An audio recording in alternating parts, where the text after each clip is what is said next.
equipment. It talks about operation with outdated registration certificate, and it says that alleged offenders enforcement history where they have basically not followed several of the recommendations that have been made in the past. The biggest news point basically emerging is that most of these aircraft that you're basically talking about operating without any certificate, without any operational worthiness. And that is what has been flagged by this investigation report that has been signed by the Deputy Director of Airworthiness of the DGCA. And in fact, there are four officers from the DGCA who've actually signed this investigation report, which actually calls the accountable manager of Air India, Campbell Wilson, as the alleged offender. Yes, there is also a video that is coming in right now of the plane crashing directly into the BJ Medical College, the UG hostel mess in Meghani Nagar. It's a new video that's just come into our newsroom. So while we play that video, any details whether Air India responded to any of these show cause notices, Shravan? There were 2 notices given. 5 days for one. You mentioned, do we have details of what they have said and how many show cause notices really were given out? We just have 2. Were there more? Well, in fact, Niranjan, I believe if Harsha can just join us from outside the DGCA office, because she would be in a better position to answer this question with regards to what was the response really coming in from Air India. But if you really look at what we know so far from the multiple show cause notices that have been issued, it clearly shows the fact that with regards to outdated aircrafts that have been used by Air India, whether at all there is airworthiness certificate to begin with. Secondly, if at all the DGCA had already flagged there were problems with the equipments that were largely being used, then what did they really do about it? Whether at all there have been certain changes or not. Now, for more on this, if we can just quickly go across to Harsha, because she's getting us the latest details. These are exclusive documents that have also been accessed by Republic TV. Puts the entire blame on Air India at this point in time with the way they have essentially been operating. We'll go across to him. I think there's another letter that we've accessed, Shravan, while we try and go across to Harsha as well. Harsha will be joining us live. These are pictures coming in, pictures from Ahmedabad, the crash site. We have also accessed back-to-back details. In fact, there are a series of letters accessed by Republic TV, ladies and gentlemen. One more letter written to the DGCA, the Director General DGCA, on the 15th of January this year. Follow-up complaints that were filed with the DGCA. It appears that there was also a cockpit entry violation. So now after the crash, and we are still waiting for full details, number of casualty that we had, Rakshita, the last number that we had was 105. Do we have any update on that number? Or are there any survivors? Do we have any details on that? But we do know that there are more than 100 casualties, at least 105 casualties. And that's what we know so far. There are at least casualties from ground as well, because we see that this aircraft, how it crashed into this doctor's hostel. We've showed these visuals from outside the hostel. We're showing visuals from inside the hostel. And we can well imagine that there were people inside, and at least 12 of them, that what we understand. Breaking news update. Sorry to interrupt you there. The President of India has just put out a message. President of India, Draupadi Murmu, has put out a message saying that she is deeply distressed to learn about the tragic plane crash in Ahmedabad. It's heart-rending disaster. My thoughts and prayers are with the affected people. The nation stands with them in this hour of indescribable grief. Rashtrapati Bhavan responding to the plane crash in Ahmedabad. That's another statement that just came into our newsrooms right now. We're getting in another bit of breaking news updates that the Ministry of Civil Aviation will now begin to investigate the other issues concerning Air India as well. There was an earlier letter that we just reported. I'm going back to Shravan, who's still with us with the details. Shravan, more videos are coming in. If you can take us through what more we know about these complaints, and secondly, the situation on the ground on the rescue and relief, if at all. Well, in fact, I'll just quickly begin by some details that we're getting as far as the rescue operation is concerned. The very fact that this aircraft basically landed in an MBBS institute hostel where the students were present. We're being told that several of the students have also been injured. A list has just now been put out by the Gujarat government. In fact, this list puts out the names of the students who have been taken to the nearby hospital. Now, in terms of the casualties, there isn't an official number really coming in from Air India, or for that matter, even from the government at this point in time. So we're not putting out those numbers. Emergency numbers we are also out on the screens right now.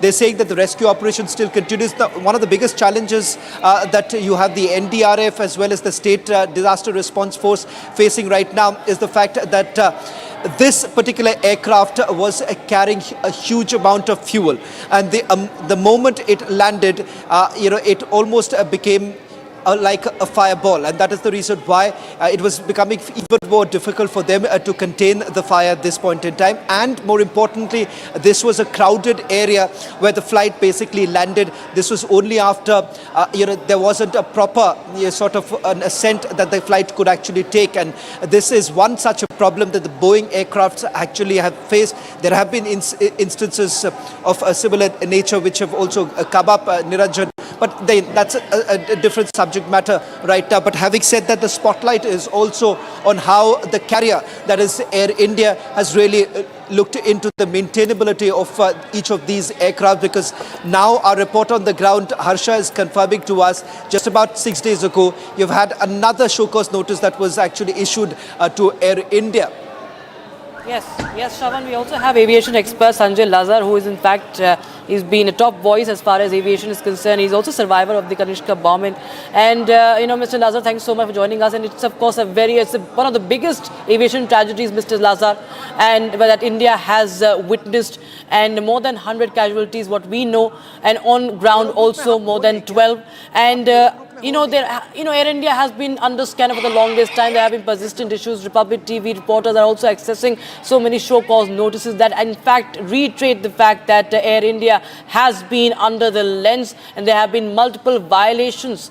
So how do you see this tragedy in view of what we are also finding out about Air India's lapses? Mr. Lazar. It's a very sad day for aviation in India and around the world. This is one of the safest aircrafts flying. There are over 1,200 of them in the air. The 787 is a high resolution, high machinery, precision machinery, and it's shocking. It's really very sad. My heart goes out to everyone in Air India, as well as the passengers and crew families, and of course the students in their hostel, on the ground, because I know it was lunchtime, and I can see that part of the aircraft has crashed into that hostel. I hope there aren't too many casualties or fatalities there. We are praying for survivors, both from the aircraft and from the hostel. Looking at the videos that we've come across, I can see that, the aircraft lost power. And it's obviously either, from a massive bird ingestion in both engines or stalling of both the engines and a gradual, collapse of the aircraft as it fell like a stone there. That's the only thing. Of course, let's not forget this had almost 240 passengers and crew. It had, baggage plus laden with fuel for a 10-hour flight to London Gatwick. So, a lot of, fireball as soon as the aircraft exploded. But as far as the safety as well as and the engineering, the aircraft must have had a thorough check before it left. I don't see any issues as far as the safety. Both the pilots have almost 10,000 hours of aircraft experience. Mr. Lazar, I have sorry to interrupt you there, sir. I have a raw video. I'd like you to also look at this video. You spoke about the kind of videos that are coming out. This is heartbreaking. Look at this. The moment the plane crashed, it's a raw video. It has an audio layer over it. Can I please play the audio layer as well, just to understand what the situation is? इसको देख करके ऐसा लगता है accident ही होगा और मतलब बहुत ही गंभीर, बहुत दुखद घटना हुई है।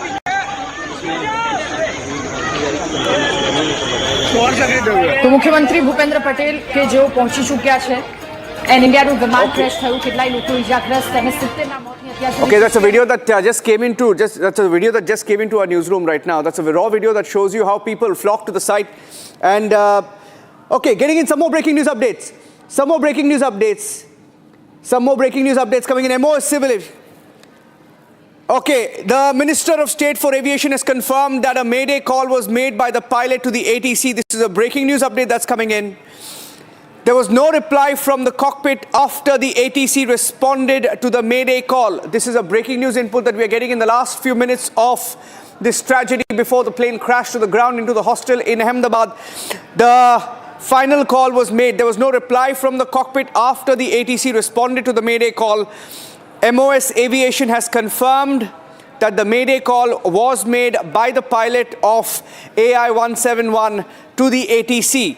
And the pilot's Mayday message was that there is no thrust. Live, no, yaar. Shavan, I think Shavan is live. I just heard him there. Shavan, it says no thrust, plane not taking lift. It's what we were reporting, that the plane was struggling to get height. Niranjan, we have a reporter there outside the DGCA and a confirmation really coming in from Harsha right now that there was a Mayday call that was made by the pilot. In fact, there was no response thereafter from the ATC. If Harsha can hear me, Harsha, what more details are you picking up now? A confirmation coming in. This was around 1:39. If I'm not wrong, 1:39 is when the Mayday call actually came in. Yes, Shavan, you are right. It was 1:39, and earlier when we broke this news of the Mayday call, at that time we got the confirmation from the Air India sources. But now the Ministry of the MOS Civil Aviation, Muralidhar Mohol, in the press meet also has confirmed that yes, there was a Mayday call. There was a message which was sent to the ATC, and there was some message which was sent, and it was a Mayday call. But yeah, that the connection couldn't be set up between the ATC and between the pilot. And just after 15 minutes, there was a heavy crash. There was a huge crash sound which was heard by the airport manager and by the ATC at the Ahmedabad airport, and after that the entire team ran towards the crash site. But yes, there was a Mayday call which was made at 1:39. 1:17 was the time of the takeoff of the flight Ahmedabad to London and Ahmedabad to LBW. But when the aircraft was on the runway, and after being on the runway, just going on the runway, after 10 minutes only, pilot realized that there is a fault. There's a fault in the engine, and he couldn't dispose of the entire oil of the aircraft as well. And that was the time the Mayday call was given by the pilot to the ATC. And the entire incident has spanned out in 20 minutes. 20 minutes was the time when no connection or communication could be set up between the ATC and between the pilot, and a heavy crash sound was heard by the ATC. Now this has been confirmed both through Air India and by the MOS Civil Aviation as well. Back to you. We have Sanjay Lazar who's still live with us. Sanjay Lazar, the pilot's Mayday message was no thrust, plane not taking lift. I repeat, no thrust, plane not taking lift. That's the last communication that has been accessed by Republic TV of the pilot's message to the ATC. Now you're an aviation expert. Now in layman's terms, can you tell us, describe to us what the pilot may have been experiencing, sir? No thrust, plane not taking lift. Yeah, this was in the DGCA press release an hour ago, which said that at 13:39, 0809 UTC, it gave a Mayday call to ATC. And then he described on the ACARS that there was no thrust. No thrust means that exactly what I said, both engines had either stalled or had lost power through either ingestion of number of birds or, some fault. That's how the aircraft fell. No power, no thrust means it could not lift up. Yeah. That's why it's falling. Yeah, it explains that visual. I'm getting in a first report from the crash site, going across to the report coming in. कई मदद और एक तमाम मदद एक पहुंचा CM Bhupendra Patel Ahmedabad civil hospital trauma centre खाते थे वो અત્યારે પહોંચ્યા છે કારણ કે એ જે લોકો આ પ્લેનમાં સવાર હતા તેમના સગા સંબંધીઓ પણ ત્યાં છે એટલે તેમની સાથે પણ કદાચ એ વાતચીત થઈ શકે અને that report coming in, that's the crash site. You can see the hostel there. Hundreds of people still gathered. This was a report that was filed about 15 to 20 minutes ago, so waiting to play that report once more. But that's the situation now. First responders still on site as they try and look for survivors there at the crash site in Ahmedabad. I'm going across also to Rakshita if she has any more news updates, Rakshita, from the ground of the rescue operation.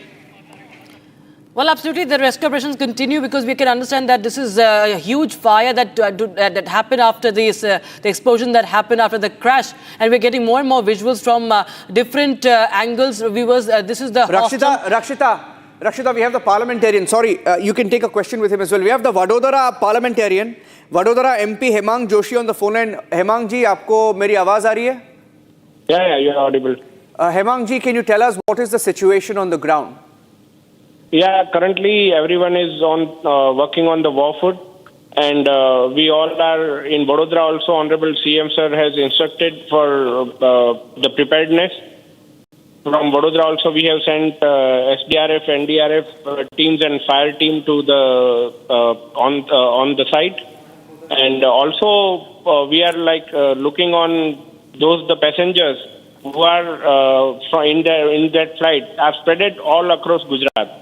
So we are trying to gather who's all are from Vadodara and also trying to help them to get the information on their relatives.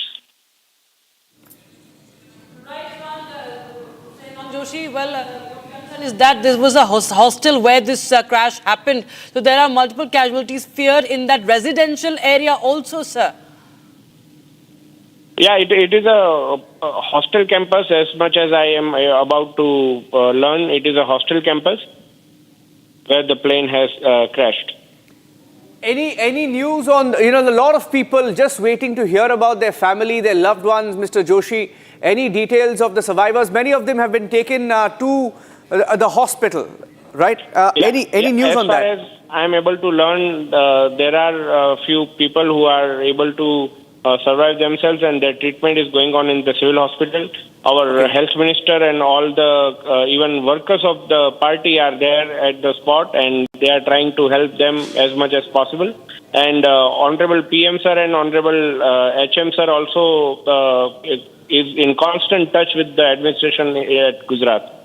My last question to you, Mr. Joshi, how were any students also casualties in this? Hearing that it crashed into that hostel.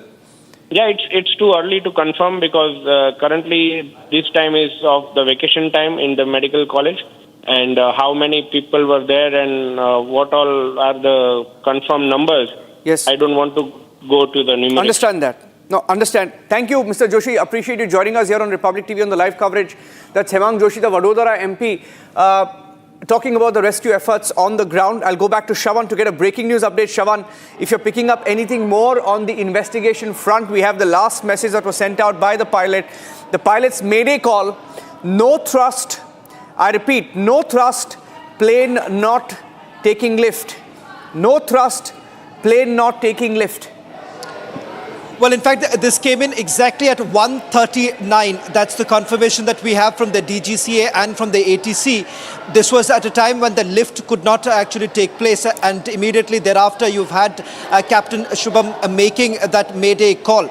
As far as the response really coming in, thereafter the ATC's communication to the aircraft was not connected, and that is one of the reasons why we're being told that that was the last communication that came in from the aircraft. Now, the reason why the preliminary investigation suggests that they could not have a lift-off. Now, whether at all there was a hydraulic pressure issue, now that confirmation not really coming in at this point in time. But that is the primary reason for this sudden fall, because the aircraft could not actually lift off, leading to a situation where there was no way that the pilots could have maneuvered the situation and take the aircraft or drifted away from the crowded area. It basically landed exactly at one of the medical institutes. It was a mess where the medical students were also present. There's a list that has now been put out by the government authorities with regards to the number of medical students who have been admitted to the nearby hospital. We can confirm that all those who have been injured have been taken to the Ahmedabad civil hospital where the first aid is now being provided. Emergency numbers have already been put out by Air India as well as the Gujarat government with regards to anyone who wants to contact right now and to basically find out about the whereabouts of their loved ones. Now, that's the latest really coming in. In terms of the investigation, remember the Civil Aviation Ministry has put the entire blame right now on the Tatas, because it is the responsibility of the group to ensure that the serviceability of the aircrafts are done. But clearly from the documentation that we have right now, multiple show cause notices that have been issued, which have been accessed by our reporter, clearly goes on to indicate that something was certainly amiss, particularly with regards to this very aircraft. Okay, Mo, we're getting in many reactions from across the world. This is Ursula von der Leyen, who's also, that is the President of the European Commission, who has just tweeted, and I'm getting in that reaction as well. She has just put out a message on social media platform X. She has said Heartbreaking news from India with a tragic plane crash in Ahmedabad. My deepest condolences to the families and loved ones grieving this terrible loss. We share your pain, dear Narendra Modi. Europe stands in solidarity with you and the people of India in this moment of sorrow. And I'm getting in some more breaking news updates. Shavan, I think you can also pick that up. Some more details of the aircraft type. Boeing 787 Dreamliner. These are some more facts that we're putting out of what we know so far of the tragedy, where this plane from Ahmedabad to Gatwick has crashed in Ahmedabad. It was a Boeing 787 Dreamliner, registration bearing the registration VTANB, flight number AI171, Ahmedabad to London Gatwick. Shortly after takeoff at 1:39. 1:39 is the exact time that it crashed this afternoon. If we have Sanjay Lazar, maybe we can get a question in from him, Rakshita, because we also heard that, Mr. Lazar, from the details available with us, about 5 to 6 months back in December 2024, there was... Okay, let me see if he's with us. If he's not with us, then we can try and get you some more breaking news updates. Rakshita, some more details that we're picking up right now. Absolutely. Well, we are getting in updates about the aircraft now. As we speak, it was Boeing 787. This is official. And registration VTANB, Ahmedabad to shortly after takeoff at... the crash time is shortly after takeoff at 1:39 Indian Standard Time. So this is the update that we, of course, have been, reporting to our viewers. Also, yes, there are condolences that are pouring in from Canada to other, as Ursula von der Leyen. Also, you had just pointed out from the European Union. And the Vice President has just also tweeted. Okay, the Vice President has also tweeted. We'll just read that out. We will get you all the reactions that are coming, but these are the important visuals that we are playing out from outside that hostel, and inside that hostel you can understand the scale of destruction. And if there are any survivors or not, we do not know yet. But the latest update is that it's confirmed what Republic TV was reporting, that there was a Mayday call made by the pilot right after takeoff, and after that he could not take control. What we saw, that he struggled to continue with the flight. And what happened was the crash. We can again show that moment of crash for those who are tuning in. We can show the moment of crash and the aftermath. And you can see, this is the aftermath. You can see how the parts of the aircraft are strewn. You can see that nose of that aircraft is atop that building. Yeah. Sanjay Lazar, if you're there, this same Ahmedabad to London Air India flight, AI171. Okay, I think I lost him. Fine. This is the most alarming aspect of this. We have just learned that the same London Air India flight, Ahmedabad to London Air India flight, AI171, had reported a technical snag 6 months ago, the exact same flight. On the 14th of December 2024, it was grounded after a major fault was detected, leaving nearly 300 passengers stranded, outraged back then. The airline, Air India, had assured that the issue would be resolved. And today, AI171, the same flight that faced a technical snag, has crashed. And we have some details coming in also of the condition of the former Chief Minister of Gujarat, Vijay Rupani, but we will wait for that. We will hold on to that until we get some more details about his condition. Getting in some more details now of the control rooms that have been activated. I've been getting a lot of calls in the last few minutes because all eyes also on survivors, people praying that their loved ones are safe. And these are live pictures coming in right now at the civil hospital on the right of your screen. That's a picture, a live shot from the civil hospital. Heavy police, heavy security cover there. And on the left of your screen, there's a live shot of the tail. That's the tail of the plane that's hanging out of the building. And getting in some more news now, I think, plane lost all height in seconds. This is another update that Abhishek is getting us. If Shavan is there, we'll go across to him as well. Shavan, are you there? If you can give us more details of, what we know of the last few minutes. At 1:39, that's the time the plane crashed. The Mayday message was that no thrust, plane not taking off. And immediately after that, the plane lost all height in seconds. You have that video, Rakshita, that shows the plane coming down in seconds. Yes. And it appears that it was struggling to keep in the air and crashed. And it explains, the Mayday message explains what the pilot was going through, that his engines perhaps were failing. It lost all height in a few seconds. Yes. We can just play that visual out, the moment of takeoff and that blast that happened, that explosion, the moment of take. There you have that visual to the left side of your screens, viewers. The moment it took off, it struggled to maintain height, and it came crashing down on this hostel that you see, doctors' hostel, and there are multiple casualties feared. Many students feared to have been suffering there. We do not have any information officially yet on that. We are waiting for official confirmation on the figures, but there you have the aftermath, that the huge plumes of smoke that emanated, that billowed out from that building, and the nose is on one part of the building, atop the top floor, the terrace of that hostel, and more parts strewn all around the campus, And then we see that there are visuals coming in from the civil hospital where all the injured have been also rushed. I think we have someone who missed that flight joining us live. Yes. Bhumi Ben Chavan. Bhumi Chavan, can you hear me? Aapko meri awaaz aa rahi hai? Yes, I can hear you. Hearing that you missed that flight, what time was the flight takeoff scheduled for? The takeoff time was around 1:10. 1:10? Yes. And how many minutes did you miss the flight by? 10 minutes. 10 minutes. Only 10 minutes. And were you scheduled to travel yourself, or were you traveling with your family? No, I am traveling alone. Okay. Are you still at the airport, or are you back home? No, I have just left the airport and I'm heading back to my home. Bhumiji, where were you traveling to? Were you traveling to London? Yes, I was traveling to London as I was living in Bristol. I am here for vacation. Okay. Was the plane on time? Was the plane on time? Was the plane on time? Yeah. Plane was ready on time. Were you traveling to? Yes. Were you traveling to meet your family there, or were you traveling on work, or? Yes. My husband is there. Okay. I am here in India only for vacation, and the vacation is over now. I'm back to work, but just because of 10 minutes, I'm not able to travel.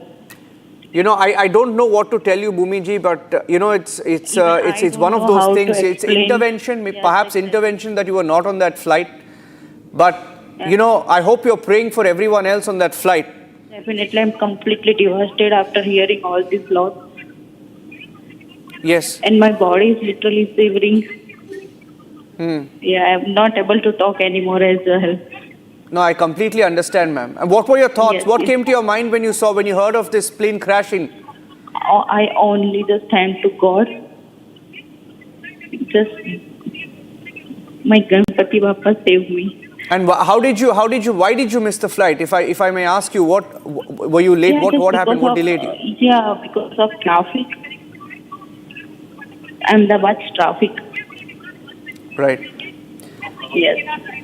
Bhumiji, my colleague Rakshita is also here. She would like to take a few questions with you. Rakshita, Bhumiji, we completely understand that it's devastating for everybody who have, even we sitting here when we watch those visuals, it's absolutely terrifying, ma'am. But did you hear, what was the moment right after that crash? Because it took some few minutes, what we understand. Only few minutes after takeoff, this crash happened. What was the situation inside and around the airport, ma'am? As I don't know what was the situation, because I have already left the airport around 1:30. Okay. But yeah, I know that I have seen so many police are just running here and there, and so many vehicles are also running quickly, and they all are headed in one direction. So yes. Okay. But I don't know exactly what was the situation, as I have already left. Do you fly to London often? No, I was there since 2 years, and the first time I came here after moving to London. I want to ask you, Bhumiji, because we are hearing that this is not the first time that this particular flight, AI 171, had a technical snag. In December 2024, there was a technical snag. It was pointed out. I want to check with you.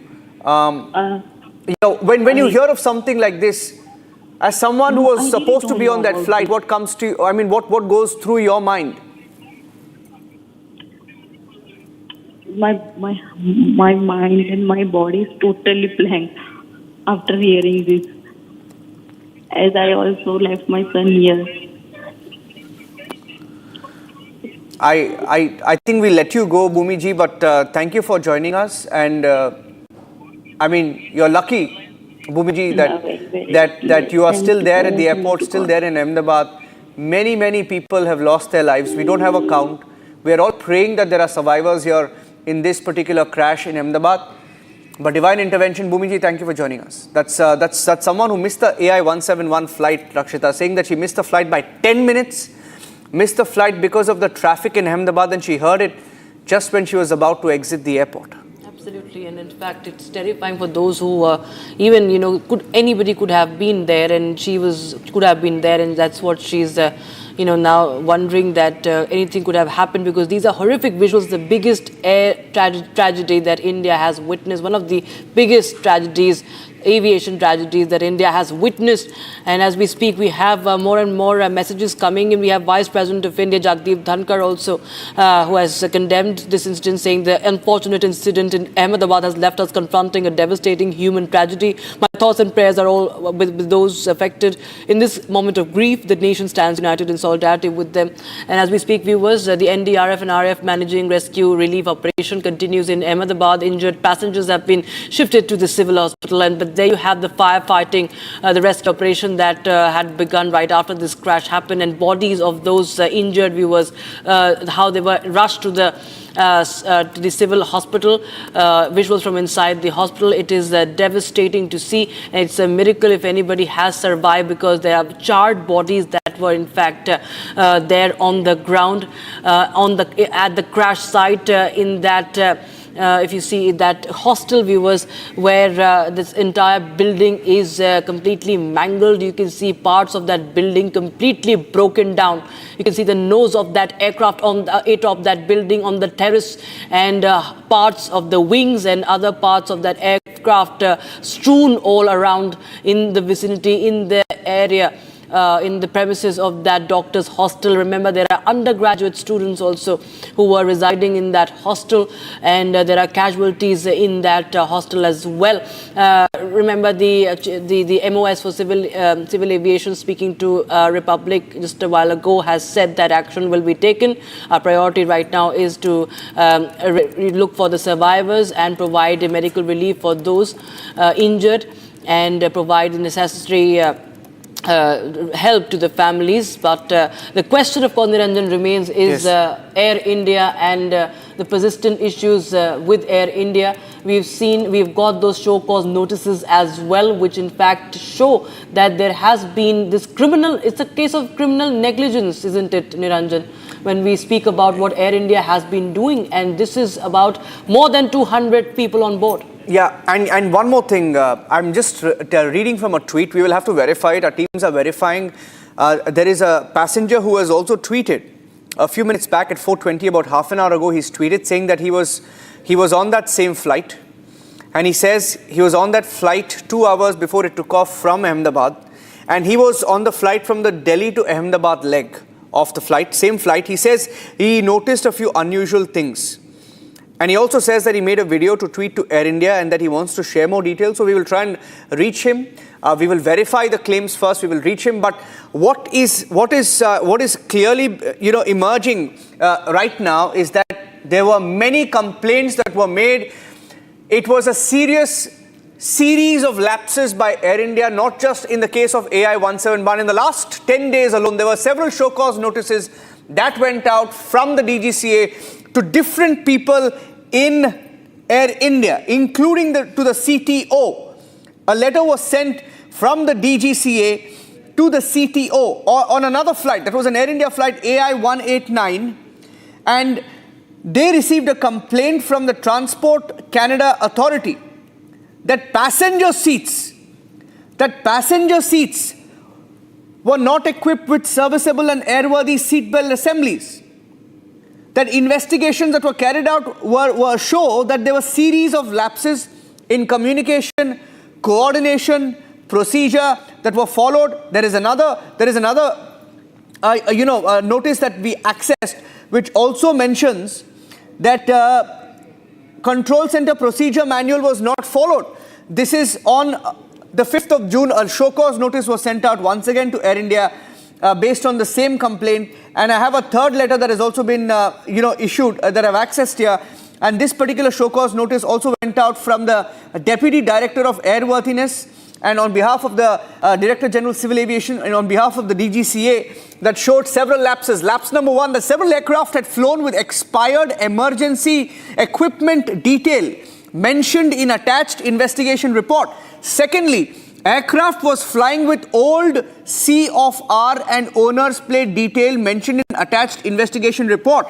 Third, organization had failed to submit the compliance within due date mentioned in the DRF raised by this office. Now, all of this was also marked to the CEO of Air India, and it is proposed, look at this, it also said it is proposed to take enforcement action as per rules. Mohit Nanda, quality manager of Air India, hereby called upon to face show cause notice. It is also proposed, DGCA proposed to take enforcement action as per rules against Campbell Wilson. Campbell Wilson, on behalf of Air India, called upon to show cause why the proposed action should not be taken against the organization. So it's not 1, 2 or 3. There were several series of lapses that were being reported time after time, frequently, almost. Rakshita.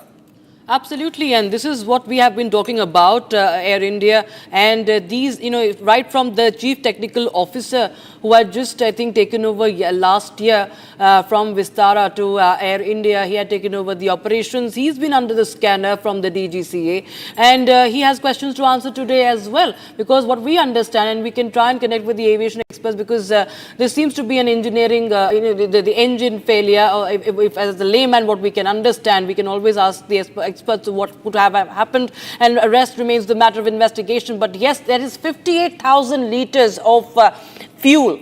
This is a 10-hour flight, and the longer the flight, obviously, there is more fuel. 58,000 litres of fuel we are talking about, and henceforth we saw that massive flame, that massive blaze that was reported, and everything was burning. There are charred bodies. The entire aircraft is charred. There you have visuals from inside the hostel where it crashed, and the firefighting efforts continue. You can see the water that has been sprayed on there from that building. There have been, of course, fire reported from the adjacent building. What we understand from Ahmedabad, rescue operations still continue, and the people are being treated. Many people have injured, and they have, in fact, this is not injury, these are burns.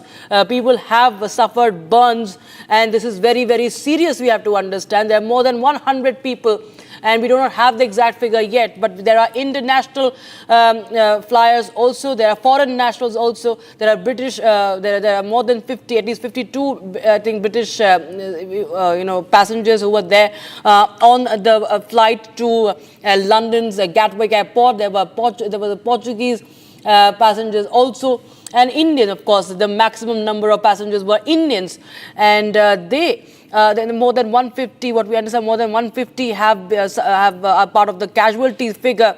No word yet properly. Still, it's been hours, Niranjan. Air India still hasn't divulged any details. We don't have more details. In fact, we are waiting for more details to come in. In fact, there is also, as we speak, a press release that has been put out by the US Embassy in India.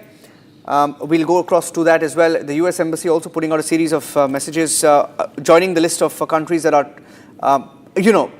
showing concern with India as the investigation also continues, because they will also want to watch Boeing.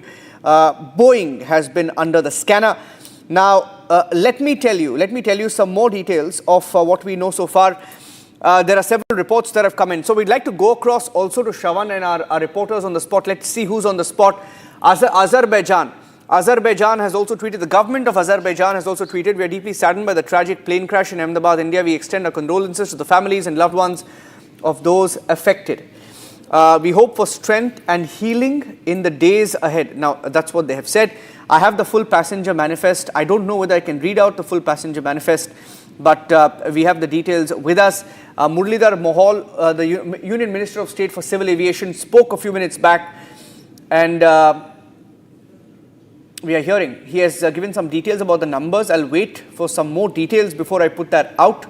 But what we also hear is that the Russian President Vladimir Putin has also issued a statement. So we're getting in back-to-back details. Vladimir Putin has expressed deep condolences to the Indian leadership over the tragic consequences of the plane crash at the Ahmedabad airport. So that's another breaking news update that we have. The Russian president has just put out a statement, and he has contacted, or rather his government has sent a message to the Indian government that they are of course deeply sorry with what has happened in Ahmedabad. Some more details that are coming in. The Gujarat Chief Minister, as we speak, is at the Asarwa Civil Hospital in Ahmedabad, where the plane crash injured have been brought. So we are still waiting for a detail on those who are injured. Rakshita, any more details that you're picking up on those who are injured? Okay, quick update, and I'll hand it over to you. The Airports Authority of India has just put out a message. Airports Authority of India has said flight operations from the Ahmedabad airport have resumed since 4:05 hours. It is recommended that travelers check flight status directly with the airline and monitor the airline's websites for further updates. This is a breaking news update. Rakshita. Right, and as we speak, we also have Muralidhar Mohol. Once again, he's spoken. He said that there were a total of 242 people, 12 crew members, 230 passengers. We are reaching there. Relief work is going on. Prime Minister is keeping an eye on it, and our ministry has also issued a helpline number. Delhi Air India, the airport and helpline number. So yes, the Yogi Adityanath has also tweeted and condemned this situation, this crash. Condolences to the families of all the passengers and crew members, and saying that it's extremely sad and heartbreaking. Muralidhar Mohol on this Air India passenger plane, he spoke to ATG Varnab Goswami a while back, also saying that there will be action against whoever is behind this massive tragedy that is being reported. And this, of course, is one of the biggest matter of investigation, because what we understand is that there was a Mayday call that was made to the air traffic control after the takeoff, and just after a few seconds there was no response from the cockpit. Obviously, he was trying to control the situation, and clearly the crash happened. These were experienced pilots, two pilots who were there. Captain Sumit Savarwal was in command, and he made that payday call, and that was it. And nobody heard from him. The ATC did not hear from him after that. And what followed was this crash into that doctor's hostel. Was it an engine issue? That is a matter of investigation. The Prime Minister's office, remember, and the Civil Aviation Ministry has sought a report from Air India, and this has to be something to do with the technical error in the Dreamliner 7878 Dreamliner. And on the 7th of June, there has been, of course, multiple such issues flagged. As Niranjan was pointing out, there was one of the passengers, or an individual who has tweeted. We do not know, we cannot verify his claims, but yes, he has spoken, he wants to speak out about what he had witnessed. And we have more visuals, devastation there. You can see, we'll try and just, okay, this is from inside, I think, the hostel. Moments after the crash. Looks like the hostel mess. It looks like the hostel mess there. And that's a long shot. And those are pictures coming in. Yes. Okay, Harsha is joining us outside the DGCA. Harsha, have you been able to get any response from the DGCA yet? Because there have been multiple lapses that we have also accessed information about. Harsha. No, Rakshita, right now still we are outside DGCA. In fact, that time I was standing outside the reception. Now we have been asked, and we were literally asked to go out, or other action will be taken against us. That's the reason now we are standing outside DGCA office. No official response from DGCA, but yes, when Muralidhar Mohol went inside, there was a meeting which happened between the minister and the DGCA officials. What we're getting to know is that the officials and the minister have left for Ahmedabad. All will be going on spot, and also airport manager, ATC, and the others with whom the pilot was in touch, in contact before the crash, because the communication, the connection which couldn't be established between ATC and between the pilot, those all will be inquired and investigation will happen. But before that, the minister also clearly stated that yes, the important thing right now is that to see that how many lives could be saved. The actual number of casualty was not known, but what the Air India officials have confirmed to us is that it's very difficult to say if anyone would be alive, because the oil couldn't be disposed from the aircraft. In this span of 20 minutes, the crash took place, and there was still the oil in the aircraft, and that's the reason why there was a huge crash, heavy crash. And right now, the lives are very much important, but it's very hard to say that anyone will survive this or not. There are several who are critical and admitted in the hospital, but no response from DGCA yet. But yes, one update what we are getting to know right now, that all the investigation, all the safety issue, the faulty aircraft, all could be sealed of Air India in coming days. The proper investigation mail and the notice will be served from Civil Aviation Ministry, from DGCA and BCAS to the aviation, to the airline Air India, and they will have to stop flying the faulty airline. This what we are learning is going to come in coming days, because right now back-to-back meetings are happening at DGCA office, from where I am reporting, because this is bizarre, this is very shocking, that how till now Air India has been operating its aircraft, the faulty aircraft, the expired equipment, the engines were not properly maintained, and it was the condition of most of the Boeing 787, Boeing 320, and also several international aircrafts as well. Just Back be to with you, me, Lakshmi. Harsha, be with me. I have Mayur Chandnani. Mayur Chandnani is joining us live. Let me see if I have a live shot with him. Mayur, can you tell us, just describe to us, Mayur, you're live on Republic. If you can describe to our viewers what you see around you there.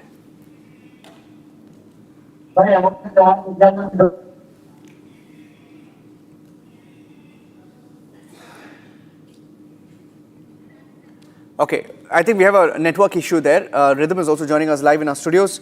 And there are more details that are now coming in, Rhythm. There was a tweet that was also put out by a viewer. We're trying to get him live as well, who also said that he was on that leg of the same flight between Delhi and Ahmedabad, and he also noticed a few unusual things on the plane. Now, that's what he said. He tweeted that out, and he said he put out a video, tagged Air India, tagged DGCA as well. So we'll try and get him live in a short while from now. We're trying to contact him, and we should be able to get him live. But our focus and our prayers now also on the hospital, where many people are praying for survivors, hoping that there are survivors in this. 105 casualties was the last number that we had. We hope that there are survivors. Everyone's waiting for those details to come in. We don't have that yet. Rhythm, if you can also take our viewers through that. Rhythm is joining us live. And as I go across to Rhythm, some more details that we're picking up in our newsrooms. Right now, operations have resumed at the Sardar Vallabhbhai Patel International Airport, which is the Ahmedabad airport. Operations have resumed here, and the Airports Authority of India has also confirmed that flights have begun to take off at the Ahmedabad airport since 4:05 hours, saying that they recommend that travelers check flight status directly with the airline. So there was a little bit of a delay in airlines taking off and landing at the Ahmedabad airport, which was expected given what has happened right outside Ahmedabad. And these are pictures from the hostel. This is the hostel, a series of buildings where the plane crashed into. Look at that, that's the tail of the plane that's jutting out of the building. And it crashed into the building. And there was another long shot where you saw the fuselage of the plane hanging out or jutting into the the students' mess, and some more details that we're picking up. The Portuguese government also putting out a statement in the last few minutes saying that they are shocked, deeply saddened to learn about the tragic accident involving Air India flight bound for UK from India. Mayur Chandnani is joining us live. He's at the spot, and we'd like to go across to him to get some more details. Mayur, if you can tell us what you're seeing there, what is the situation on the spot?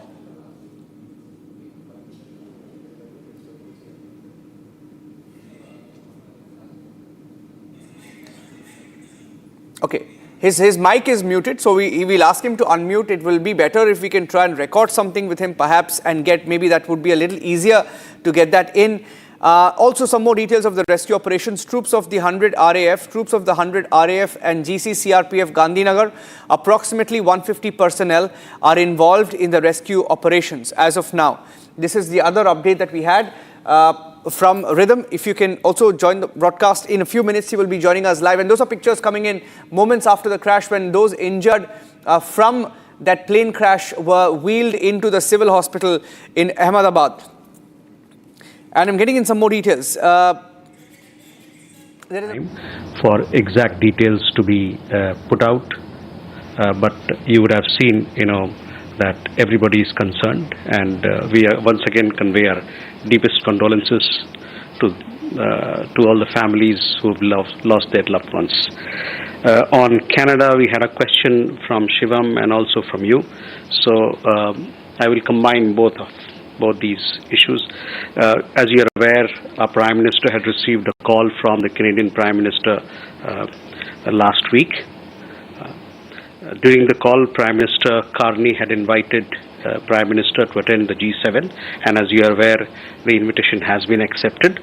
It was also an occasion for the two Prime Ministers to talk about India or reflect on India-Canada relations and how do we take it forward. As you are aware, India-Canada are vibrant democracies which are bound by shared democratic values and a steadfast commitment to the rule of law, and of course very vibrant people-to-people ties.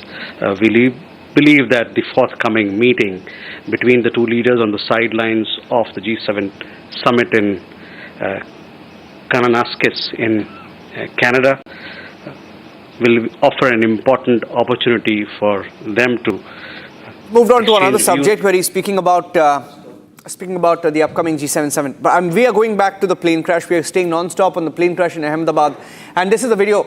This is the video of the plane that crashed into the hostel. And look at that, showing the impact. And those are parts of the plane, the fuselage that is being pulled out from the scene. And those are the rescue operations. We don't know whether that's the black box. But of course, that's not the black box. That's some of the equipment from the flight that's being pulled out. And those were pictures that came in moments after the crash when the rescue operations began. And those are pictures also of the situation when the plane crashed in Ahmedabad. And this is near the Meghani area. The Meghani area in Ahmedabad is where the plane from Ahmedabad to Gatwick crash landed. This is in Meghani.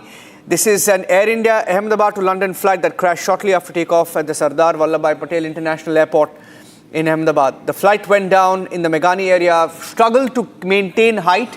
Roughly from 825 feet, it started to descend rapidly. And the last Mayday message, the Mayday call that was made from the pilot to the ATS said that he's struggling to maintain lift. He's struggling to take lift, And this is the Air India Boeing 787 Dreamliner. More details of that flight. Look at that. That's a moment after the crash when you see that lady there who's just running from the spot. This is moments after the crash. More and more videos that are emerging from Ahmedabad. And the aircraft was London's Gatwick, plunged into the Meghani area of Ahmedabad, sending up a massive plume of black smoke and triggering emergency response. Different agencies are on the ground. That's the moment that plane just rapidly descended. Rhythm, if you can also, join us with some more details that are now coming in. Aircraft was under the command of Captain Sumit Sabharwal. Captain Sumit Sabharwal was the pilot. First officer Clive Kunder. First officer was Clive Kunder from the details that are available. Roughly 56,000 liters of fuel on board. That it was a full tank. The flight had just taken off, so it was fully loaded with the fuel, enough air turbine fuel to take it all the way up to Gatwick, London. It was fueled for the long haul, and that showed in the intensity of the explosion and the fire that followed the crash. The DGCA, we are expecting more details from the DGCA, which is likely to begin its investigation with a team from Boeing. Boeing hasn't said much, saying that they are only aware of the crash and that they are gathering more details. We are waiting for more detailed press release also from Area and the Tata Group that just put out very basic minimum details following the crash, but nothing concrete after that. Why did the plane crash? Why did the plane struggle to take lift? Why did the pilot and pilot send out that Mayday call to the ATS? And Rhythm is now joining us live. Rhythm. Yes, Niranjan, as I join you live, we stay with those pictures moments after the crash, the rescue operations underway. The airplane had crashed near Ahmedabad. The MEA has spoken and stated the Ahmedabad plane crash is a tragedy. We've also seen the team Modi rush to the spot. This is the biggest tragedy we've seen, the Air India plane crash. 133 people have died, a loss of life, a colossal loss of life. And details that are coming in: the Air India flight departed from Ahmedabad at 13:38 hours, was carrying 242 passengers. Moments after the crash, visuals on the screen, crew members on board the Boeing 787-8 aircraft. Of these, 169 are Indian nationals, 53 British nationals, 1 Canadian national, 7 Portuguese nationals. And we're following reports of what happened after the crash. The visuals on the screen are showing the way the crash took place, and there are several people talking about why this could have been avoided. Niranjan, we're getting to know about the show cause notices that were also sent to the authorities. The Director General of the Civil Aviation was given letters, and these were sent from people who were trying to point out the sort of details they had, the discrepancies that were there in the earlier things, whether it was with what was happening or how the TATA run Air India was actually working. The terrifying final moments, and I'm going to first stay with those pictures, the terrifying final moments of the Air India flight AI-171 that crashed into the residential area in Ahmedabad today. It was clearly a catastrophic loss of life, and we stay with those details. We also following the reports. The last signal from this flight, in fact, was received at 8:08:51, just seconds after takeoff. The aircraft that was involved, like we said, was the Dreamliner with registration. It departed from Ahmedabad. The details have just been given out. And it struggled, in fact, we were showing earlier. And we're showing that visual right now on the left side of the screen as the plane crashed. It was struggling to gain altitude shortly after departing Ahmedabad bound for London. It seemed to stall, and then it crashed into a residential area. The plane was the Boeing 787, it was involved in the fatal crash. Niranjan, I also want to ask you the show cause notices that have been given, if you can give out some more details of that. Yes, there are at least 3 or 4 show cause notices that we have received here at Republic TV, and this is Harsha and our team of reporters, including Shavan, who are breaking down the details of the show cause notice. We have one that was written to Air India on the 5th of June. On the 5th of June, in fact, there was a show cause notice sent out by the DGCA asking about the airworthiness of some of the flights. For example, this specific show cause that I have of Air India flight AI-189. It was a flight dated 27th of March, which they say was not even equipped with serviceable and airworthy seatbelt assemblies. It was observed from the investigation that the flight was dispatched with seats inoperative, violating restriction conditions mentioned in MEL, resulting in sale of seat, etc.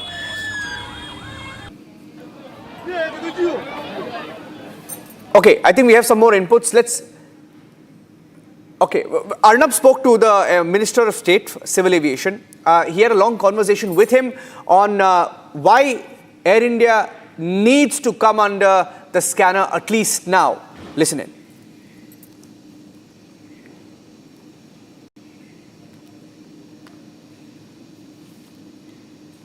Muralidhar Mohan, who's Minister of State for Civil Aviation, is with me. Mr. Mohan, good afternoon. This is Arnab Goswami here. What is the initial information you have, Mr. Mohan, regarding the cause of the crash, please? जी, ये दुर्भाग्यपूर्ण घटना हुई है 2 घंटे पहले शायद। उसके बाद वहाँ पे इमरजेंसी सभी सेवाएं शुरू है। वहाँ की स्टेट गवर्नमेंट से हमारी ऊपर से हमारी मिनिस्ट्री है। अभी भी दिल्ली में एक उच्च स्तरीय बैठक भी हुई। हमारे HM सर और हमारे कैबिनेट मिनिस्टर भी वहाँ पहुँच रहे हैं। मैं भी दिल्ली से यहाँ से हमारे सेक्रेटरी DGCA के साथ यहाँ से निकला हूँ। अभी तो कुछ 242 लोग थे, उसमें 230 यात्री है, 12 क्रू मेंबर्स है। अभी राज्य सरकार के माध्यम से वहाँ पे राहत बचाव का कार्य शुरू है और घटनास्थल पे अभी पहुँच रहे हैं सब। तो थोड़ा अभी एक्चुअली रीजन क्या है कि थोड़ा जांच के बाद वहाँ जाने के बाद थोड़ा पता चलेगा, लेकिन अभी तो प्रायोरिटी यही है। मेरे पास खबर है कि मोहन जी कि यही प्लेन एयर इंडिया की इंटरनल कंप्लेंट चल रही थी और उन्होंने CTO को 5 तारीख को शो कॉज नोटिस भेजा था। क्या टाटा ग्रुप या एयर इंडिया ने आपको बताया था कि ऐसी कोई इंटरनल इशू उनकी चल रही थी या फिर ये छुपाया गया? नहीं, अभी तो जो मीटिंग हुई यहाँ पे उसके लिए अभी ये सभी घटनाओं की जांच चल रही है।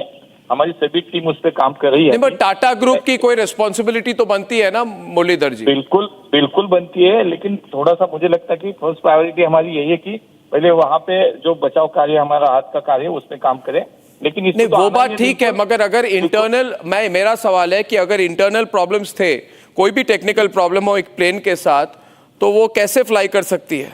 मेरे पास एक शो कॉज नोटिस भी है इनकी जी, तो उस पर बिल्कुल जांच होगी और उस पर कार्रवाई भी होगी, लेकिन पहले अगर उसकी जांच के बाद इस परिणाम को क्या आगे परिणाम है उस पर बात करते हैं, बात कर सकते हैं। नहीं, मगर इसमें जो हमारे पास है, जो इधर हमारे पास इन्वेस्टिगेशन रिपोर्ट भी है, और हर बार ये एयर इंडिया को क्या लंबी छूट दी गई है? बिल्कुल नहीं, जब से टाटा ग्रुप ने टेक ओवर किया है। और अगर ऐसे जैसे ये प्लेन में लिखा गया है, aircraft is flying with escape slides that are overdue for inspection, overdue है, इंस्पेक्शन कंपोनेंट इफेक्ट हो गए हैं प्लेन्स के, ये सारी इंफॉर्मेशन तो थी, मगर कभी कोई पब्लिक नहीं होती है। क्या एयर इंडिया पर इसलिए मतलब सॉफ्ट है क्योंकि टाटा ग्रुप मैनेज कर रही है एयर इंडिया को? ऐसा कुछ नहीं, किसी को भी अगर जो गलत है उसको किसी को भी छोड़ा नहीं जाएगा। जो उसमें प्रॉब्लम है, जिसके कारण ये हुआ है, उसकी जांच होने के बाद उस पर बिल्कुल कार्रवाई होगी। कोई भी हो, आखिर में इतना बड़ा हादसा हुआ है, इसके पीछे कौन सा भी कारण हो, उसके जांच होकर उस पर कार्रवाई जरूर होगी। हाँ जी, मुरलीधर जी बहुत बहुत धन्यवाद। Okay, that was Muralidhar Mohol, the Minister of State for Civil Aviation, who spoke to Arnab Goswami a few minutes back, and he also spoke about how the government would now investigate Air India, and it's about time, because you look at the history of the kind of show cause notices that we have, back-to-back show cause notices. A little bit about this plane rhythm that you're seeing on your screen right now. That's the Boeing 7878. It's called the Dreamliner. It's a wide-body airline developed and manufactured by Boeing. It's had a history of technical snags, and in the last few months and years itself, we have seen several technical issues that have come to the fore. It was a flight operating from London to Ahmedabad to London's Gatwick Airport, crashed, and this specific flight rhythm in December 2024 also faced a technical snag. I think we're getting in some more inputs. We'll keep going between inputs and the news that we're getting in right now. Fresh inputs from the ground now. London में ही रहते थे, यहाँ हाँ flight, और आपको पता चला? हाँ, बड़ौदा से हम अभी आए हैं। बड़ौदा से अभी आए, उसकी देखभाल करेंगे। ठीक है, ठीक है। क्या लग रहा है कि आपको परिवार की इस तरह से कहीं ना कहीं मुसीबत? अंदर जाने ही नहीं, अपडेट ही नहीं है कुछ, तो कैसे पता चलेगा?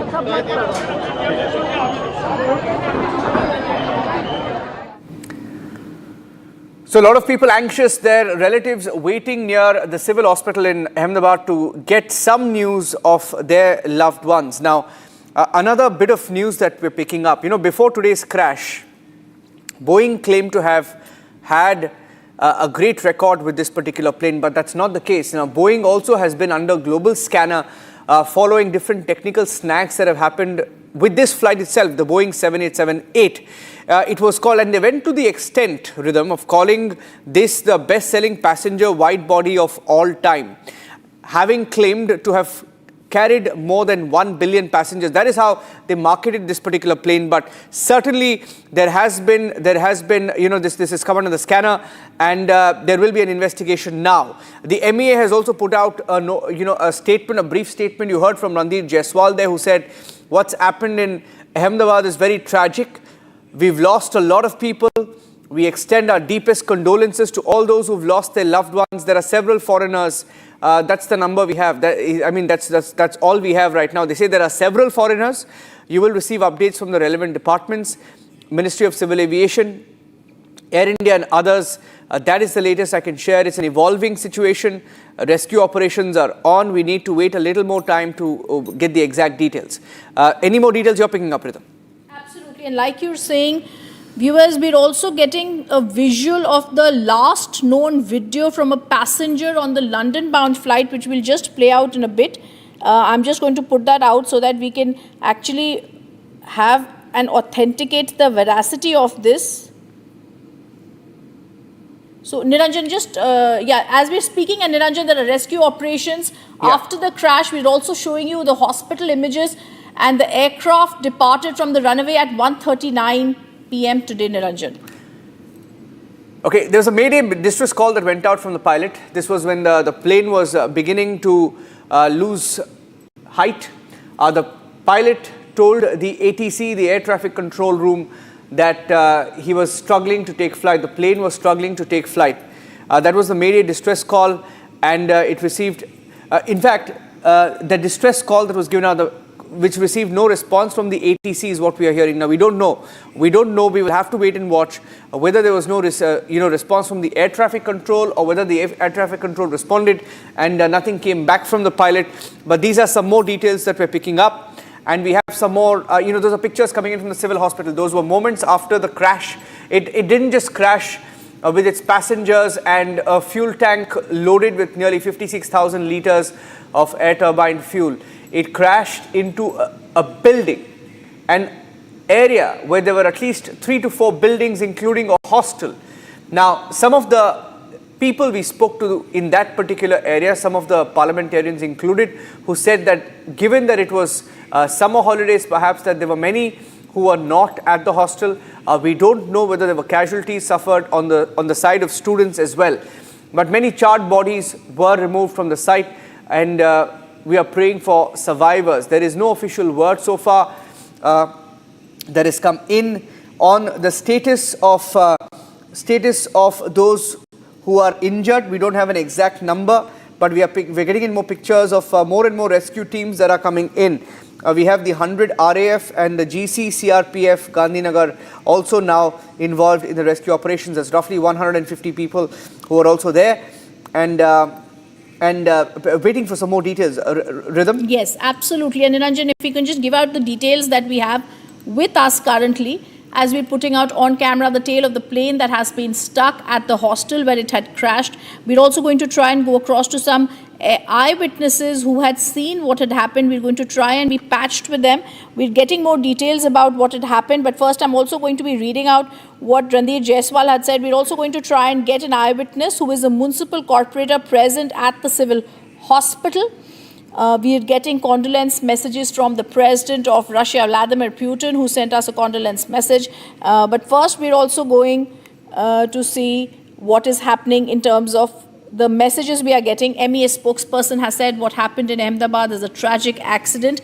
We've lost a lot of people. We extend our deepest condolences to all those who've lost their loved ones. There are several foreigners. You will receive the updates from the relevant departments, Ministry of Civil Aviation, Air India and others. That is the latest I can share. It's an evolving situation. The rescue operations are on. We will need to wait for a little more time for exact details to be out. What we can tell you about the crash, like we've been putting out, is the details about what happened and when it happened. I also want to tell you, as condolences continue pouring in, we're getting you pictures of the on camera the moment the Air India plane crashed. That is the time where it collided, where it suddenly went down. In fact, there are people who are also giving out details about how this could have happened. It departed at 13:39 hours, was carrying 242 passengers, crew members on board the Boeing 7878 aircraft. Of these, I mentioned, 169 Indians, 53 British nationals, 1 Canadian national, and 7 Portuguese nationals were there. And the terrifying final moment that we are putting out on the screen of the Air India flight that crashed into a hostel. The plane was seen flying low. It struck the hostel. Plane crashed from 825 feet high. The Ahmedabad plane crash. And Niranjan, I also wanted to ask you, like I was earlier, we spoke to passengers. There was Bhumi Chauhan, who missed the Air India London flight by just 10 minutes. And she spoke with you. She spoke about how this seemed to have been... Yes. Okay, but before that, I'm going to take a quick break, and we're going to be back non-stop on the chilling moments, the Boeing burst into inferno, all the top updates on that, and who is responsible for the airplane crash. Much more on that after a short break. Stay on with us.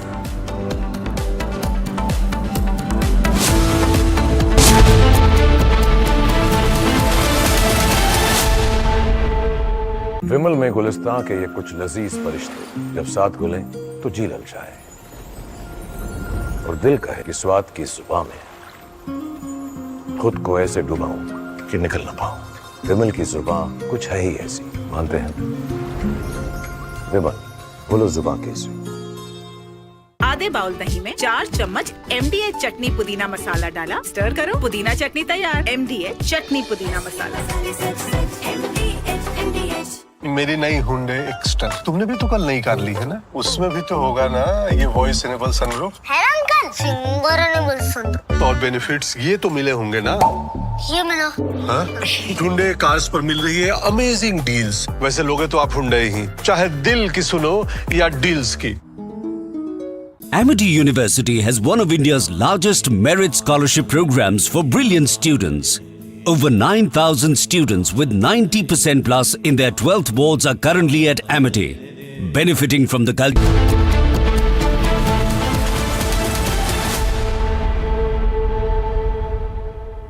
Amity University has one of India's largest merit scholarship programs for brilliant students. Over 9,000 students with 90% plus in their 12th boards are currently at Amity, benefiting from the culture of academic excellence and focus on research and innovation. To be with like-minded students who want to be successful, apply at amity.edu/scholarships. MDH की हल्दी मिर्ची धनिया करे कमाल, ये रंग दे, ये खुशबू दे, ये तीखा, ये कम पड़े, क्या निराला MDH masala. Mahi sir, how much do you love your fans? Honestly, I love my new fans. पुराने वाले big.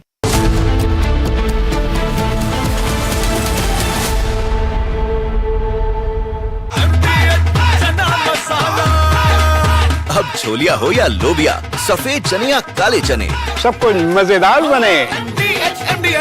विमल में गुलिस्तान की ये कुछ लजीज फरिश्ते जब साथ घुले तो जी ललचाए और दिल कहे कि स्वाद की इस जुबान में खुद को ऐसा डुबाऊं कि निकल ना पाऊं।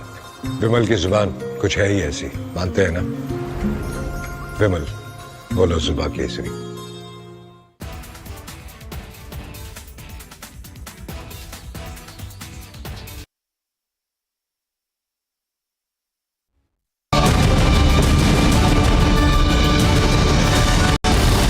Welcome back. You're watching the live coverage of the Ahmedabad plane crash. Ridhamanand Bharadwaj is live with me in the studio as we go non-stop, getting you the live updates from the ground as well. Rhythm, London-bound Air India flight crashing into a doctor's hostel, a junior's doctor hostel within 2 to 3 minutes. You know, the entire, you see the impact of that crash. The plane was carrying nearly 56,000 liters of fuel, and we don't have details about survivors yet. We are waiting for more details to come in. We will wait for an official word. But that's, you know, those are heartbreaking pictures showing you the impact of that crash. Went straight into the building, the tail jutting out of that building, the fuselage showing inside the building. And we are still waiting to get the full details of the impact of this crash. Rhythm.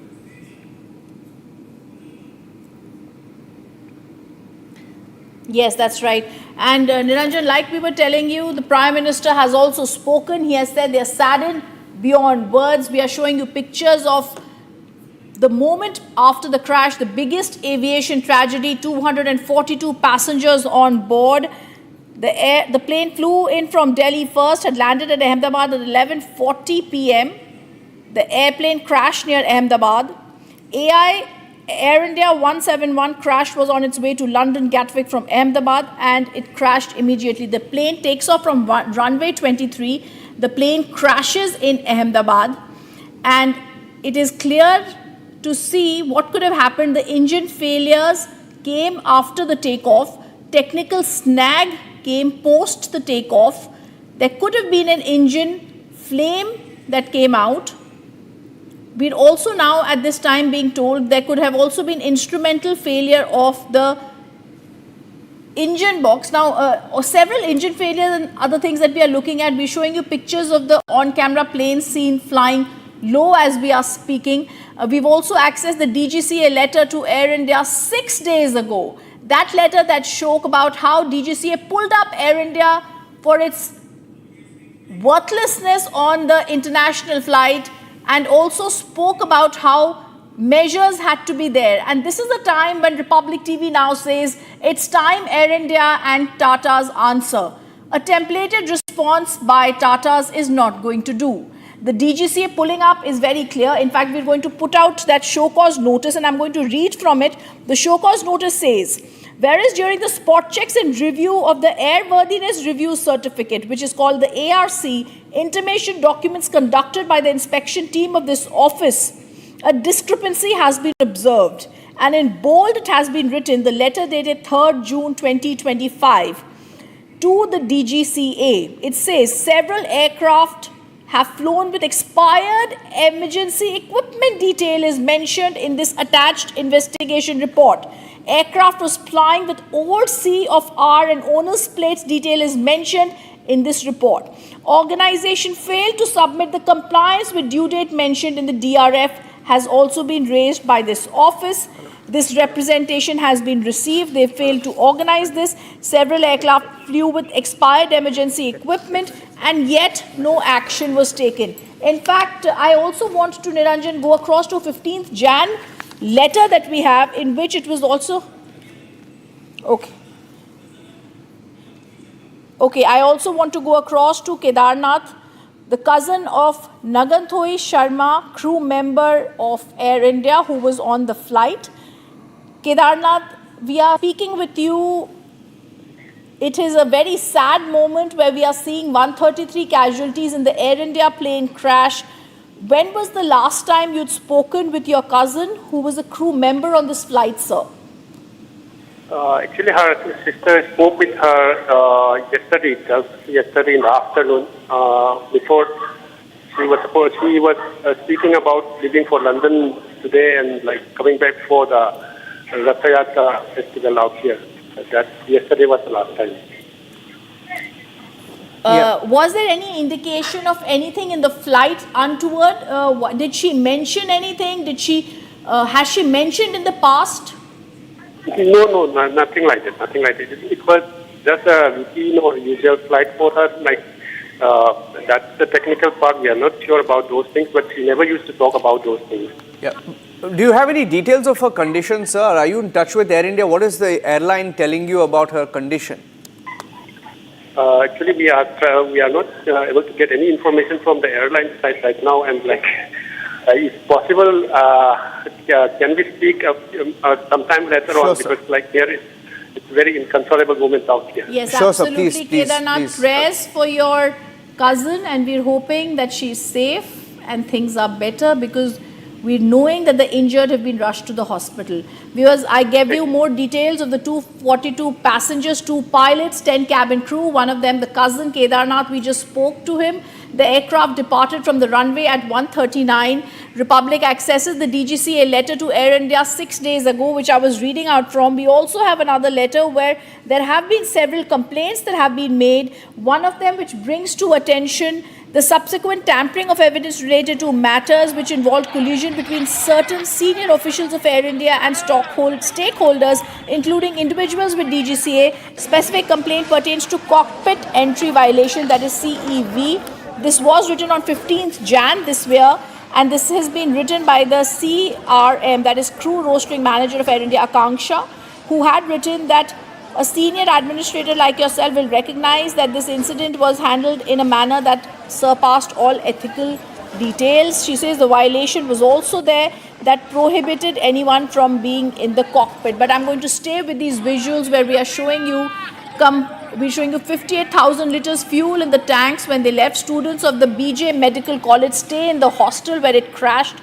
As we're saying, Air India must answer. We're also giving you details about what happened at the time of the crash, Niranjan, where 30 to 50 students were in that compound when the plane crashed in the BJ students' hostel. Yeah. More in fact, updates that we're getting in right now. World leaders responding to this.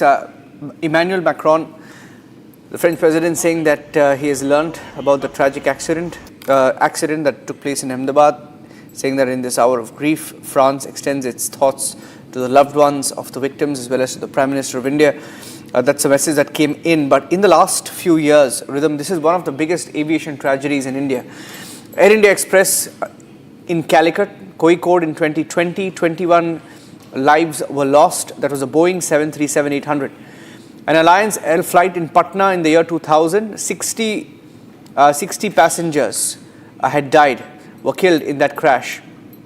In 1990, an Indian Airlines Flight 605, it was an Airbus A320, 92 of the 146 were killed in that air crash. In Mumbai, 1978, a Boeing 747, all 213 were killed in a crash. 1973, 48 people were killed in a crash that involved a Boeing 737.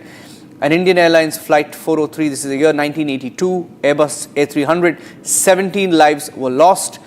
And Boeing 737, in the year 1991, 69 lives lost. So that makes it one of the biggest tragedies, if not the biggest, tragedy in recent times. Rhythm. Yes, absolutely. And like you mentioned, there are several people coming in, but I also want to take our viewers to visuals that we're just going to be putting out of the rescue operations visual, the NDRF and the RAF team that are also on the staff. We're also being told now that a message is coming in. General Anil Chauhan, Chief of Defence Staff, all personnel of Indian Armed Forces express their deepest condolences for the tragic aircraft accident of Air India in Ahmedabad. We're also now being told details are coming in, and this is coming in right now from an MP in UK who says, I have raised this, thank the emergency services working at speed this morning.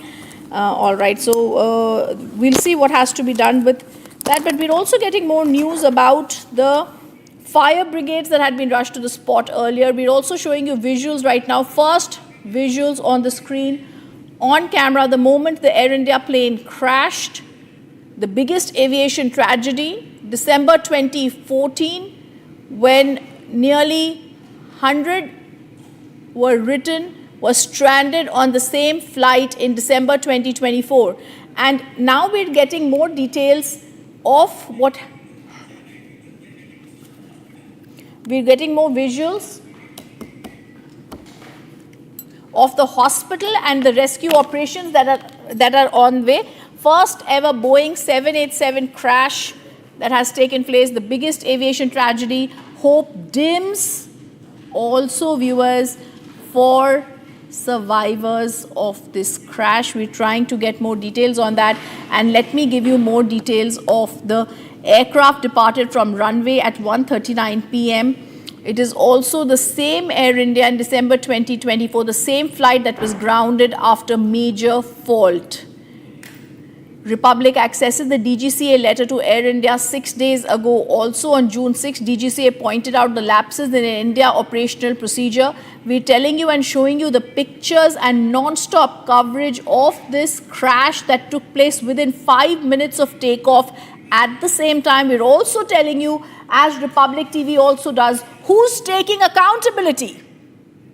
There needs to be more than a templated response by Tata, and accountability needs to be taken.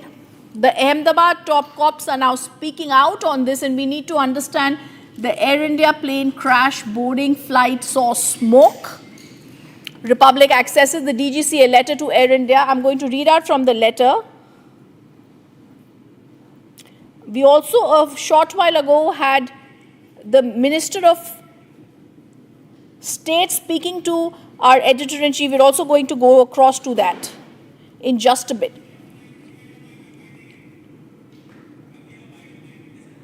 Let me go across to a reaction coming in from an eyewitness.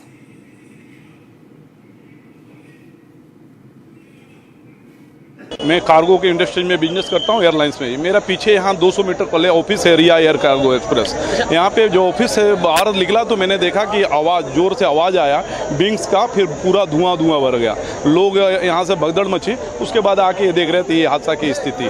आने के बाद देखा कि पूरा मलबा बिखरा हुआ, आग लगी है, पूरा धुआं गुब्बारा है, कुछ भी दिखाई नहीं दे रहा, समझ में नहीं आ पा रहा था क्या है। मैं यहीं मेरे ऑफिस में बैठी थी, जैसा धड़ाका हुआ मैं वहाँ ऑफिस से वहाँ गई। बहुत बड़ा प्लेन क्रैश हुआ था, तो बहुत धुआं और आग लगी थी। बाद में जो प्लेन में से निकाले हैं वो लोग भी बहुत बड़ी। All right, we also have a guest right now, and we're going to go across to former General Secretary of Air India Cabin Crew Association, Vijay Rao, who's now joining us and is live with us. Mr. Rao, we've seen what happened here. We've also got show cause notices that were earlier given to Air India, sir. You've been a part of the Air India Cabin Crew Association. The show cause notices show very serious lapses that had also been occurred. This is the same flight that had been grounded in December also. We had seen lapses and messages that had gone earlier also to DGCA. What do you think was really the reason, that could have been the reason behind the biggest aviation tragedy, this airplane crash of Air India? Good evening. Good evening, sir. We need to understand that there is not a particular incident that we can blame this crash for. There are multiple issues that we need to address.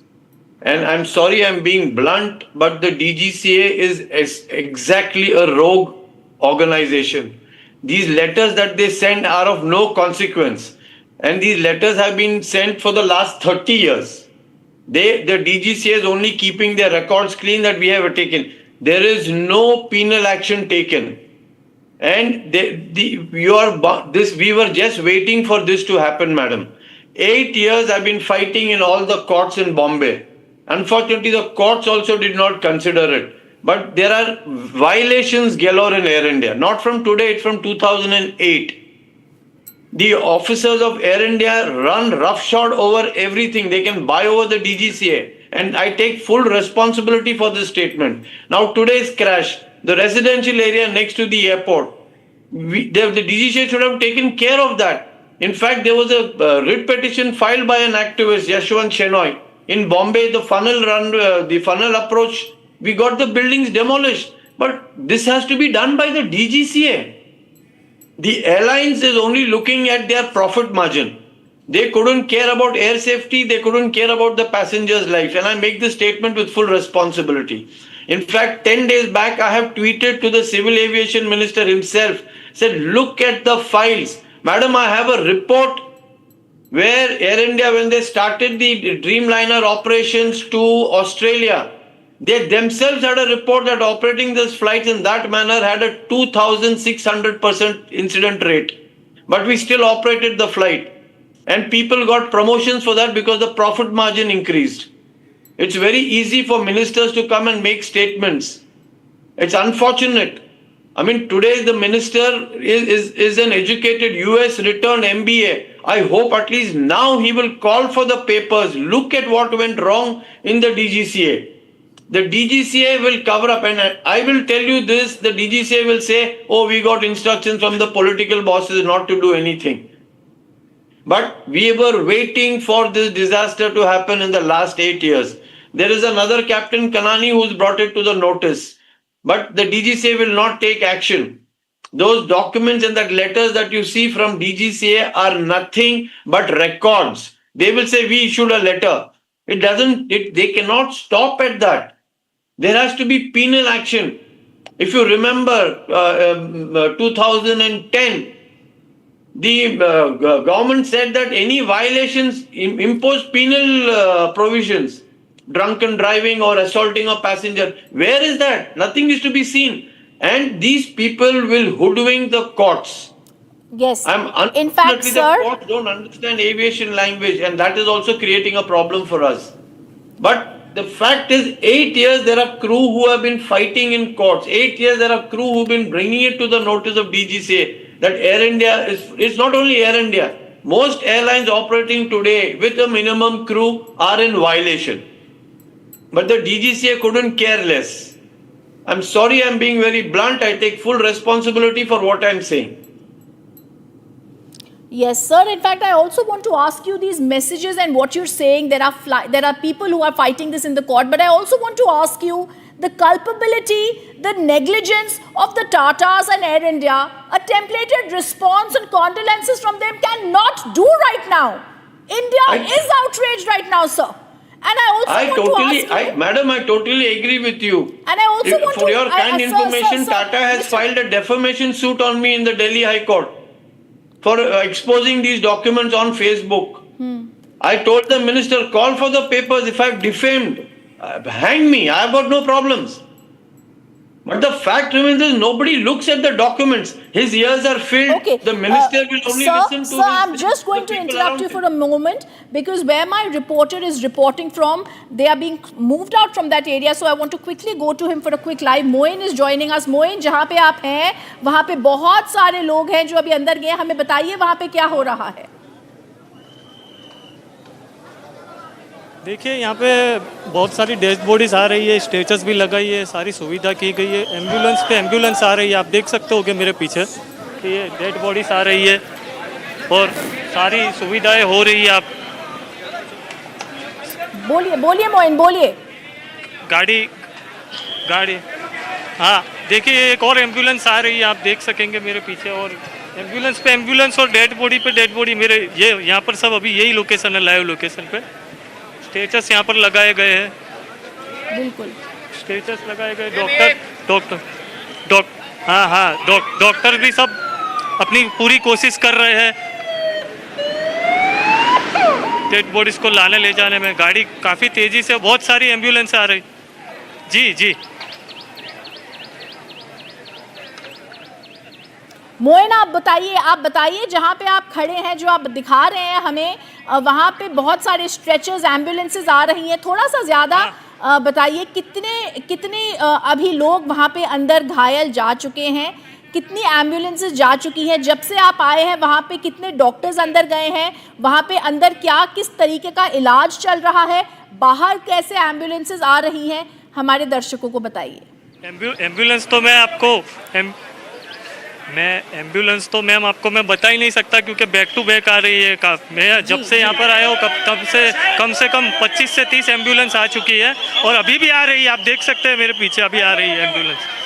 देखिए वो कितनी तेज़ी से आ रही है. देखिए ये ambulance आ रही है. हाँ ये एम्बुलेंस देखिए आ रही है. देखिए चालू ही है, मतलब एक के बाद एक एम्बुलेंस आती ही जा रही है, डेड बॉडीज आती ही जा रही है, स्टेचस लगी हुई है. स्टेचस ये देखिए, ये बॉडी आई, स्टेचस अभी स्टेचस में लेके इनको अंदर लेकर जाएंगे हॉस्पिटल के अंदर. सब डॉक्टर भी फटाफट अपना काम कर रहे हैं. एक अलग ही माहौल है यहाँ पे.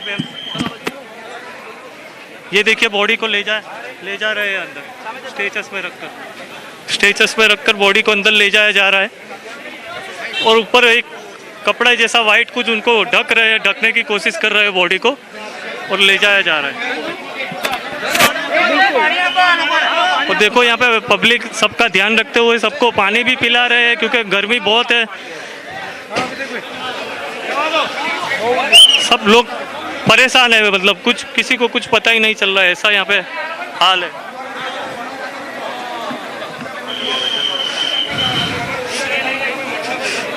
बिल्कुल देखिए मेरे पीछे आप स्ट्रेचर से, एम्बुलेंस से, लोग हैं इतने मेरे पीछे. आप यहाँ पे देख सकते हैं इतने सारे लोग हैं जो यहाँ पे काम कर रहे हैं. एम्बुलेंस आ रहे हैं, जैसे एम्बुलेंस के अंदर बॉडी आ रही है उसको स्टेचस पे लेकर तुरंत अंदर ले जाया जा रहा है. डॉक्टर्स भी अच्छी खासी मेहनत कर रहे हैं.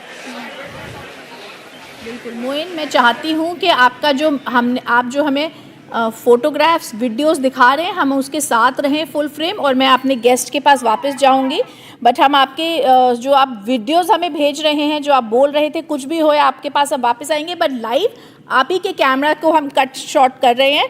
And I want to go back to my guest who was earlier joining us, KVJ Rao, former General Secretary of the Air India Cabin Crew Association.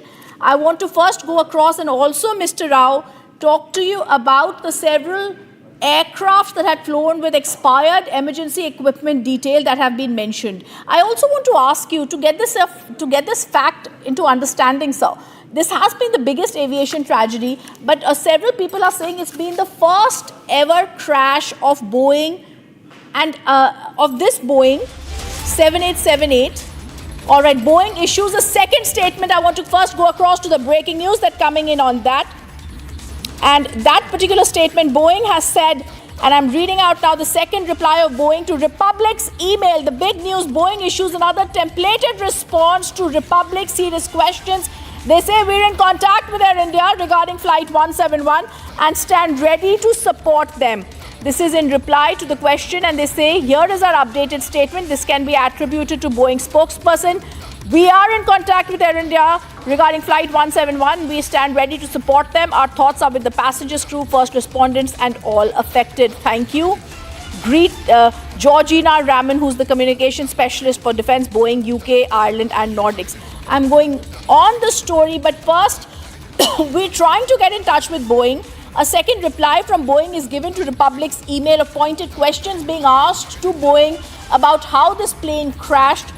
What could have possibly gone wrong? Was this a technical snag which had 2 pilots, 10 cabin crew on their flight? Boeing, Air India, in touch with Air India, Boeing says, and this is, however, a very standard response. We're continuing to play video from the runway of what happened, and I want to go back to my guest who continues to be with us here.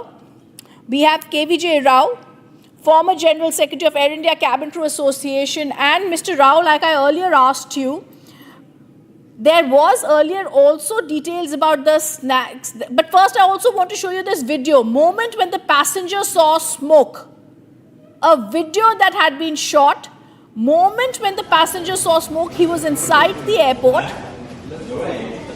If we can have the NAT sounds on that.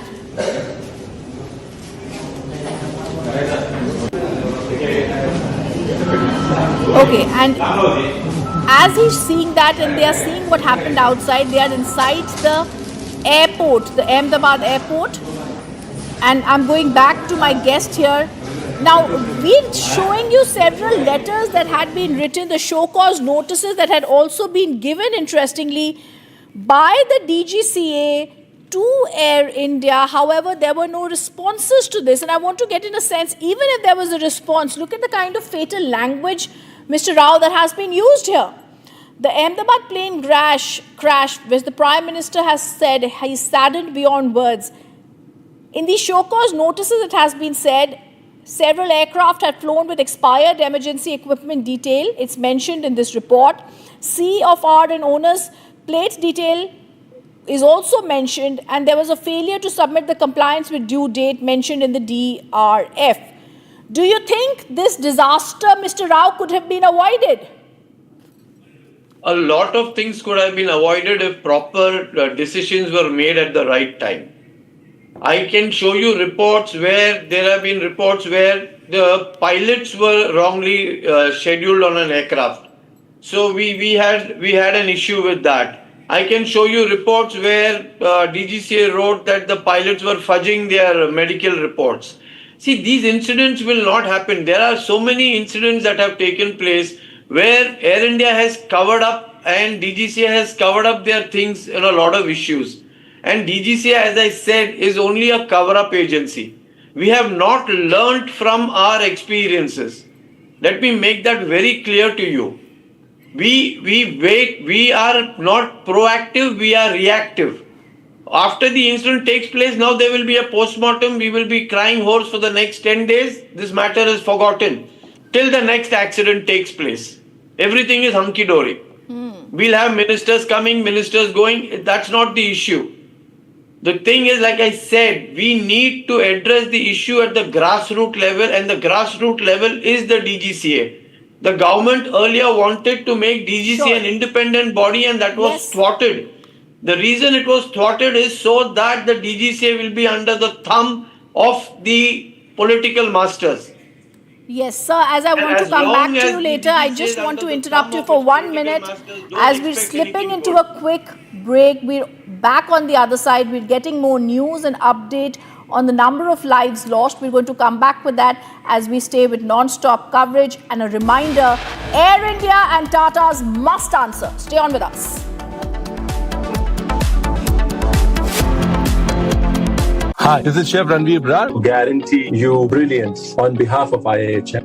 MDH biryani masala, पारंपरिक बिरयानी का असली स्वाद। असली मसाले सच MDH. Hey Kia, take us to the big four. Open the sunroof.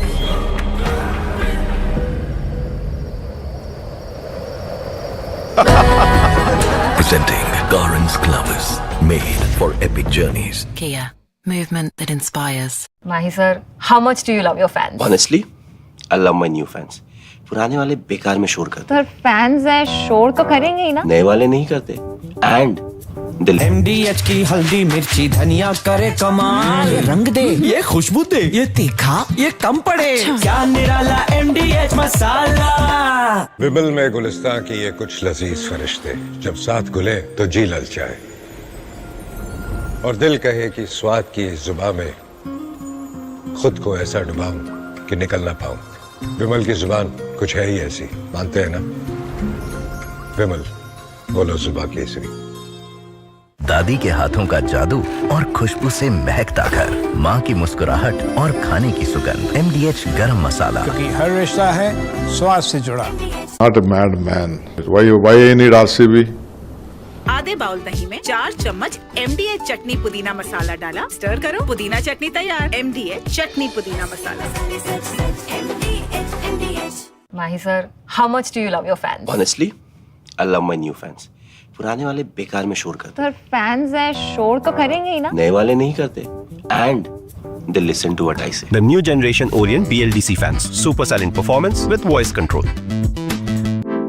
सिली में आए तो और क्रिकेट फैंस। दादी के हाथों का जादू और खुशबू से महकता घर, माँ की मुस्कुराहट और खाने की सुगंध। MDH गरम मसाला, क्योंकि हर रिश्ता है स्वाद से जुड़ा। विमल में गुलिस्तां की ये कुछ लजीज फरिश्ते जब साथ घुले तो जी ललचाए और दिल कहे कि स्वाद की इस जुबान में खुद को ऐसा डुबाऊं कि निकल ना पाऊं। विमल की जुबान कुछ है ही ऐसी, मानते हैं ना? विमल, बोलो जुबा केसरी। MDH की देगी मिर्च, देगी मिर्च का तड़का, अंग अंग फड़का। MDH की देगी मिर्च। Not a mad man. Why you need RCB? Even I don't drink Royal Challenge also.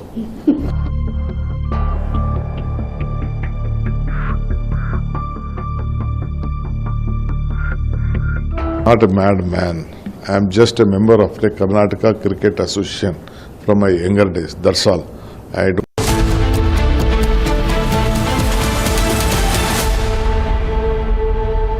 आधे बाउल दही में 4 चम्मच MDH चटनी पुदीना मसाला डाला, स्टर करो, पुदीना चटनी तैयार। MDH चटनी पुदीना मसाला। विमल में गुलिस्तां की ये कुछ लजीज फरिश्ते जब साथ घुले तो जी ललचाए और दिल कहे कि स्वाद की इस जुबान में खुद को ऐसा डुबाऊं कि निकल ना पाऊं। विमल की जुबान कुछ है ही ऐसी, मानते हैं ना? विमल, बोलो जुबा केसरी। ये है सीक्रेट रेसिपी MDH का जीरा सिप जल जीरा मसाला। सिप सिप जीरा सिप MDH का जल जीरा सिप MDH का जल जीरा SIP.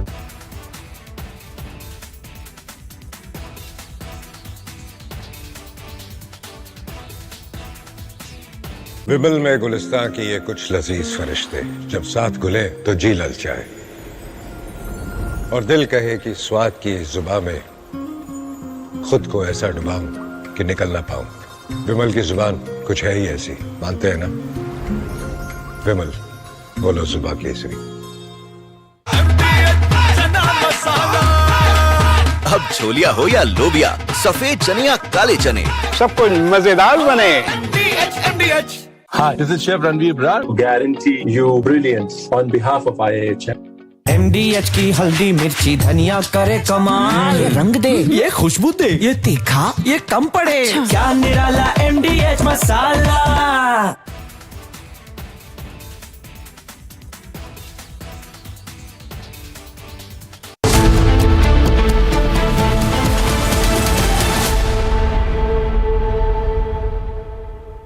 And we're getting you breaking news on the biggest tragedy that we have seen, the Air India crash that has now been seen, the visuals on the screen of the Air India crash that has taken off from Ahmedabad to London. I'm getting you the breaking news that's coming in. The London-Delhi flight that was to come, the airplane had a technical fault in London itself. The same plane in its London-Delhi flight was delayed by 90 minutes due to a fault in London just last evening. We're also going to be trying to go to a passenger on the London-Delhi flight to get more details on that. But if indeed there was a technical fault in this air flight, why was it then being taken off? Why did it take off? What was really happening? Who's going to be held accountable and who's going to be giving us details? We're also now being told, as we're getting a pass.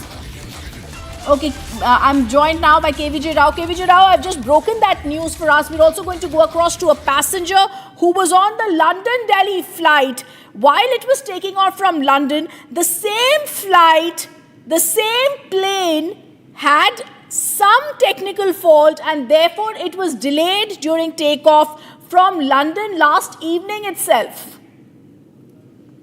Yes, ma'am. I mean, technical delays are natural. I mean, that we cannot avoid that. It's a machine will malfunction.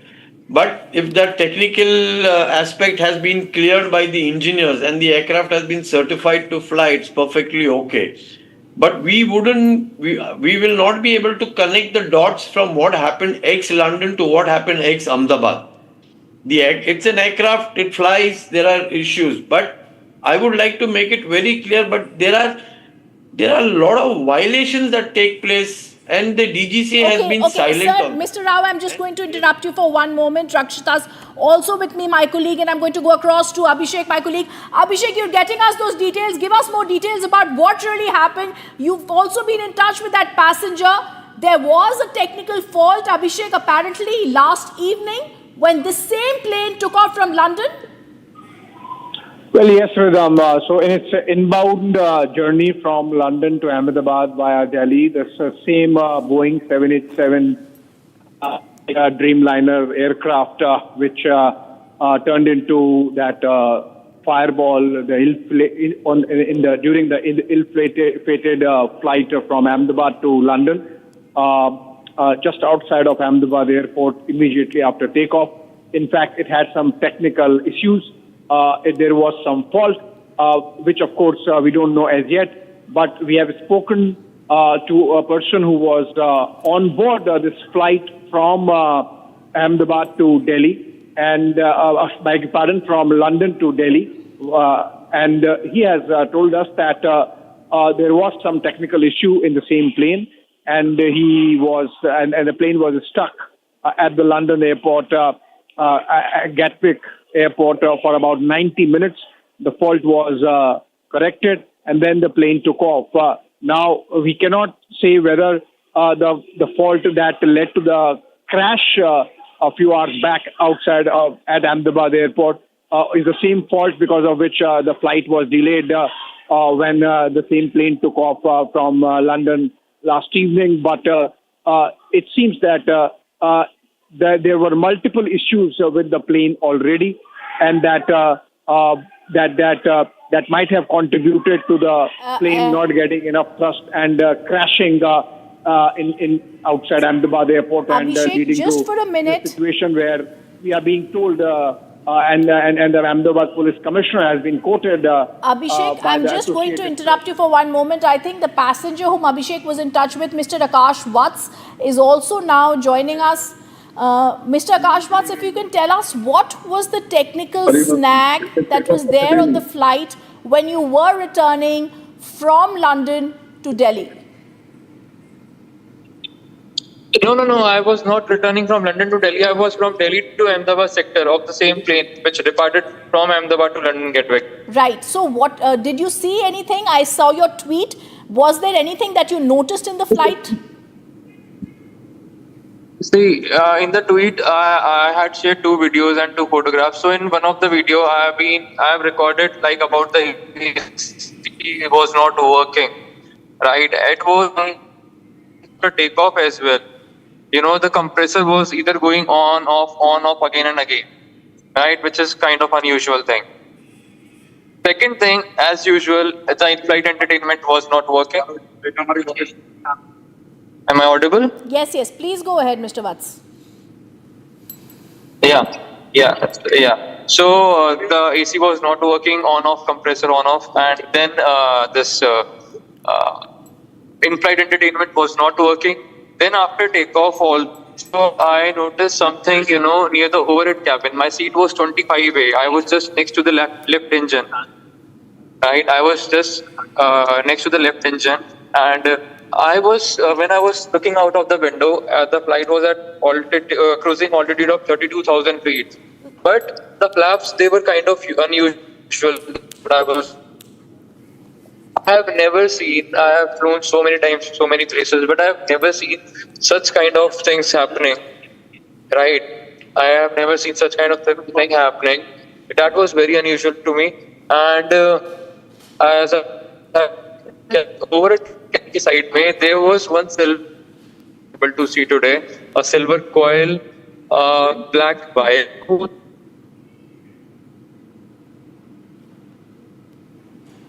I thought that and I just ignored it. So this is very unusual. These things were very unusual for me, and I'm stammering today because I'm traumatized, very much traumatized. My life just got saved. I was traveling with my father and tonight in 4 hours from Air India only. So I'm very emotional.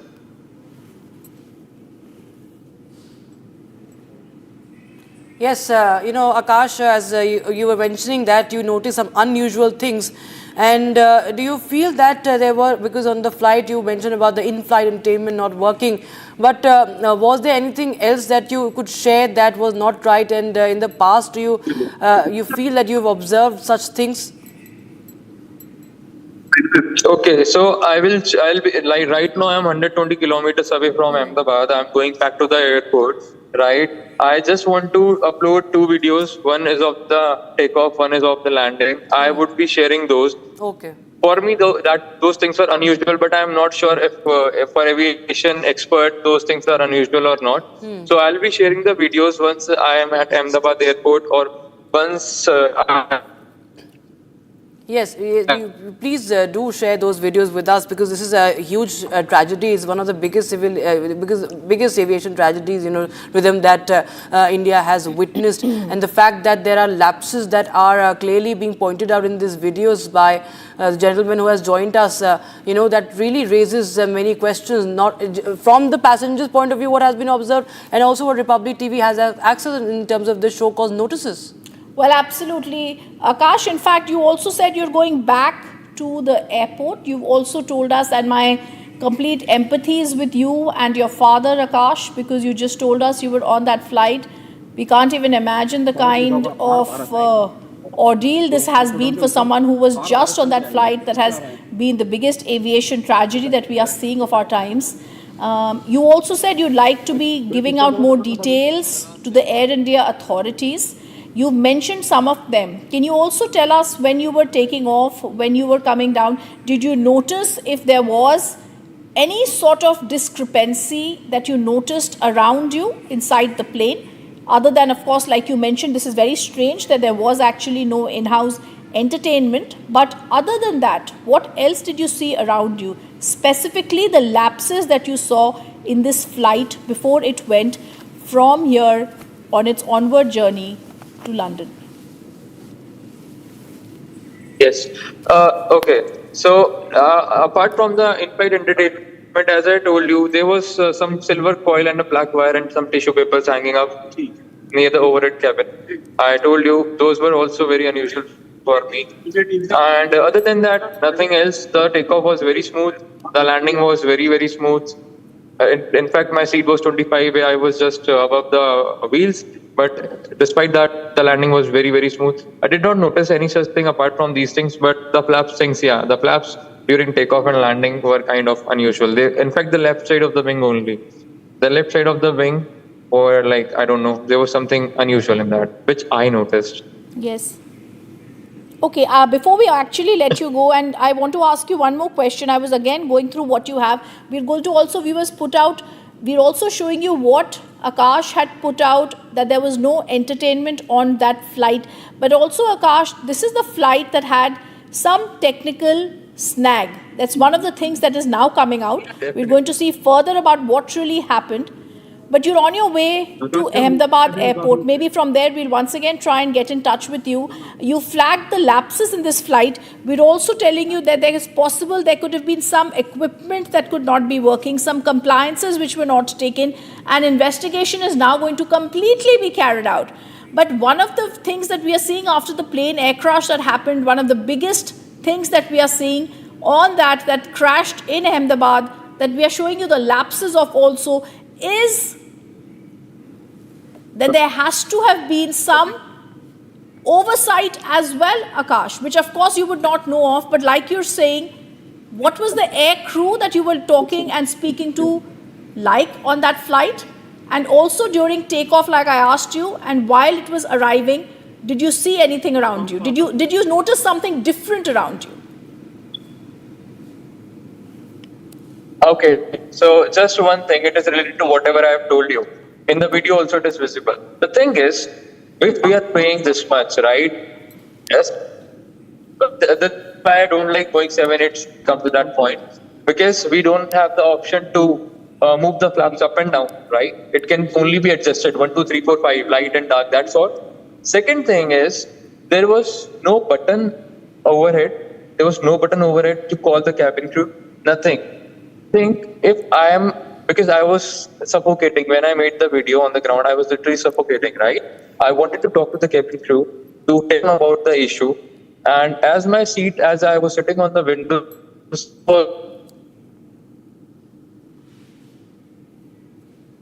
right, I wanted to call them and ask them, or even tell them from my point of view, I think there's something wrong. But I was not able to do it. And right after takeoff, obviously we were served meals. The cabin crew came, but that time, as I told you, the compressor was going on and off, so I adjusted. I was continuously in touch with my father about this, but he told me, okay, theek hai, chalta hai. One more thing, my seat was window seat. I switched my seat with my father. I came to the middle seat because I was feeling very hot, beautiful sunlight as well. So I asked Papa, you come this side, window seat, and I'll take the middle seat because I'm feeling very hot and I'm feeling suffocated. So he came that side. And there was one more thing I wanted to tell, but I think it got skipped from my mind. Yeah. Okay, thank you. Yeah. So I told you the buttons were not working. I was not even able to call the cabin crew. The cabin crew calling button was there in the remote, right? I have clearly shown in the video. That was not working. Apart from that, I was neither able to turn on the light overhead. Basically, the full job light nahi thi. Which matlab, I don't know how can this be passed before for flying. Problem, so many lags in the aircraft. How can it even be passed by the engineers? This is a big, big slap on Air India. I'll be very honest and clear. And I just request Air India for my safety, for my flight back to Delhi, which is at 10:10 tonight. I'm picking up two things here. We're also going to get you some more breaking news, and I'm going to go across to that in a minute. But Akash, what you just said, it is in relation to what we are going to viewers break out next for our viewers. You spoke about the fact that you were feeling suffocated. We're going to be breaking out some details about the oxygen cylinders that were taken on, Akash, and you were just telling us you were being suffocated. And I also want to bring across to our viewers the worry, the concern in the voice of the passenger, Akash, what's up? Because he has to take a flight and he's very concerned about his safety. It's visible on his face, the worry. He's also traveling with his father. And Akash, like you mentioned, I am praying and I'm very sure that you will be fine on your flight. Akash, if you could stay on with us. The next breaking news that we're getting for our viewers, the complainants have not been taken seriously by Air India. The breaking news that's coming in right now, Air India did not comply with the DGCA show cause notices that are there with us. The complaints were raised by Air India pilots, were ignored by Air India and DGCA. DGCA is now mulling whether there needs to be a termination. I want to quickly go across to Harsha, who's breaking out that news for us. Harsha, give us more details. You telling us exactly what a passenger on the same plane was telling us about oxygen suffocation, oxygen cylinders. You telling us two captains in the Air India earlier raised the issue of faulty oxygen cylinders in the aircraft and raised this matter, Harsha, with the CEO, Campbell Wilson. You're also giving us these letters that are there with us. Give us more details, Harsha. Rhythm is very bizarre and extremely shocking that the show cause notices were issued from the side of DGCA to Air India, but Air India was clearly sleeping on those show cause notices. Not even one Boeing aircraft, not even 777 or 787 for whom the faulty equipments were found during inspections, not even one of the Boeings were maintained. They were due for inspection, the engines were not changed, the machines were not replaced, and the flight was allowed to operate. The flight was allowed to operate. 5th June is the letter where the DGCA is clearly stating Air India is asking Air India not to operate the airline, not to operate the aircraft as the engines are faulty, the equipments are faulty, the equipments have expired, but still Air India decided to operate this Boeing 787 and keep the lives of 242 passengers in danger. At what cost? At the cost of earning money, at the cost of making profits. That's the intensity of the mindset of the people at Air India. Campbell Wilson, who is one of the offenders mentioned in the show cause notice, he just comes with a tweet. There's a tweet from the side of Air India. They only say sorry. They say we apologize. And the lives of 242 people, right now the real number is 105 casualty. The more numbers are right now coming in, like how many people have lost their lives. There are several who are critical, taken to the nearby hospital. And what we are hearing from the DGCA is that DGCA does the show cause notice. 15 days happens. DGCA again doesn't pull up the Air India, the airline. Both DGCA and Air India sleep on the show cause notice. Not once DGCA had summoned Campbell Wilson in the earlier show cause notices. And now when the incident has happened, when so many passengers have lost their lives, now Campbell Wilson is being summoned by DGCA. Now DGCA and the BCAS, after Ministry had the meeting and after the marathon meeting, now DGCA has summoned Campbell Wilson of Air India, the CEO of Air India, to come here at DGCA office and give the reasoning, the reason behind the plane crash, the reason behind the faulty equipment, the reason why the communication couldn't be set up between the pilot and ATC, and if the engines were faulty, why it was operated. Now, when the passengers' lives have lost, if DGCA would have done it with them, if DGCA would have done it when Air India didn't comply by the show cause notice, the passengers' lives would have been saved. The aircraft would not have operated. But the aircraft was operating from Ahmedabad to London. It took off, and just after, at 1:39, the communication was set. At 1:50, emergency was declared, and whoosh, the plane crashes. The plane crashes at the top of the terrace of the doctor's hostel. And this is the reality. Because of DGCA and because of Air India, this entire incident has happened. It could have not happened. It could have been the passenger's life could have been saved if that Boeing 787 was not operating, if it was kept for maintenance, but they didn't maintain it, the engines were faulty, and therefore this entire plane crash happened. Back to you. I think this is very, very important. As we are saying now, the second breaking news that Harsha is breaking, we're going to first put that out as 1, 2 and 3. Air India did not comply with the DGCA show cause notice. Rakshita and Harsha, this is the breaking Harsha's getting us. Complaints raised by Air India pilots were ignored by Air India and DGCA. DGCA mulls over termination of the license and over the faulty aircraft now.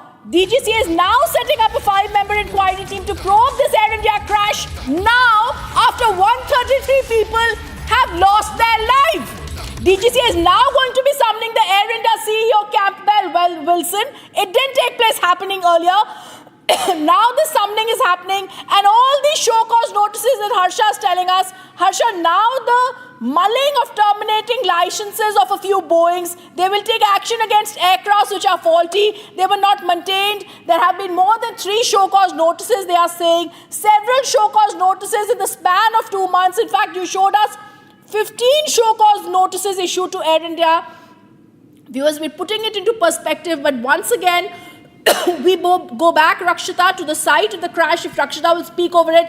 And then once again, we go back to Harsha with the breaking news that we have. You know, Rhythm, these visuals actually demand answers from Air India and from the DGCA, who have been sitting on these complaints, sleeping over these complaints. Are they waiting for such tragedies to happen? Were they waiting for this aviation tragedy to happen, where we have hardly any hope of any survivor? Videos from the runway of the airport moment of the crash right now, we're bringing to you, and we show you how that this is happening. This is a video shot from near the runway, I think, and you can see that runway of the airport. You can see and we are getting in more updates as far as the rescue operations are concerned. Indian Army has, of course, deployed its personnel for the rescue operations. We'll get you more information on that. And meanwhile, we are showing you visuals right from the moment of crash to the aftermath of the crash that happened. Remember, this crash happened in the hospital, in the doctor's hostel, where there were students, and there are no hopes of survivors there. There are multiple casualties reported from the ground. You understand the impact, viewers.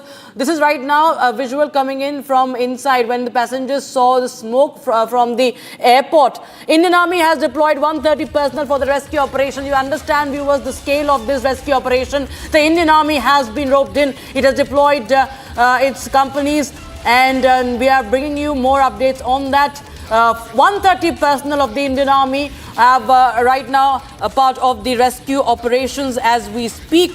There are more updates coming in as far as the rescue operation. The NDRF, the SDRF also there, and all right, we have a reporter from outside the civil hospital also joining us right now. We are trying to just okay, let me go across to Moin. Moin, आप हमारे साथ पहले भी जुड़े हुए थे. आपने बहुत अच्छी तरह पूरा विस्तार से हमें एम्बुलेंस दिखाई थी, आपके पीछे डॉक्टर्स थे, आपने हॉस्पिटल दिखाया. फिर आपके पास हम फुल फ्रेम आएंगे. हमें दिखाइए आपके पीछे क्या हो रहा है. हमारे दर्शकों को बताइए कितनी और एम्बुलेंसेज वहाँ आई हैं, वहाँ पे क्या हो रहा है. मोइन, देखिए यहाँ पे देखिए, आप मेरे पीछे देख सकते हैं, हर 1 या 2 मिनट में एक एम्बुलेंस आ रही है. हर 1 या 2 मिनट में आप देख सकते हैं पीछे. और डॉक्टर भी काफ़ी अच्छी मेहनत कर रहे हैं कि जैसे ही बॉडी आ रही है उसको लेकर अंदर लेकर जा रही है. ये जो है बेसिकली ये सिविल ट्रॉमा सेंटर है. ये आप देख सकते हैं, ये सिविल का ट्रॉमा सेंटर है पुराने वाला, जहाँ पर सबको ले जाया जा रहा है. और डॉक्टर्स भी बहुत, जैसे ही डेड बॉडीज आ रही है जी, कितनी एम्बुलेंसेस फटाफट उस पे कपड़ा एक कपड़ा डालकर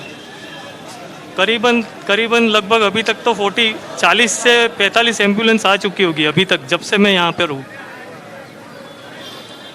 जी. और ये आप देख सकते हैं मेरे पीछे जो भीड़ है, ये रिलेटिव्स है कहीं ना कहीं, जिनके घर वाले हैं, उनके परिवार वाले यहाँ पर वेट कर रहे हैं, देख सकते हैं आप मेरे पीछे. ये लोग जो वेट, इनके परिवार वाले जो है ये इंतज़ार कर रहे हैं कि क्या होगा, कैसे होगा. जी मोइन, आपने हमें पहले ये भी बताया कि इनके जो पैसेंजर्स हैं, इनकी फैमिलीज़ यहाँ पे हैं. आपने इनसे पहले पूछने की, बातचीत करने की किया था. मैं फुल फ्रेम आपके साथ रहना चाहती हूँ. आपके जो शॉट्स आप भेज रहे हैं, एक तरफ हम दिखा रहे हैं किस तरीके से उस बीजे हॉस्टल में ये प्लेन का क्रैश हुआ था, और दूसरी तरफ जो लोग यहाँ पे घायल है, जिनको लाया जा रहा है. 40 से 50 कुछ स्टूडेंट्स भी थे. काफ़ी लोग कह रहे हैं वो स्टूडेंट्स काफ़ी इंजर्ड थे, बट वो आउट ऑफ डेंजर हैं. डॉक्टर्स आपके पीछे थे. यहाँ पे 40 एम्बुलेंसेज आ चुकी हैं. आपने क्या किसी फैमिली से बात की है? कुछ आपको जानकारी उनसे कुछ प्राप्त हुई है? हाँ, मेरी एक जस्ट अभी यहाँ मैं खड़ा था यहाँ पे, तो मेरी एक भैया से बात हुई थी. उन्होंने ये बोला कि एक फैमिली जो थी वो लंदन जा रही थी, जो कहीं ना कहीं यहाँ पर अहमदाबाद में खानपुर की फैमिली थी. खानपुर मतलब खानपुर एरिया है, वहाँ की फैमिली थी, वो जा रही थी. वो पूरी फैमिली का मतलब मेंबर डेथ हो चुका है, ऐसा जानने की मैंने कोशिश की है यहाँ के एक लोग से. लोग ज़्यादा बात नहीं कर रहे, वो लोग टेंशन में है. इतना बड़ा जो हादसा हो गया है तो ज़्यादा बात करना नहीं चाह रहे हैं. बस दुख देखा जा सकता है लोगों का. लोग इधर कतार में खड़े हैं जी, वेट कर रहे हैं क्या है, मतलब जिंदा है, डेथ हो गई है, क्या इंजरी हुई है, वो सब लोग आप देख सकते हैं. मैं आपको दिखाने की कोशिश कर रहा हूँ. ये लोग आप देख सकते हैं, ये सब रिलेटिव लोग हैं जो अपनी फैमिली का इंतज़ार कर रहे हैं यहाँ जस्ट सिविल ट्रॉमा सेंटर के बाहर जी. और ये जो अस्पताल जो है, मैं ये अस्पताल अपने जहाँ क्रैश हुआ है उस जगह से अस्पताल कम से कम 10 या 12 मिनट की दूरी पे ही है. 1 किलोमीटर बताया जा रहा है, 1 किलोमीटर ही है अस्पताल भी. और मेरे पीछे आप देख सकते हैं डेड बॉडीज अभी भी है, स्ट्रेचर्स पे है, डॉक्टर वगैरह पूरी कोशिश कर रहे हैं। जैसे ही डेड बॉडी एम्बुलेंस से आ रही है उनको मतलब एक वाइट कपड़ा डालकर सीधा अंदर ले जाया जा रहा है। जी ठीक है, thank you Moin for being with us. This is the big story that we continue tracking. Viewers, we're slipping into a quick break. On the other side, we get you more details about the lapses that could have possibly been there, and also Air India, that it did not comply with the DGCA 15 show cause notices given to it. Who's responsible for the Air India plane crash? Much more after a short break. Stay on with us.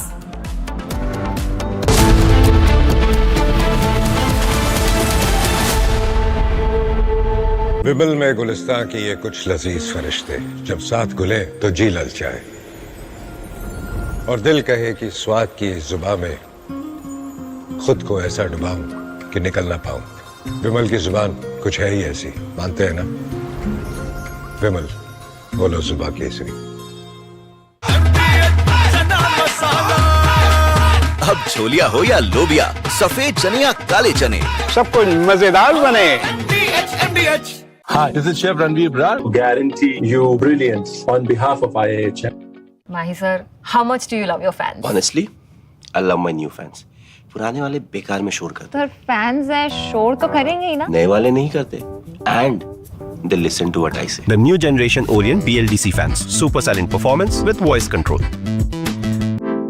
Silly me आए तो और Cricket fans. Not a mad man. Why I need RCB? Even I don't drink Royal Challenge also.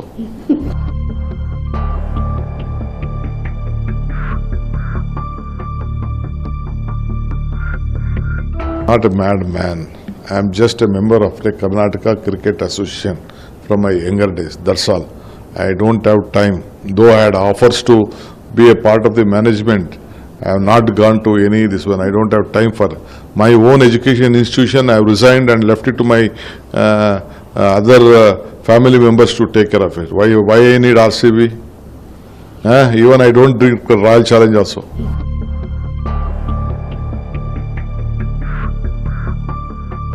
The incident what has happened, because we never expected such a thing to happen, because this event was held in the cricket stadium by the IPL organizers, or rather KCA and DNA network, or whoever it is. But very unexpectedly there was a huge crowd and a huge rush is there. I don't think government is in any way responsible for the program which was held in the KCA.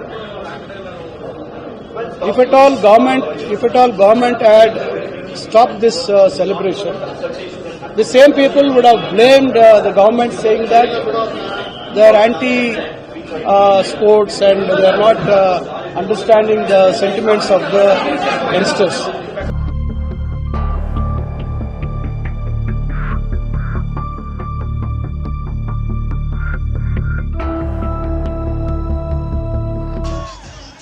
Took the match towards RCB side. Krunal Pandya ge जोरों से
Summer Summer is here. Is your home ready for the heat? Keep your roof cool and your home comfortable all summer with Roof Cool and Seal.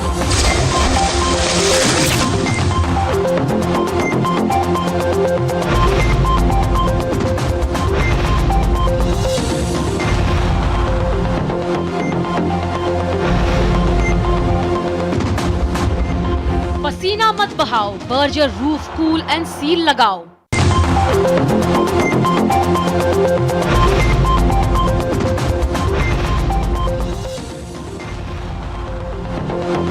आधे bowl दही में 4 चम्मच MDH चटनी पुदीना मसाला डाला, stir करो, पुदीना चटनी तैयार। MDH चटनी पुदीना मसाला। Mahi sir, how much do you love your fans? Honestly, I love my new fans.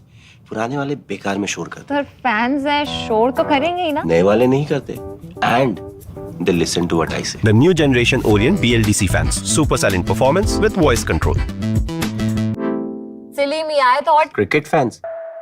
विमल में गुलिस्तां की ये कुछ लजीज फरिश्ते जब साथ घुले तो जी ललचाए और दिल कहे कि स्वाद की इस जुबां में खुद को ऐसा डुबाऊं कि निकल ना पाऊं। विमल की जुबान कुछ है ही ऐसी, मानते हैं ना? विमल बोलो जुबां केसरी। मेरी नई हुंडई एक्स्टर तुमने भी तो कल नई कार ली है ना, उसमें भी तो होगा ना ये वॉइस इनेबल सनरूफ है ना अंकल, सिंगर इनेबल सनरूफ। और बेनिफिट्स ये तो मिले होंगे ना? ये मिला। हाँ? हुंडई कार्स पर मिल रही है अमेजिंग डील्स। वैसे लोगे तो आप हुंडई ही, चाहे दिल की सुनो या डील्स की। Not a mad man. Why I need RCB? Even I don't drink Royal Challenge also.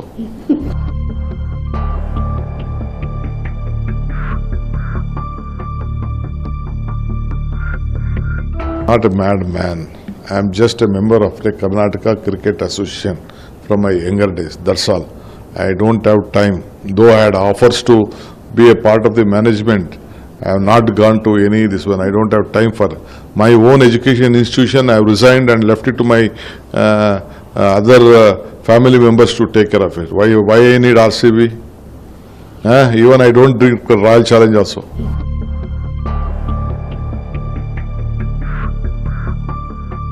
The incident what has happened, because we never expected such a thing to happen, because this event was held in the cricket stadium by the IPL organizers, or rather KCA and DNA network, or whoever it is. But very unexpectedly there was a huge crowd and a huge rush is there.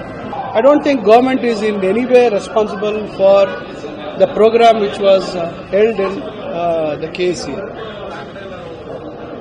If at all government had stopped this celebration, the same people would have blamed the government, saying that they are anti-sports and they are not understanding the sentiments of the youngsters.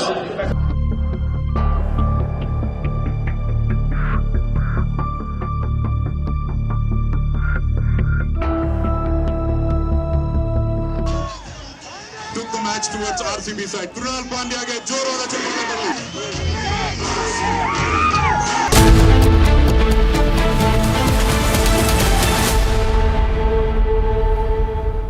Viewers, we continue to get you all the latest updates as far as this plane crash is concerned. Viewers, we have now breaking news coming in.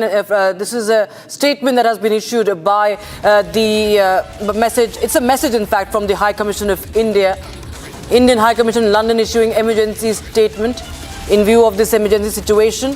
Now, the High Commission of India says, and I quote, next of kin or relatives of any passengers on board can contact on emergency number. They have put out their emergency number.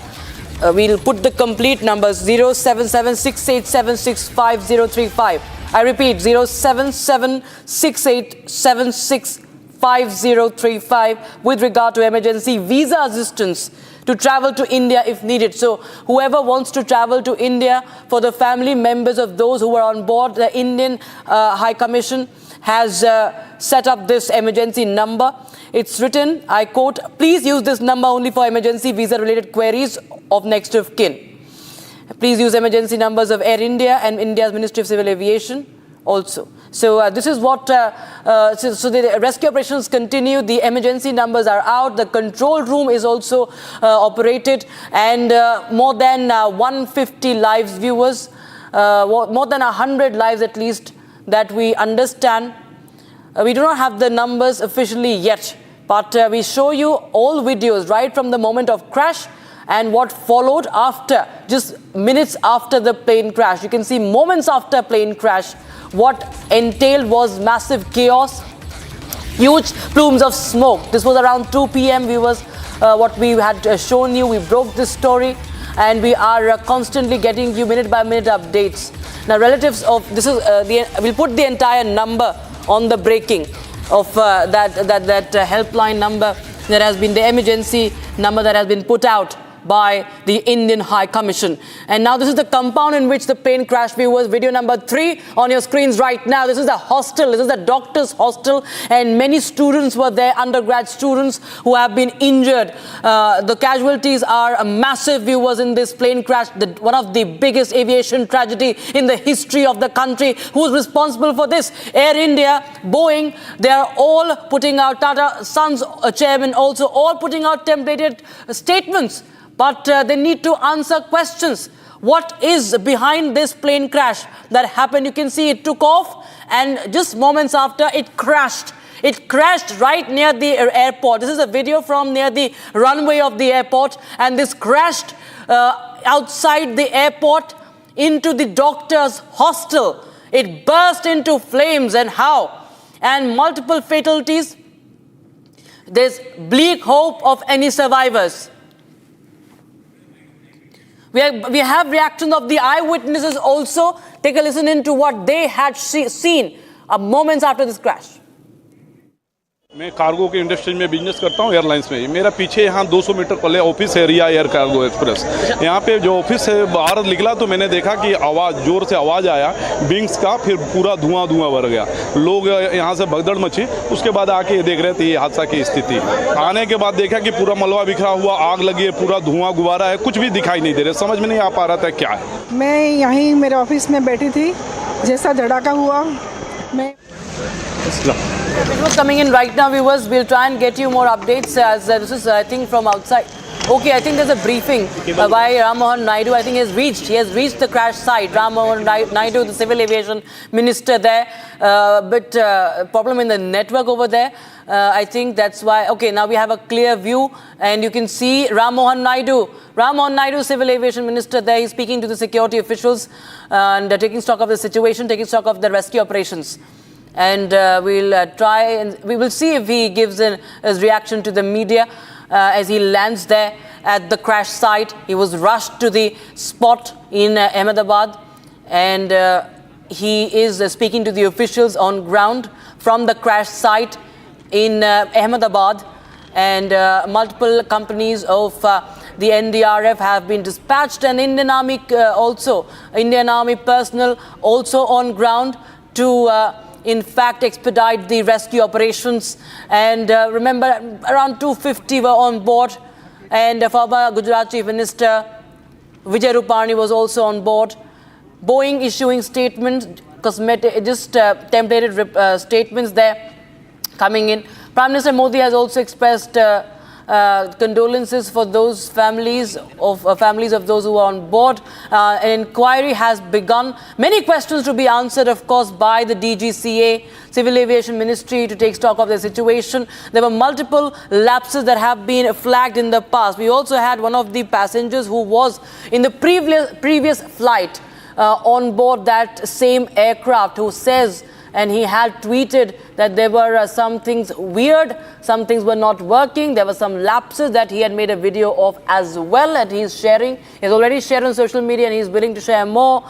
And these are the questions that are raised now. In fact, viewers, the biggest story that we are tracking is that there in 2 months, in the span of 2 months, 15 show cause notices have been issued to Air India.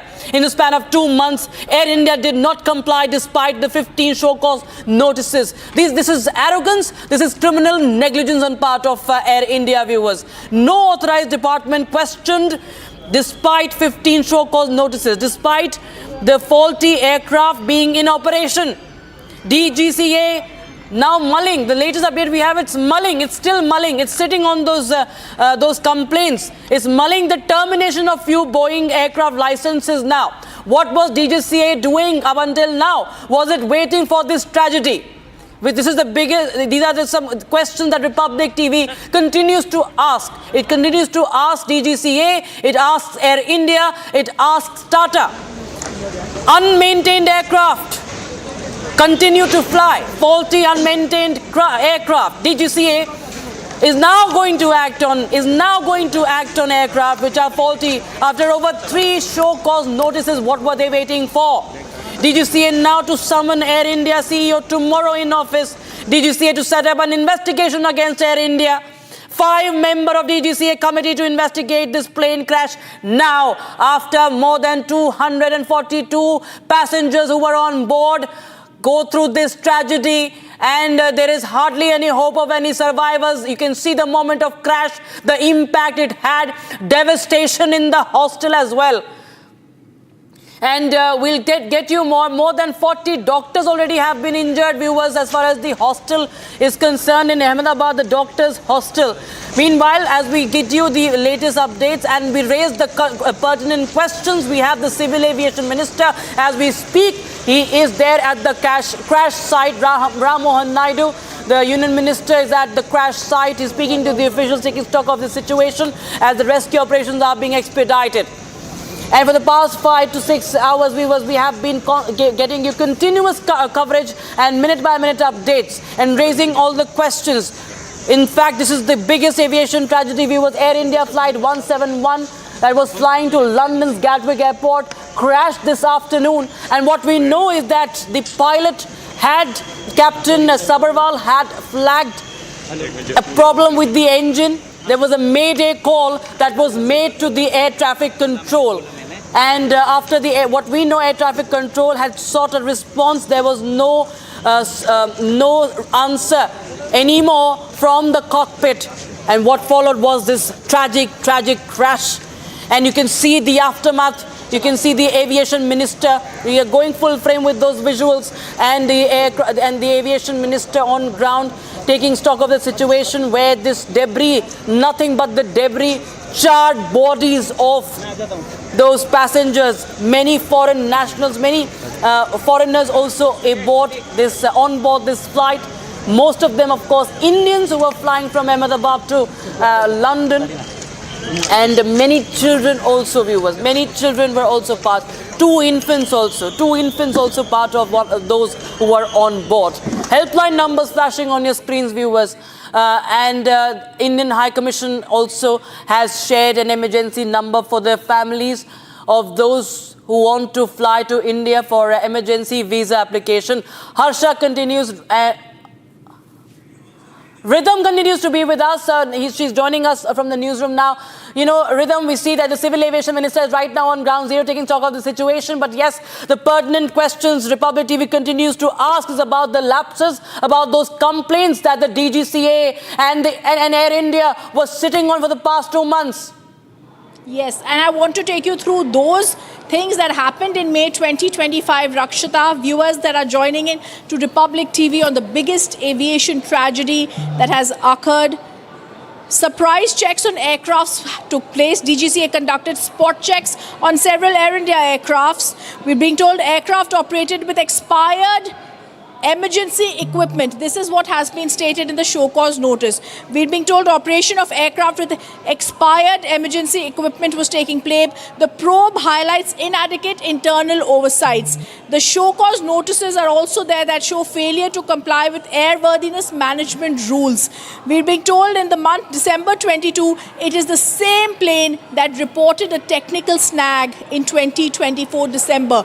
We're being told the plane was also grounded. The very plane that has had this tragedy today, Air India. After a major fault was detected, it was grounded. We're also being told it is this very plane where the airline had assured issue would be resolved. This is top breaking news that we're getting you. The safety watchdog DGCA had also flagged negligence and ignorance of Air India. But the big question that Republic TV is asking right now, despite this, why was nothing done? Why is there that Air India, Boeing, the Tatas continue to give out one-word responses? Republic TV tried to reach out to Boeing, that said that we're in touch with Air India, we give out support.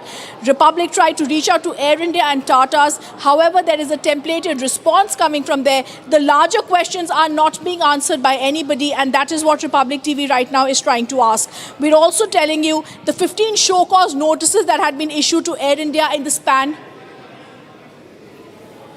Okay, we're also now being...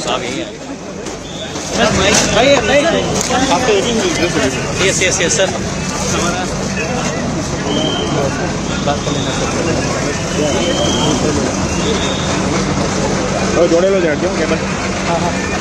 Okay, we just gone back to reactions and we were showing you pictures of what's been happening on ground, viewers.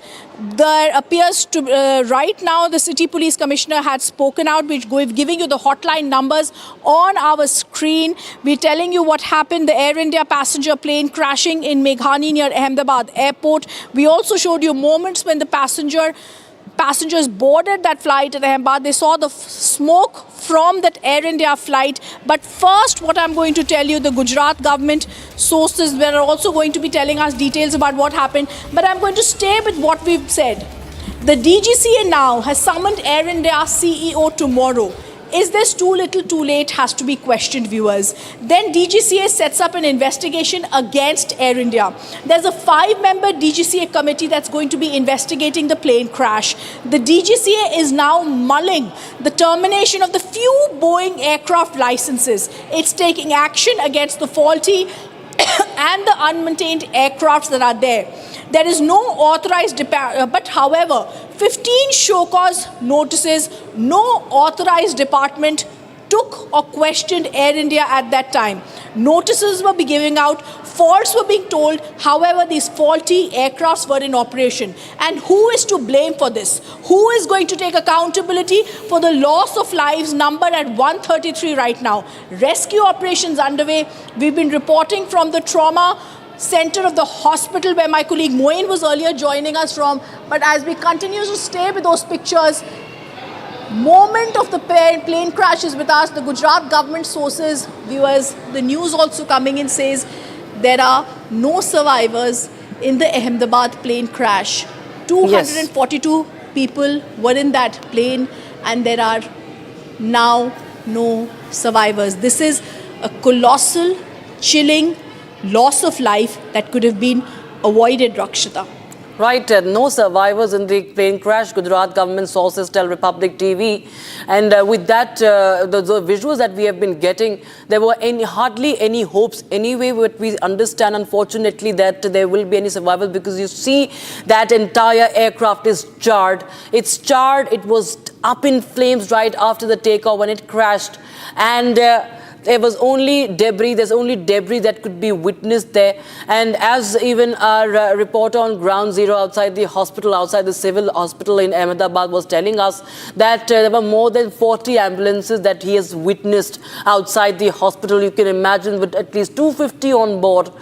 There are no hopes of any survivors right now, and Gujarat police sources, Gujarat government sources tell us no survivors in the Ahmedabad plane crash. This is the biggest air tragedy. And we will continue to get all the details, minute by minute updates. Civil Aviation Minister at the crash site in Ahmedabad. We will get you all the details, all the responses, and we continue to raise the questions. What are the lapses that have been flagged? All that and more on Republic TV. Stay tuned.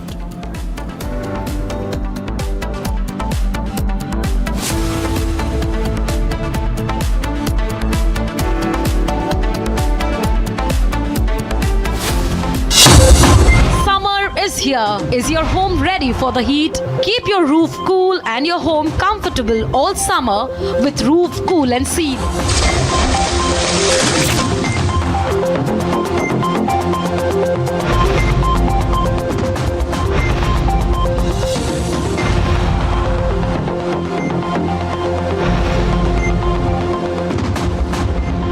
पसीना मत बहाओ, Berger roof cool and seal लगाओ।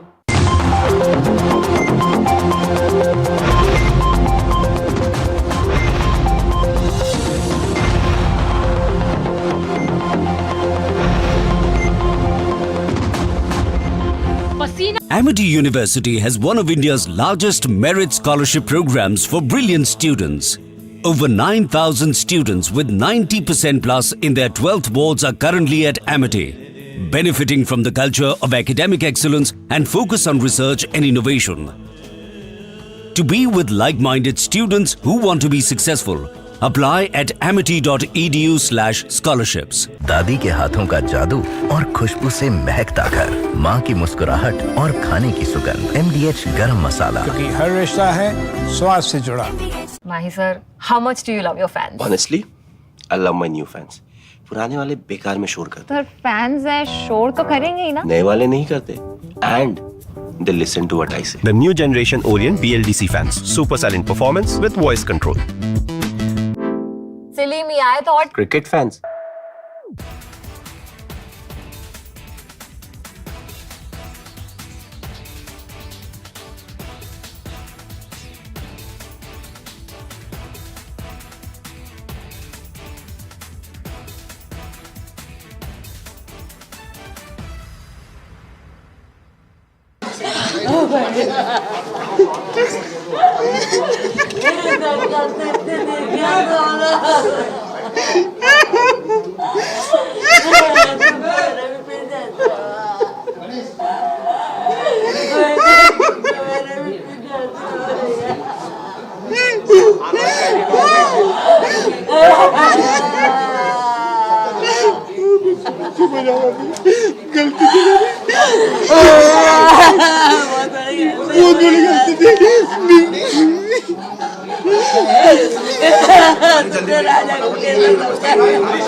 क्या सोनम का पहले से कोई affair था, आपको मालूम था? ऐसा नहीं, कोई अफेयर नहीं था। इन दोनों की राज कुशवाहा और सोनम रघुवंशी दोनों राखी एक दूसरे को बांधते थे और राज कुशवाहा मेरे यहाँ पे एम्प्लॉय था, काम करता था पिछले 2-3 साल से, बस इतना ही पता है। लेकिन पुलिस ने जो बोला है, गोविंद जी, पुलिस ने तो स्पष्ट कहा है कि सोनम बहुत ज्यादा संपर्क में थी राज के। वो संपर्क में होगी क्योंकि एजा एम्प्लॉय भी संपर्क में थी और बाद में मुझे इसका आइडिया नहीं है। उसका मुझे कोई आइडिया नहीं है क्योंकि मैं खुद 22 दिनों से मेघालय में बिना खाना खाए बिना कुछ करे मैं खुद ढूंढ रहा था और अभी भी मैं 96 घंटे से सफर कर रहा हूँ और direct. Summer is here. Is your home ready for the heat? Keep your roof cool and your home comfortable all summer with Roof Cool and Seal.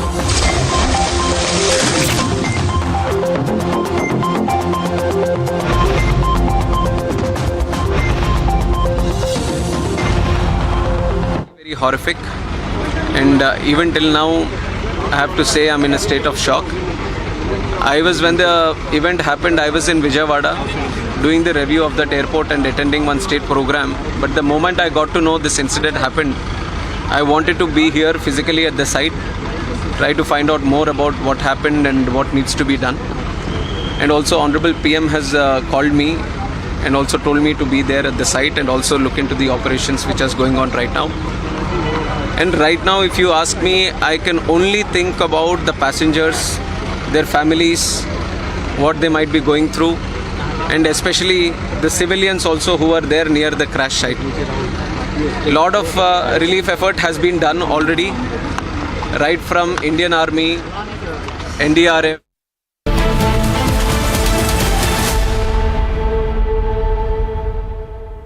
Amity University has one of India's largest merit scholarship programs for brilliant students. Over 9,000 students with 90% plus in their 12th boards are currently at Amity, benefiting from the culture of academic excellence and focus on research and innovation. To be with like-minded students who want to be successful, apply at amity.edu/scholarships. MDH की हल्दी मिर्ची धनिया करे कमाल, ये रंग दे, ये खुशबू दे, ये तीखा, ये कम पड़े, क्या निराला MDH masala. Mahi sir, how much do you love your fans? Honestly, I love my new fans. पुराने वाले बेकार में शोर करते। सर फैंस हैं, शोर तो करेंगे ही ना। नए वाले नहीं करते। And they listen to what I say. The new generation Orient BLDC fans. Super silent performance with voice control. Silly me, I thought. Cricket fans. आपकी फेवरेट हुंडई कार्स पर मिल रही है अमेजिंग डील्स।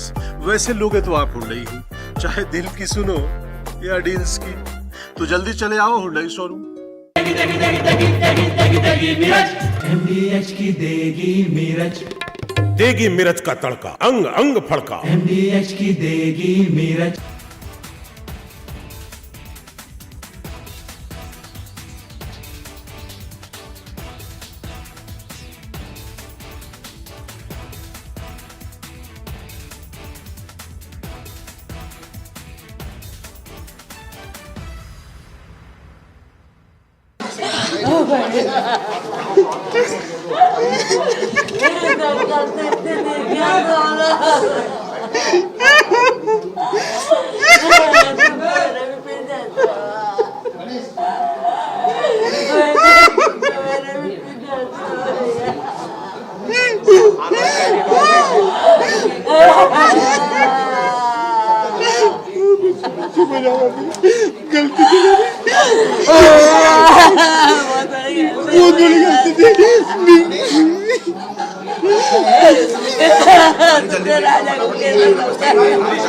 क्या सोनम का पहले से कोई अफेयर था, आपको मालूम था? ऐसा नहीं, कोई अफेयर नहीं था। इन दोनों की राज कुशवाहा और सोनम रघुवंशी दोनों राखी एक दूसरे को बांधते थे और राज कुशवाहा मेरे यहाँ पे एम्प्लॉय था, काम करता था पिछले 2-3 साल से, बस इतना ही पता है। लेकिन पुलिस ने जो बोला है, गोविंद जी, पुलिस ने तो स्पष्ट कहा है कि सोनम बहुत ज्यादा संपर्क में थी राज के। वो संपर्क में होगी क्योंकि एजा एम्प्लॉय भी संपर्क में थी और बाद में मुझे इसका आइडिया नहीं है,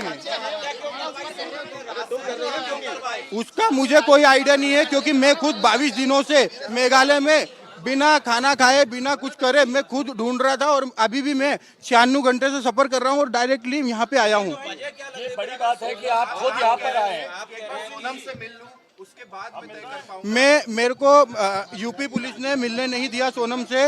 रात को 10:30 बजे मेरी मुलाकात उनसे हुई है, वो भी 2 मिनट के लिए मुलाकात करी, उसमें भी 25 पुलिस वाले थे, मैं उनसे कोई आंसर क्वेश्चन नहीं कर पाया। इसका भैया अगर मुझे अनुभव होता तो मैं वहाँ तक पहुँचने ही नहीं देता चीजों को, मुझे अनुभव नहीं है हत्या का।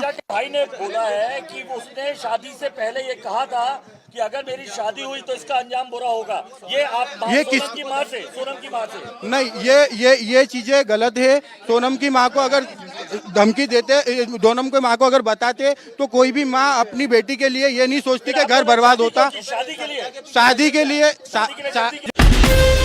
From Asia's largest news headquarters, setting the agenda for Bharat.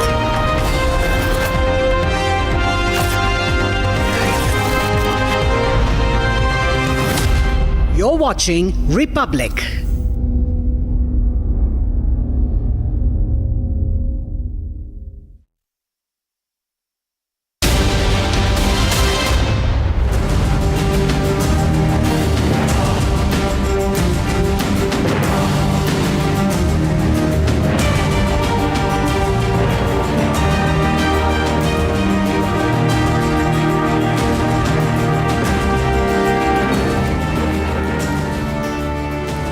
Welcome to Republic TV. We're joining you in a day when the entire nation is mourning the loss of all the 242 passengers that were on that flight, Air India 171, which crashed on its way to London Gatwick from Ahmedabad. Rakshita and I are going to be joining you and we're going to be giving you details. First, Rakshita, we go to the moments of the crash. Yes.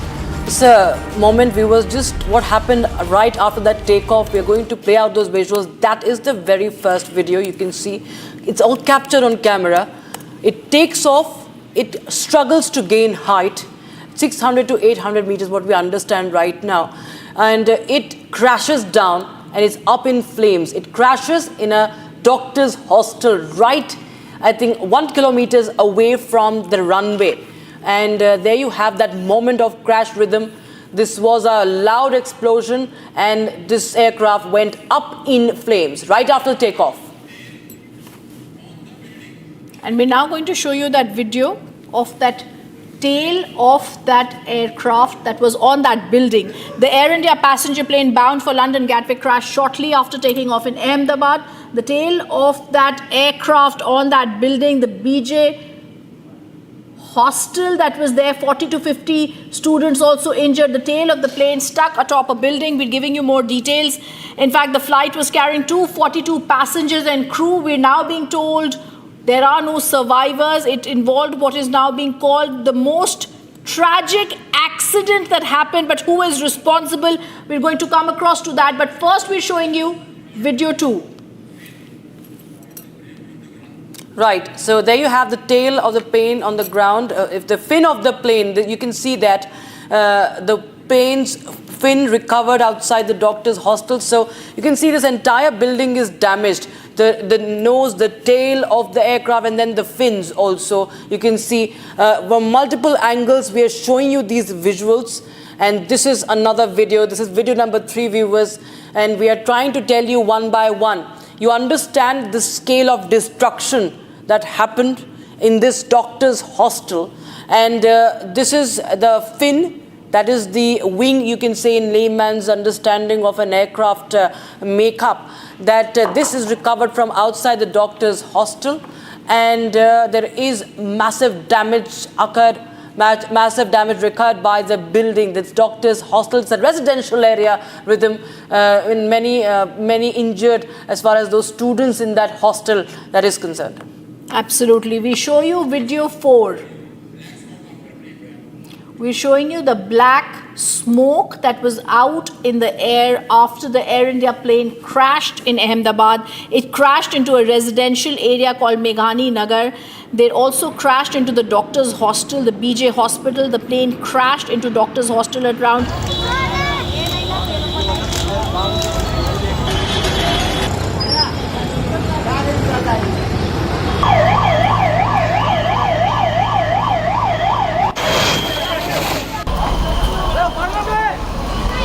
Burned bodies, viewers, you can see charred bodies that were recovered from the site. And it's, of course, a disturbing visual that we had to blur out. But you understand, viewers, that there were more than 200 people on board this flight. Includes 2 pilots and at least 10 members of the crew, the cabin crew, and more than 200 passengers from India and from abroad, from England as well. And there you have those visuals, charred bodies that were taken out from the debris. That aircraft that went up in flames, and disturbing visuals rhythm as all the burnt bodies were taken out. There were women, there were men, there were children, there were infants also on board this flight. Oh yes, absolutely. We're showing you the next video, and we continue to show you and say Air India and Tatas have to answer. That is the big thing that has to be done. It's finally something that has to be also something they have to give out details of. This video, the firefighting operations at the doctor's hospital, we're being told 40 to 50 students are now in critical care. This was a state-of-the-art carrier. The Ahmedabad plane crash shows how it went. Very good. This is a visual from inside the doctor's hostel, viewers. Firefighting operations continued at the doctor's hostel. You can see the scale of damage, the scale of destruction, and then the fire brigades, and the vehicles that were there. And now you have the rescue teams there combing through the plane debris. We were showing you earlier how charred bodies were also taken out, and the firefighting continues for hours, viewers. This huge plumes of smoke continued to billow for hours, and you can see that the aircraft body completely damaged. You know, rhythm, is very important to understand if the black box is intact, because that will be very crucial to understand as far as the cause or what happened, you know, right what happened during the takeoff. That is very important for the investigation. But yes, these are the visuals of the rescue teams that were trying to, douse the fire and also look for survivors. And as far as the Gujarat government sources tell us, there is no survivor. We're also now being told there is possible that there could be, and we're trying to find out what details are there on that. Now rescue teams combed through the plane debris. This was a ball of fire that we saw a short while ago. There seems that the medical college building was also damaged like we were showing you, but we're also showing you the rescue teams combed through the plane debris. This is a chilling sight that we're showing you. We're showing you how this plane had gone up, plummeted in minutes, and after that there are firefighters at the scene, but the plane is absolutely gutted. It's black smoke, it's been charred beyond recognition. Rescue teams are now combing through the plane debris. A short while earlier we blurred the images of the burnt, charred bodies that were seen here.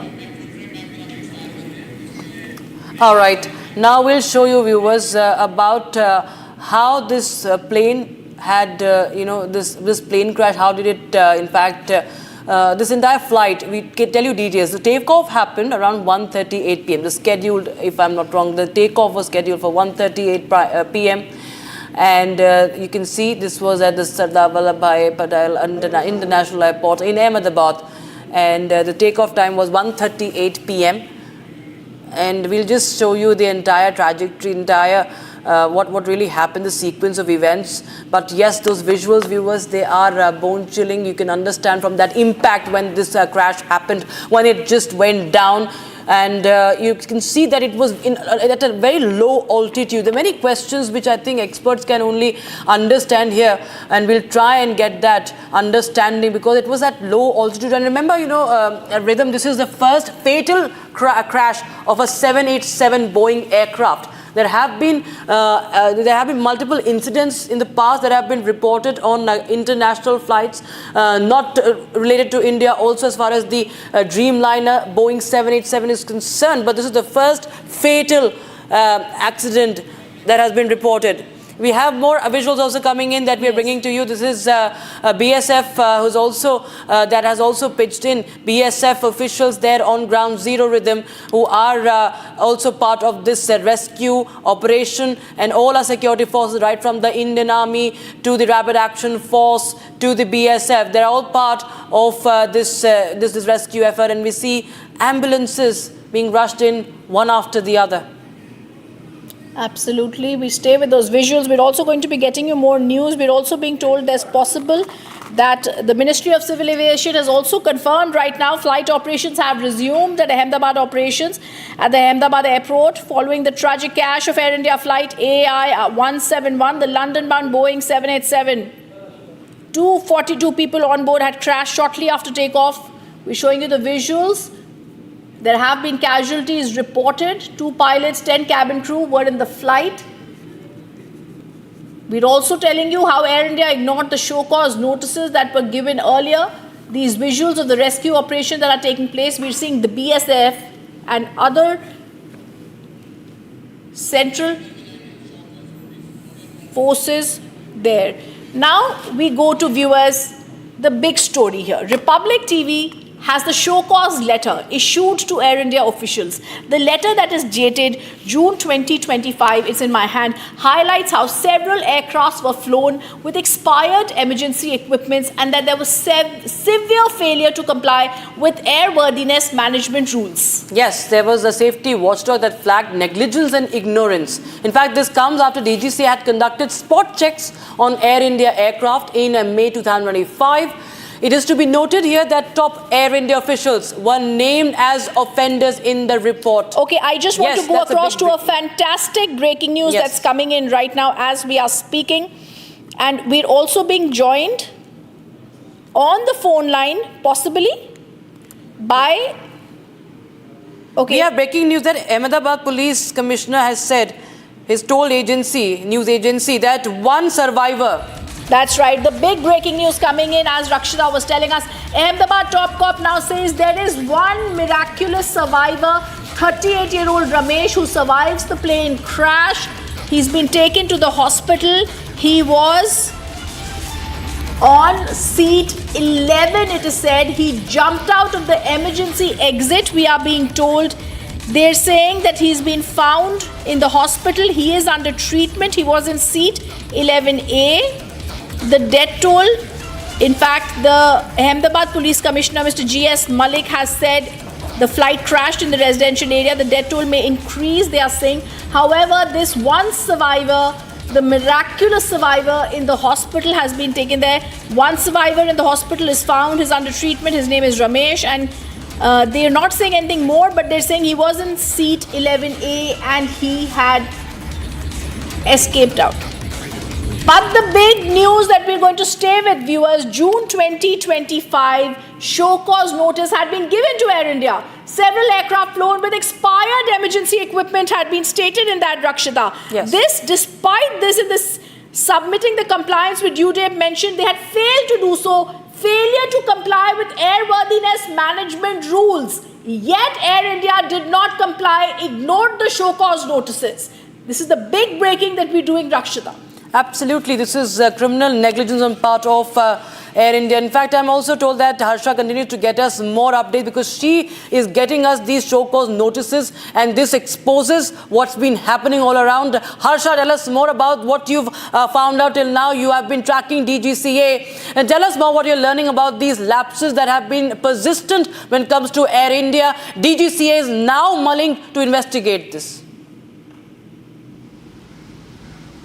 So Rakshita, there's not one, there's not two, but apparently there are more than 15-20 show cause notices which has been issued to Air India in the span of 2 months, and Republic has never ever shied down from showing whatever the Air India has done, be it in the past also the maintenance issue, the technical issues, snacks, whatever it has happened, we have always highlighted it that how Air India has been sleeping under the show cause notices, not even taking seriously the show cause notices, and again because of the show cause notices and because of non-seriousness of Air India, the entire incident which could have been averted, it led to the cost of the lives of 242 passengers. This incident could have been averted, Rakshita, if DGCA's show cause notices Air India would have taken very seriously, if they would have acted upon it, if this faulty aircraft was not allowed to operate and fly today from Ahmedabad to London. If this could have been taking the decision from the side of the CEO of Air India, the lives of 242 passengers could have been saved, but this couldn't happen. Also, there is a problem, there is an issue with DGCA as well. DGCA, after issuing show cause notice, didn't again do a follow-up with Air India. Then what have they done? Have they shut down their aircraft or not? Have they sent the aircraft for maintenance or not? Has it been sent to MRO hall or not? Nothing was followed from the side of DGCA. The aircraft was faulty, the equipment was expired, the engines were not working properly. It didn't went for the inspection for long 1 year. 1 year is a long time that the service and maintenance of this Boeing 787 couldn't happen. And we have 50 show cause notices of all these Boeing 787, Boeing 777, which were faulty. The equipments were expired, the machines were not working, there was failure, there was the technical snag in the engine as well. And Air India didn't act on any of the show cause notices. And now we are getting to know that DGCA will take an action against Air India and Boeing as well. Some of the aircrafts which are faulty would be shut down, or the services would be terminated, and therefore DGCA is mulling. One entire room of DGCA has been converted into joint operation control room of MoCA, and everything will be monitored from that side. And also there has been set of committee which has been set up for inquiry, which led to this plane crash at the Ahmedabad airport. Back to you.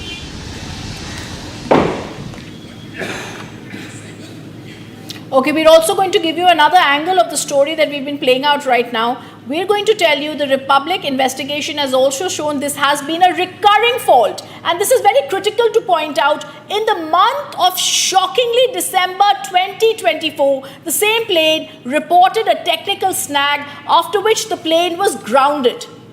Yes, that's the same plane. Yes. A major fault was detected and Air India had assured that we will resolve this issue. In fact, we were Okay, just first we're going to go across, Rakshita, just sorry to interrupt you. Yeah. The video of the survivor is coming in right now. We're going across to that video. The miraculous survivor on our screens that we're going to be showing our viewers.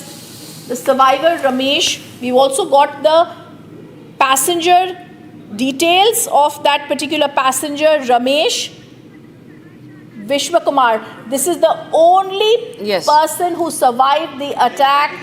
Like Priya's telling us, the only Ramesh Vishwakumar, 37-year-old on seat 11, survived the attack, was moving out unscathed, miraculous survivor. There have been casualties reported, but Ramesh Vishwakumar, the miraculous survivor on this flight on seat 11A.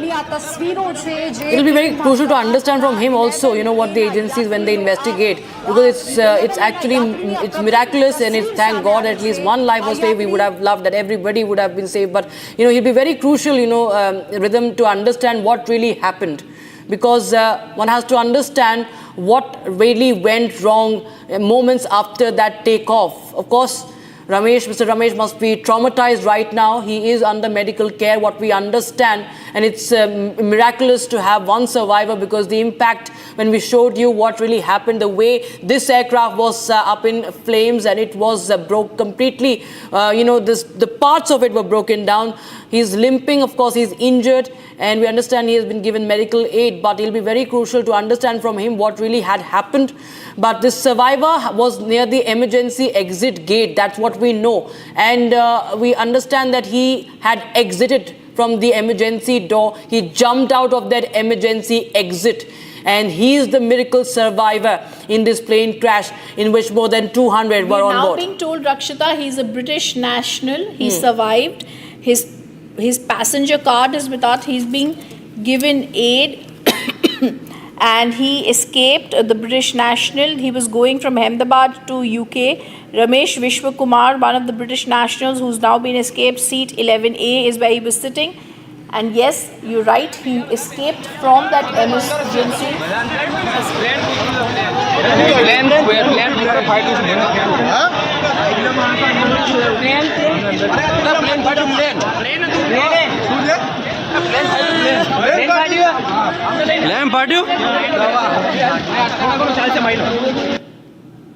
The CEO of Air India. I want to brief you on a serious incident. Right, we've stayed in.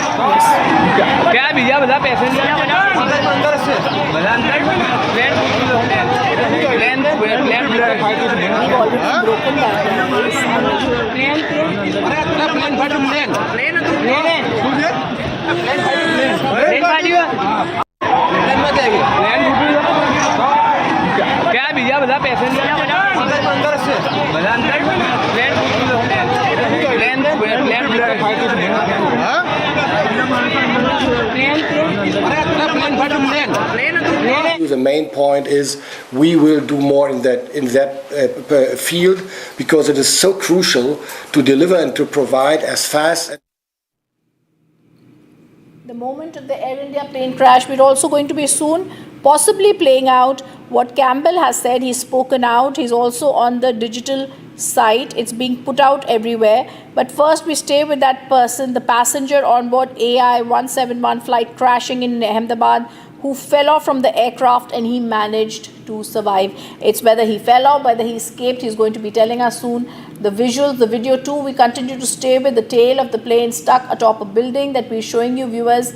But the story that we just played of the one passenger, the miracle passenger on 11A who has survived. We're also now cutting across to that message from Campbell Wilson, the MD and CEO of Air India. Take a look.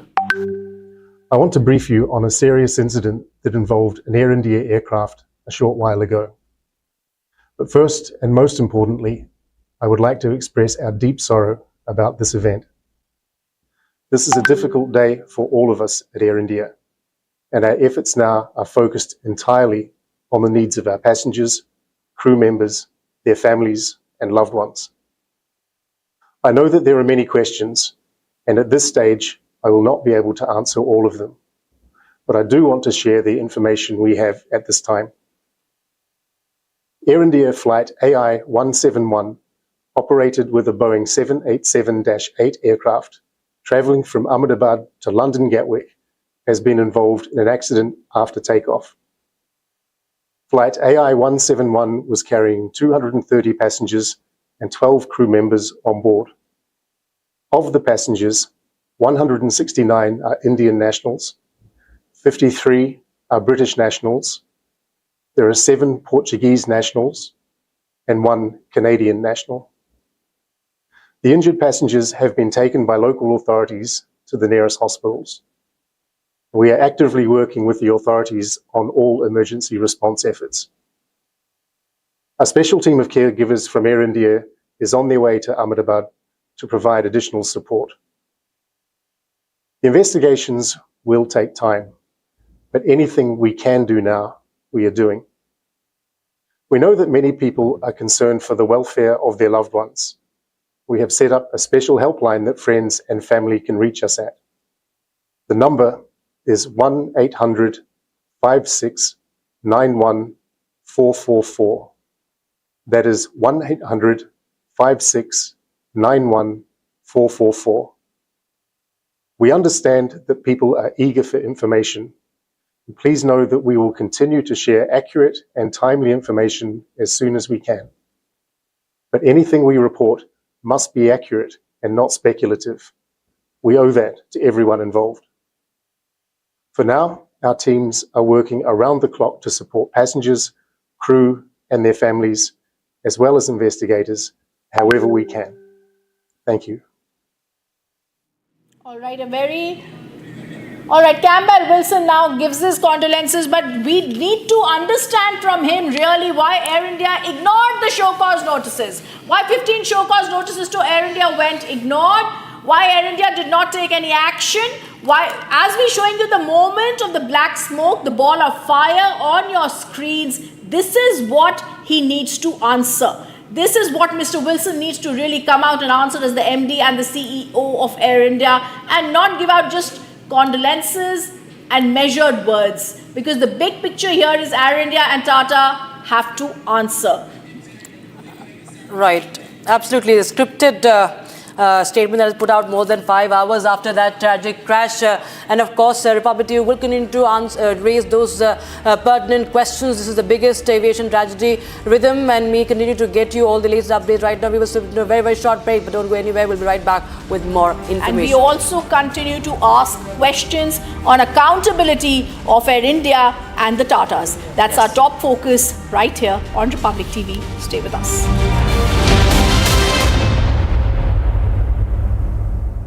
Co-powered by Century Ply Club Prime. रहो बेफिक्र.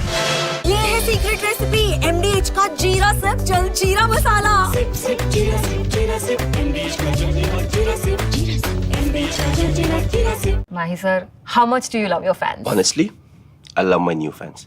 पुराने वाले बेकार में शोर करते. Sir, fans हैं शोर तो करेंगे ही ना. नए वाले नहीं करते. And they listen to what I say. The new generation Orient BLDC fans. Super silent performance with voice control. Silly me, I thought. Cricket fans. Hi, this is Chef Ranveer Brar. Guarantee you brilliance on behalf of IAHM. अब छोलिया हो या लोबिया, सफेद चने या काले चने, सब कुछ मजेदार बने.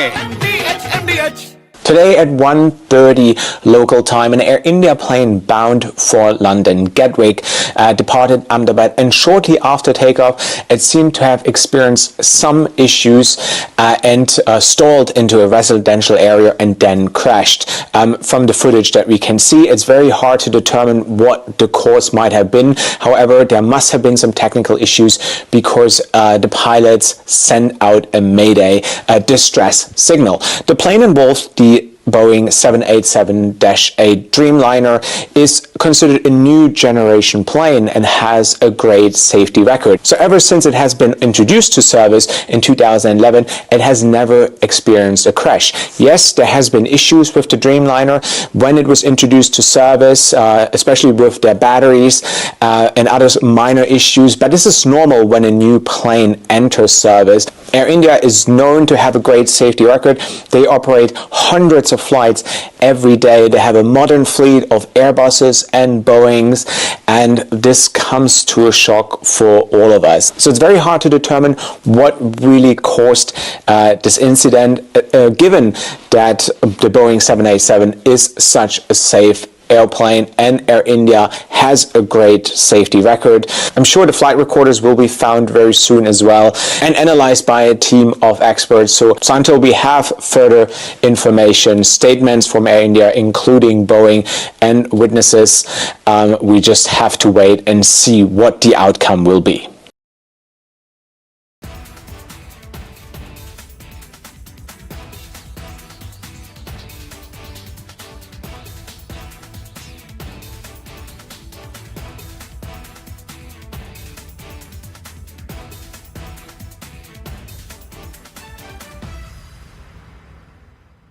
हमारी बहन जा रही थी लंदन, 1 बजे जा रही थी। एक और 10 की फ्लाइट थी और जा रही थी लंदन। लंदन जाने से पहले ही क्रैश हो गया प्लेन। मेरी साड़ी था वो खम्बिसर थी और लंदन जा रही थी। हाँ फिर? हाँ बस वो 1 घंटे में समाचार आ गया को प्लेन क्रैश हो गया है, इसलिए मैं वापस अहमदाबाद से बाहर निकल गया था। Summer is here. Is your home ready for the heat? Keep your roof cool and your home comfortable all summer with Roof Cool and Seal.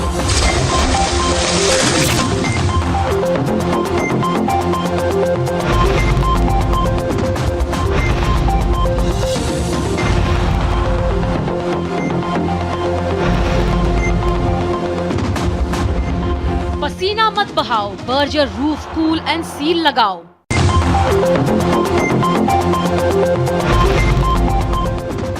Co-powered by Century Ply Club Prime. रहो बेफिक्र।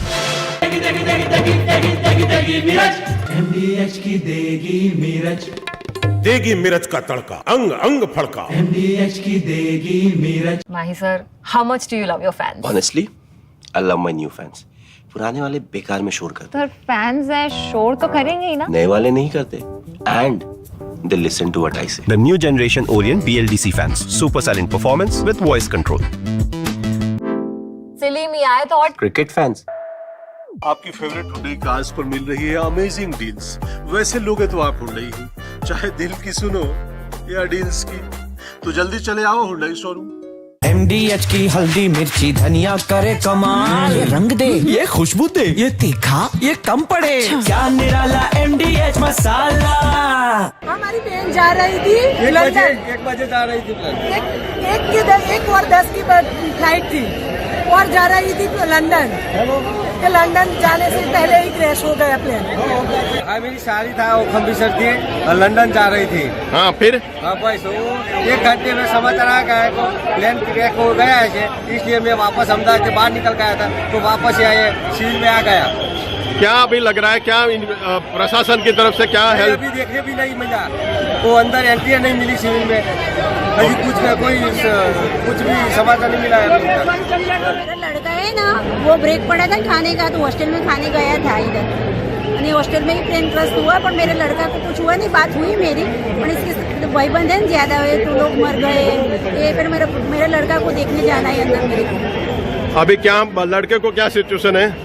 लड़का बोला है कि मैं अच्छा दूसरे मार से कूदा था ना, तो थोड़ा खाली लगा है, ऐसा बोला है मेरे को, पर मैं जाऊँ अंदर तो मालूम पड़े ना।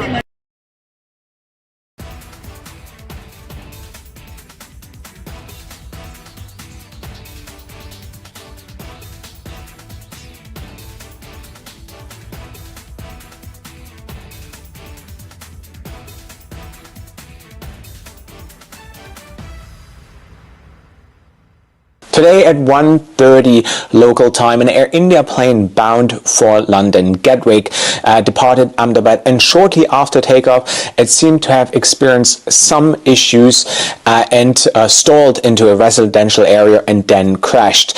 From the footage that we can see, it's very hard to determine what the cause might have been. However, there must have been some technical issues because the pilots sent out a Mayday, a distress signal. The plane involved the Boeing 787-8 Dreamliner is considered a new generation plane and has a great safety record. So ever since it has been introduced to service in 2011, it has never experienced a crash. Yes, there has been issues with the Dreamliner when it was introduced to service, especially with their batteries and other minor issues, but this is normal when a new plane enters service. Air India is known to have a great safety record. They operate hundreds of flights every day. They have a modern fleet of Airbuses and Boeings, and this comes to a shock for all of us. So it's very hard to determine what really caused this incident, given that the Boeing 787 is such a safe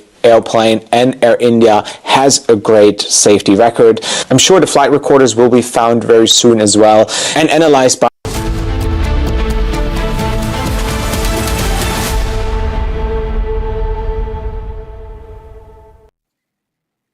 We have Home Minister Amit Shah. He is accompanied by Ram Mohan Naidu at the crash site. We also have the Chief Minister of Gujarat. So we have the Home Minister Amit Shah, we have the Chief Minister of Gujarat, and we also have Ram Mohan Naidu, the Civil Aviation Minister, at the crash site at Meghani Nagar of Ahmedabad, where this tragic plane crash has happened. There's only one survivor that we know of, and as we speak, there are multiple updates coming in. Home Minister Amit Shah he flew from Delhi to Ahmedabad today, and he's taking stock of the situation, first-hand taking the report from the security officials as he's accompanied by the Civil Aviation Minister, and he's at the crash site trying to understand. And this is after, of course, the Prime Minister had spoken to Home Minister and also the Civil Aviation Minister. They both, Prime Minister spoke to the ministers, Home Minister and Civil Aviation Minister, as I said, and they both were directed to rush to the crash site in Ahmedabad.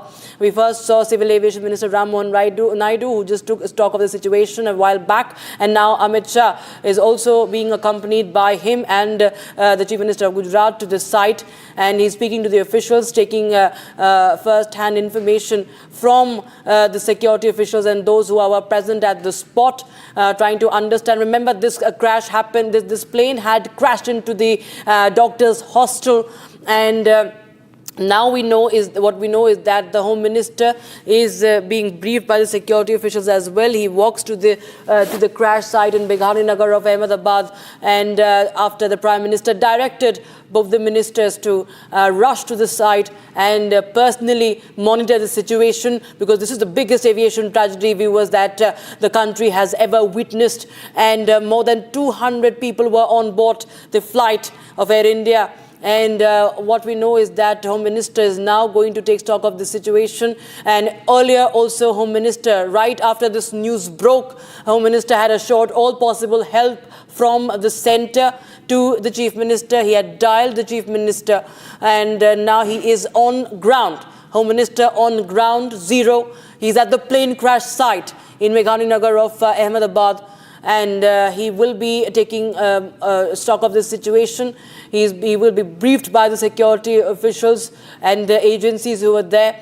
Remember, Republic TV continues to raise the questions, asking questions to Air India and Tata's, because this is there have been multiple lapses in the past 2 months. There have been reports, there have been show cause notices that have been that have been neglected, that have been ignored very criminally by the Air India, and the DGCA had also not taken any action. If there was no response, there was no action by the DGCA either. Those questions remain, but right now, as we speak, we are getting in visuals from the crash site as Home Minister Amit Shah visits, and we have one survivor, only one survivor, who had jumped out from the emergency exit. That's what we know so far. He was on seat 11A. We have guests also joining us on the broadcast to help understand what has happened, because we've never seen such a crash before. We have Group Captain Gyan Prakash Vajpayee, retired Group Captain Gyan Prakash Vajpayee. He's a former Air India flight safety consultant. He's live with us. Also, we have Zubin Contractor joining us from Mumbai. He travelled 3 weeks ago on an Air India flight from London to Mumbai, another international flight, and he too had noticed some issues. Now, I'll just go across to Group Captain Vajpayee first. He's former Air India flight safety consultant. Sir, this is one of the biggest tragedies that India has ever witnessed as far as aviation is concerned. And what happened was, if we see that moment of crash, there was very low altitude. The pilot could not take a lot of height, and it crashed. I think after 600 meters, it crashed right after that. What we know, as per reports, there was a Mayday call. In fact, that has been confirmed by DGCA. There was a Mayday call made. And after that, there was no response from the ATC's what ATC had told the pilots. And sir, how do you see this? What are the possible reasons behind this? What could have happened? Ma'am, first of all, good evening to you, my co-panelists, and all your esteemed viewers. As you have rightly said, it is one of the biggest tragedy in the aviation history in our country. As we know, most of the accident, more than 60 to 70% of accident takes place in two crucial phases of flights. One is the takeoff and second is the landing. Ma'am, you are right. Till the time aircraft had rolled out during the takeoff roll, it had absolutely, the same video I can explain in case if you can rerun this video. It had rolled out very well. It took off, means it has crossed the rotational speed, and after that, unstick was done. Further, we saw suddenly aircraft, instead of ascending, started descending. So apparently, it looks like there was a power loss. Now, the reasons, exact reason would be found out only after detailed inquiry, when all the data are made available, the history of the aircraft, aircraft documents, pilot training, maintenance works performed on the aircraft, how old were the engine, was there any alert bulletin issued on these engines, which was performed or not, and in case pilot has given a Mayday call as confirmed by you, and I have read in social media also, one Mayday call was issued. Means pilot was aware of that he is going into a grave emergency. It was not the pan call. Pan call is much lower. The Mayday call is the grave emergency. Now, suddenly aircraft, instead of climbing, it started descending. And aircraft would have reached to the height of 500 to 700 feet in between. It's very, very primitive and hypothetical. A situation could have been over there, wherein one single engine would have conked out or would have failed, or surge might have taken place. So because of abnormal power situation, there might be a possibility wherein the captain might have ordered the co-pilot that you retract the landing gear so that he gains the further height. Instead of that, if the flaps have been retracted, there is one possibility. I am not sure these will come out in detailed investigation. If you can run that video where the aircraft is landing, apparently it looks the flaps have been retracted back and landing gear is still down. Can you show that video, ma'am? Yes, sir. I just request our PCR to just play out that video when the moment of crash happened, because we have to understand that was at a very low altitude, and Group Captain Vajpayee is trying to explain to us that moment of crash video, if you could just play out. And also, I would like to understand from you about the loss of engine thrust. But before I put that question across to you, Group Captain Vajpayee, there you have that video, sir. There you have that video, moment of the crash. Ma'am, here you can see it, apparently. We are seeing this video from the video has been shot from a distance, so it's not very clear whether flaps have been taken up or not, but you can definitely see the landing gears are still down. The procedurally, you can see the landing gear is still down. The landing gear should be first selected up and subsequently the flap should be taken up, because the flaps gives additional lift. because there is a lift formula, half rho v square s. So surface area, if it gets reduced, the lift will get reduced. There are chances the aircraft, instead of climbing, might descend. Group Captain Vajpayee, just stay on with us. We also have Mr. Zubin, contractor, who was on a flight, Air India flight from London to Mumbai 3 weeks ago. Sir, tell us your experience, because you had also, observed something that was wrong in that flight. So if you could just recount that for us. Yeah. So, me, my wife and my daughter, we traveled on 130, 131. So going to London Heathrow and returning back in a matter of 3 weeks, I assume being 130, 131, it would have been the same aircraft. I noticed a person about an hour ago on your channel was talking about similar thing where the monitors were not working. We had a similar situation throughout a flight. The aircrew keep trying to pacify us. We are going to try and reboot the system, So while going, that was the only issue. But while coming back, we faced such terrible turbulence after takeoff. Just, I'm sorry to interrupt you there, Mr. Contractor. We'll just go across to you. But first of all, we have some breaking news. Former Chief Minister of Gujarat, Vijay Rupani, who was on this flight, has passed away. C.R. Patil, Union Minister, has confirmed former Gujarat Chief Minister Vijay Rupani has died in this plane crash. He was flying to London. I think he was going to meet his wife, and we have reaction also of the Union Minister. I think just take a listen and viewers. ખૂબ જ દુઃખદ બનાવ બન્યો છે અને એ પણ ગુજરાતના આંગણે અમદાવાદમાં જે ક્યારે આપણે કલ્પના નહોતા કરતા, ક્યારે આપણે ધાર્યું પણ નહોતું. એમાં ઇન્ટરનેશનલ ફ્લાઇટમાં આટલા બધા પેસેન્જરો એમની સાથે આ બનાવ બન્યો છે અને સાથે સાથે પ્લેન ક્રેશને કારણે જે હોસ્ટેલના ડૉક્ટર્સ સ્ટુડન્ટ્સ જે હતા એમને પણ જે હાનિ પહોંચી છે, આ ગુજરાત ક્યારેય ભૂલી નહીં શકે. સૌ જે લોકો આ પ્લેનના ક્રેશમાં દિવંગત થયા છે એમના. So, former Gujarat Chief Minister Vijay Rupani no more, and that's sad news coming in as far as this crash is concerned. We'll just bring you another video of that plane crash, that tragic plane crash. There's only one survivor who has been reported so far.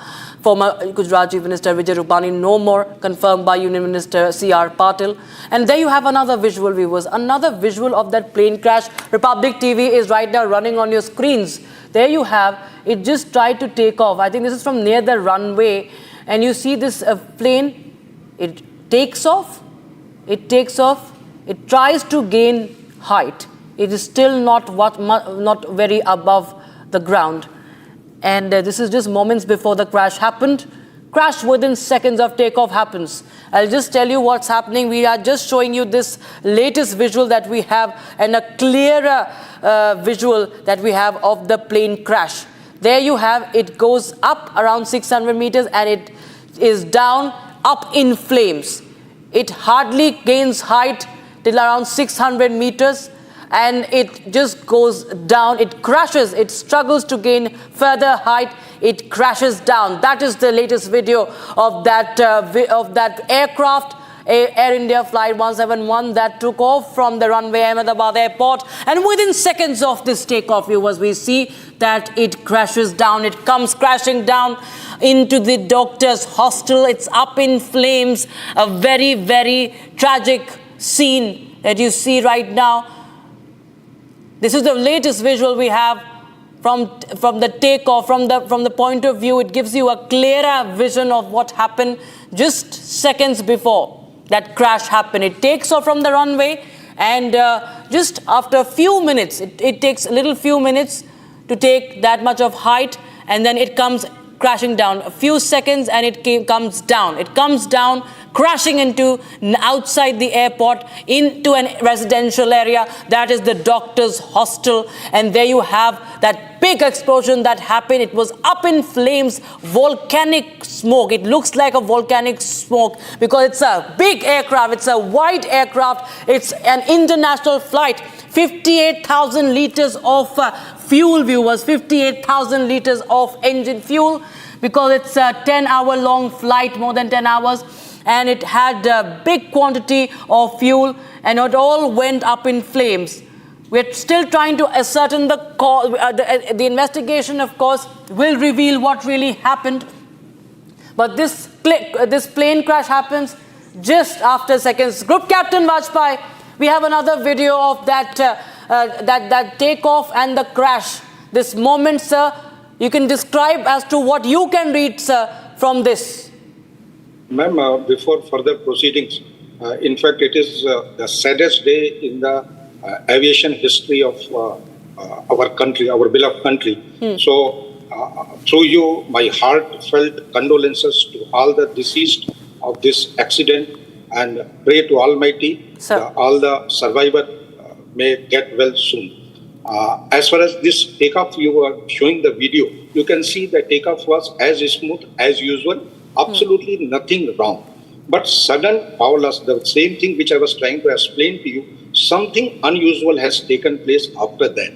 However, these things will get recorded because in Air India also we have got a FOCA, that is flight operations control assurance.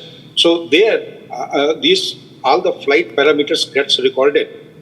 Subsequently, when during detailed investigation, when the DFDR and the CVR, that is a digital flight recorder, and the cockpit voice recorders are decoded and replayed and heard, and other details, the aircraft history, the weather, other maintenance, or any sabotage angle was there.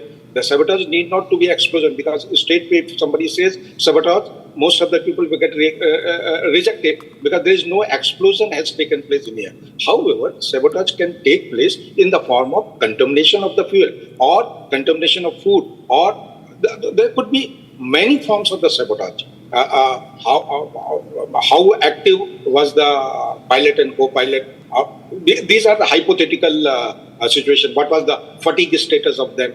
These are the hypothetical things. Only the full-fledged investigation will reveal. And in fact, in most of the cases, they also come out with most probable cases. And as far as my co-panelist, I don't know he's here or left, I slightly beg to differ with him with the utmost humility that infotech power off or some AC is not working definitely are not the root causes of this particular accident. You know, sir, sources from Air India also told us earlier in the day that the aircraft could not dispose its oil in the plane, and with it only the plane crashed. And that was, of course, one, as you pointed out, about oil or possible contamination, because you're also saying if at all there is any, if at all, of course, if there is any foul play. Can you come again, ma'am, please? So there was an information from our sources in Air India that the aircraft could not dispose its oil in the plane, sir. Could not dispose oil in the plane? I think there was or refueling has not taken place, or the oil replenishment on the engine has not taken place. That's very, very unlikely.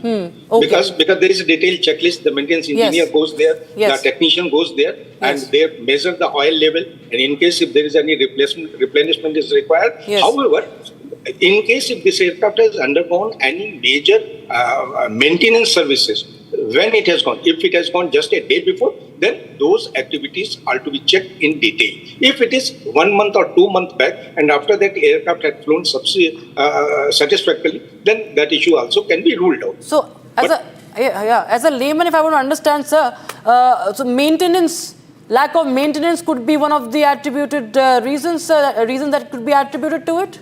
At this moment, I can't say what is the exact reason, but if you ask hypothetically, yes, you can't rule out, because there is a FedEx system which controls the entire engine operation. So, but again, one engine getting affected is likely, but both the engines getting affected, then the fuel contamination theory may come up, which is affecting both the engine. But all these hypothetical points are not very common in the aviation. Yes, just before I let you go, because we have to take breaks. Zubin, contractor, you were interrupted that time. Please just continue to what you had witnessed. Very quickly, I want to learn from you. What did you experience 3 weeks ago? Yes.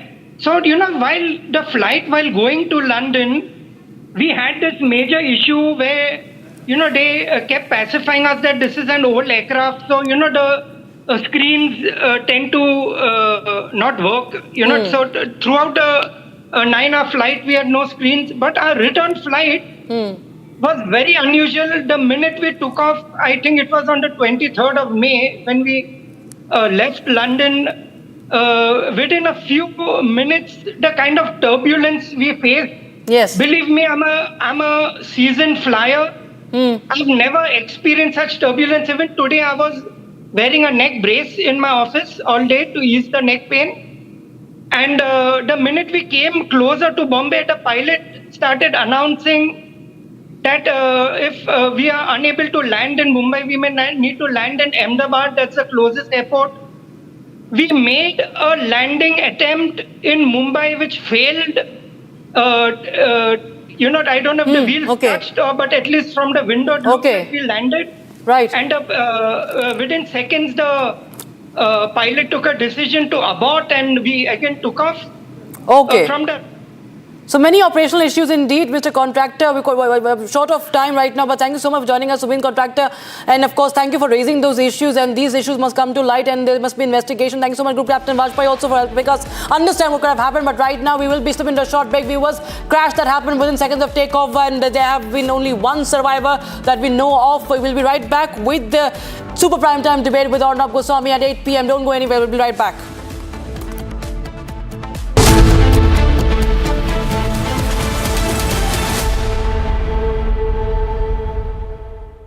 Co-powered by Century Ply Club Prime. रहो बेफिक्र.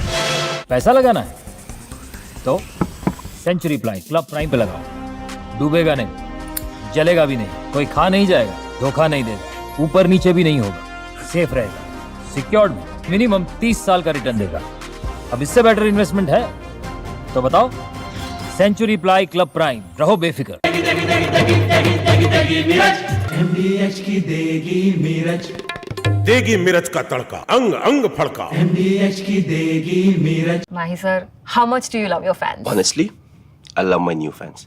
पुराने वाले बेकार में शोर करते. Sir, fans है, शोर तो करेंगे ही ना. नए वाले नहीं करते. And they listen to what I say. The new generation Orient BLDC fans. Super silent performance with voice control. Silly me, I thought. Cricket fans. अब छोलिया हो या लोबिया, सफेद चने या काले चने, सब कुछ मजेदार बने. हमारी बहन जा रही थी 1 बजे जा रही थी. 1:10 की फ्लाइट थी और जा रही थी लंदन.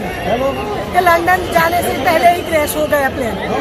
हाँ, मेरी शादी था, वो अमृतसर थी और लंदन जा रही थी. हाँ, फिर? हाँ बस वो 1 घंटे में समाचार आ गया को प्लेन क्रैश हो गया है, इसलिए मैं वापस अहमदाबाद से बाहर निकल गया था, तो वापस यहाँ सिविल में आ गया. क्या अभी लग रहा है, क्या प्रशासन की तरफ से क्या हेल्प? अभी देखने भी नहीं मिला, वो अंदर एंट्री नहीं मिली सिविल में, अभी कुछ भी समाचार नहीं मिला है. मेरा लड़का है ना, वो ब्रेक पड़ा था खाने का, तो हॉस्टल में खाने गया था इधर, और हॉस्टल में ही प्लेन क्रैश हुआ. पर मेरे लड़का को कुछ हुआ नहीं, बात हुई मेरी, और इसके भाईबंद है ज्यादा हुए तो लोग मर गए. ये फिर मेरे लड़का को देखने जाना है अंदर मेरे को.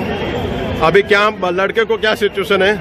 लड़का बोला है कि मैं अच्छा दूसरे माल से कूदा था ना, तो थोड़ा खाली लगा है, ऐसा बोला है मेरे को, और मैं जाऊँ अंदर तो मालूम पड़े ना. Today at 1:30 local time, an Air India plane bound for London, Gatwick, departed Ahmedabad, and shortly after takeoff, it seemed to have experienced some issues and stalled into a residential area and then crashed. From the footage that we can see, it's very hard to determine what the cause might have been. However, there must have been some technical issues because the pilots sent out a Mayday, a distress signal. The plane involved the Boeing 787-8.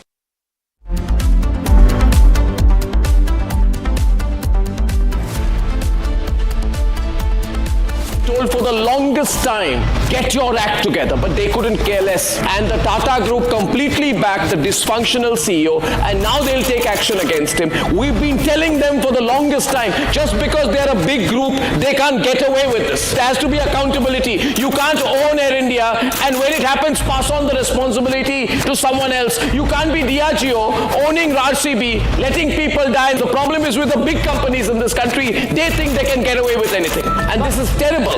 And this has been told. And every time we have mentioned these things in the past, and we have mentioned mistakes that the Tata Group is doing, mistakes with Air India, the entire Tata Group comes out in its defense, and they think this is meddlesome media asking them questions about how they are running Air India. Well, if they don't have the competence, they can get away with it. We do not need these groups to run the airlines of this country. This is a complete disgrace.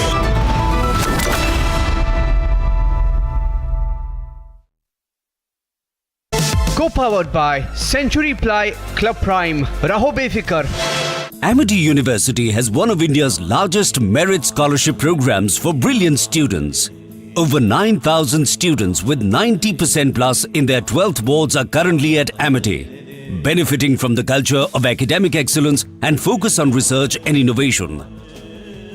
To be with like-minded students who want to be successful, apply at amity.edu/scholarships. ये है secret recipe MDH का जीरा SIP जल जीरा मसाला। SIP SIP जीरा SIP MDH का जल जीरा सिप MDH का जल जीरा SIP. Mahi sir, how much do you love your fans? Honestly, I love my new fans. पुराने वाले बेकार में शोर करते। Sir, fans है शोर तो करेंगे ही ना? नए वाले नहीं करते. And they listen to what I say. The new generation Orient BLDC fans. Super silent performance with voice control. Silly me, I thought. Cricket fans. मेरी नई हुंडई एक्स्टर तुमने भी तो कल नई कार ली है ना, उसमें भी तो होगा ना ये वॉइस इनेबल सनरूफ है ना अंकल, सिंगर इनेबल सनरूफ। और बेनिफिट्स ये तो मिले होंगे ना? ये मिला। हाँ? हुंडई कार्स पर मिल रही है अमेजिंग डील्स। वैसे लोगे तो आप हुंडई ही, चाहे दिल की सुनो या डील्स की। Hi, this is Chef Ranveer Brar. Guarantee you brilliance on behalf of IAHM. MDH की हल्दी मिर्ची धनिया करे कमाल, ये रंग दे, ये खुशबू दे, ये तीखा, ये कम पड़े, क्या निराला MDH masala.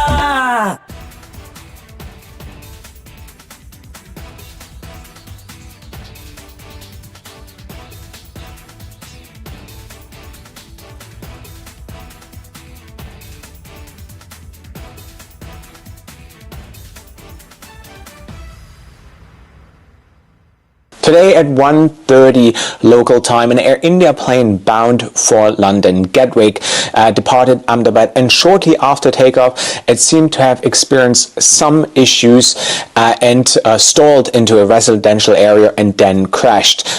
From the footage that we can see, it's very hard to determine what the cause might have been. However, there must have been some technical issues because the pilots sent out a Mayday, a distress signal. The plane involved the Boeing 787-8 Dreamliner is considered a new generation plane and has a great safety record. So ever since it has been introduced to service in 2011, it has never experienced a crash. Yes, there has been issues with the Dreamliner when it was introduced to service, especially with their batteries and other minor issues, but this is normal when a new plane enters service. Air India is known to have a great safety record.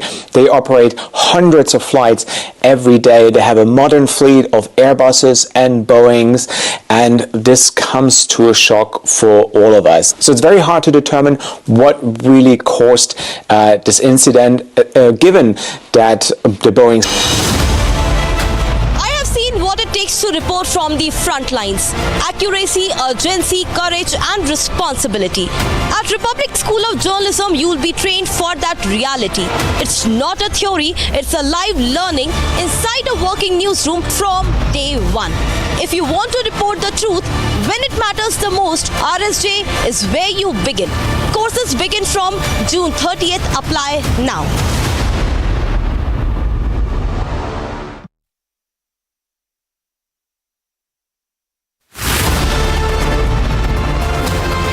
Don't just report from courtrooms on verdicts, I decode them. From breaking news to complex legal verdicts, every word is backed by law. At the Republic School of Journalism, you will learn how to report on legal issues with accuracy and speed. The RSJ Diploma starting on the 30th of June. Apply now.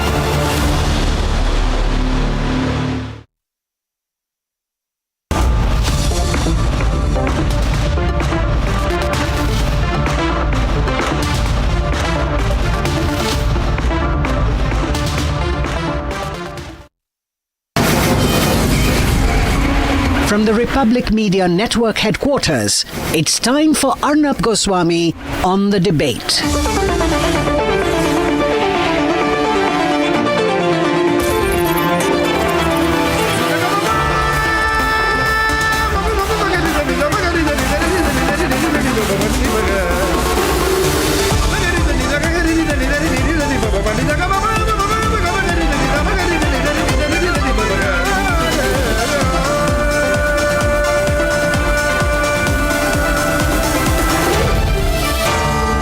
Arnab Goswami on the debate. On the show tonight, a massive and biggest tragedy to have hit the Indian aviation sector.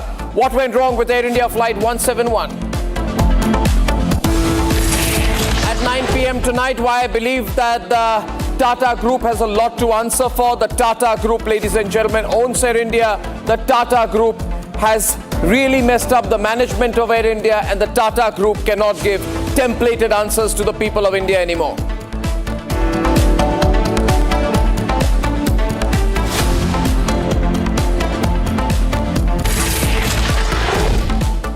Terrible day today, terrible tragedy, one of the most catastrophic air disasters in the history of Indian aviation. And ladies and gentlemen, Air India Flight 171, and that is the visual of it taking off from the Ahmedabad airport. And in all of 49 seconds, while you see that video, the plane takes off, and at one point of time, about 15 to 20 seconds into takeoff, seems to be appearing not to be gaining height, and then rapidly descends flight. This is a long shot taken on a CCTV camera. And within 49 seconds of taking off from Sardar Vallabhbhai Patel International Airport, it ends up in a massive explosion with 58,000 gallons of oil on that plane. Nobody survives that terrible air crash. Ladies and gentlemen, this is a plane that operated 5 days a week. It's a high-frequency plane. It's a Boeing 787 Dreamliner, and it entered the service in 2013. It is relatively young. It is not that old an aircraft. So this is clearly something extremely serious. We're told that both engines stalled. It's a complete failure. There was a Mayday call within seconds of the plane taking off. And it was all over with the plane landing into a residential area. It landed on top of a building which houses a hostel for medical students. There were at least 50 students and their teachers inside in the mess. There was a huge explosion. There are many, many casualties on the ground. A huge diameter perimeter in that area was totally scalded. The building itself top of which the plane landed has hardly survived the impact of that. And ladies and gentlemen, 169 Indians have died, 53 British nationals, 7 Portuguese and 1 Canadian on board. This is a terrible incident that happened after the plane took off from runway 23 at Ahmedabad airport. But the point I'm trying to make tonight is this. If the Tata Group thinks that it is a very big group, it's going to get away with it, it should not. The Tata Group took over Air India with the promise that it would improve the airline. And Air India, under the watch, direction, leadership and guidance of the Tata Group, has gone from bad to worse. It is a walking disaster. There are so many incidents that have happened, so many glitches, so many hydraulic failures, ladies and gentlemen. So many avoidable incidents, so many passenger complaints, and the response of Air India, especially since the Tata Group took over. The Tata Group has a hands-off distance from Air India. When it took over Air India, it used the Tata name. It wanted it to be known that Tatas have got Air India. But after taking over Air India, they are a hands-off distance from whatever goes on. There's this man called Campbell. He's an absolute disaster. Campbell Wilson. I have investigation reports with me, ladies and gentlemen, which prove what Campbell Wilson and Air India management have been up to. I don't come unarmed. I have papers with me which show not one, not two, but almost 10 show cause notices and investigation reports against Air India by the DGCA. I have it all in my hands. And the matters are so serious. I'm going to tell you about what Air India has been up to, that I'm compelled to say that I think the DGCA, which comes directly under the central government, the government of India, has given the Tata Group's Air India an extremely long rope, thereby putting the lives of Indian passengers in jeopardy. The DGCA has to answer. This is not a political issue. The fact of the matter is, viewers, I'll give you some examples here. This investigation report, which I have with me, which is extremely recent, I think a few days back, says that there are offenders named Shri Campbell Wilson, Air India, Mr. Shubhro Bosch, Continuing Awareness Manager, Air India, Mohit Nanda, Quality Manager, Air India, and Prashant Gosav, Head of Planning, Air India. And it is written in this report, it's a government document of the Modi government. It says the alleged offenders have failed to ensure the duties and responsibilities mentioned in the approved continuing airworthiness management exposition. During the spot checks and review of the airworthiness review certification, intimation documents conducted by the inspection team, the following findings were found: that several aircraft operated by the organization, which is Air India, were flown despite emergency equipment being overdue for maintenance inspection. Can you believe it? It also says the aircraft was operated during the interval in which emergency equipment inspection was overdue. It says it was found that multiple aircraft from Air India were operating without updating the certification of registration and the corresponding owner's plate. And aircraft so-and-so, so-and-so, so-and-so, ladies and gentlemen, were operated despite being overdue for inspection of escape slides. Critical emergency equipment was not inspected, not working. The absence of timely overhaul and inspection is non-compliance with the rules, so on and so forth. And this is extremely recent. This is one show cause notice, ladies and gentlemen. And it is dated the 3rd of June 2025. And DGCA, Director General Civil Aviation, with the Deputy Director of Airworthiness, Animesh Garg, gives 15 days to Air India to respond. And I want to tell the DGCA, this was one of the issues you found. Had you put this organization, Air India, owned by Tatas, on serious notice, rather than give them a long leash, maybe the crash would not have happened. Now, I'm not saying this crash happened because of what was found in this report, but the fact is, an overall sense of we give a damn approach is there as far as Air India is concerned. Here is another show cause notice dated the 5th of June. This one is about procedures specified in Maintenance Control Center procedure manual not followed. It says that the plane passenger seats are not even equipped with serviceable and airworthy seatbelt assemblies. Complaints come from Transport Canada Authority. The Canadians are complaining about Air India. And just a show cause is given.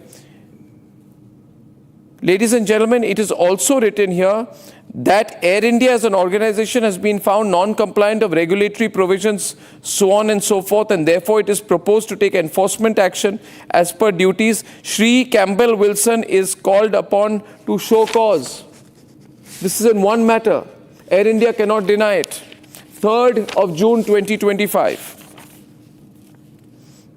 Several aircraft have been flown with expired emergency equipment detail as mentioned in this report below. If you see these reports, you would wonder what Air India is up to. And we trusted the Tatas to run Air India. Ladies and gentlemen, not just this, there is also a complaint which is here by the name of a person called Akanksha Singh, who is a crew rostering manager with Air India. And in this complaint, which is sent as recently as a few days back, 11 June 2024. Okay, so this goes back, and there is a reminder sent on 15 January 2025.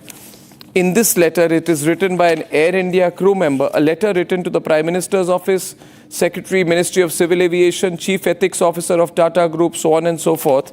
It is written that there has been a serious security breach on an Air India ferry flight which departed from Toulouse, France.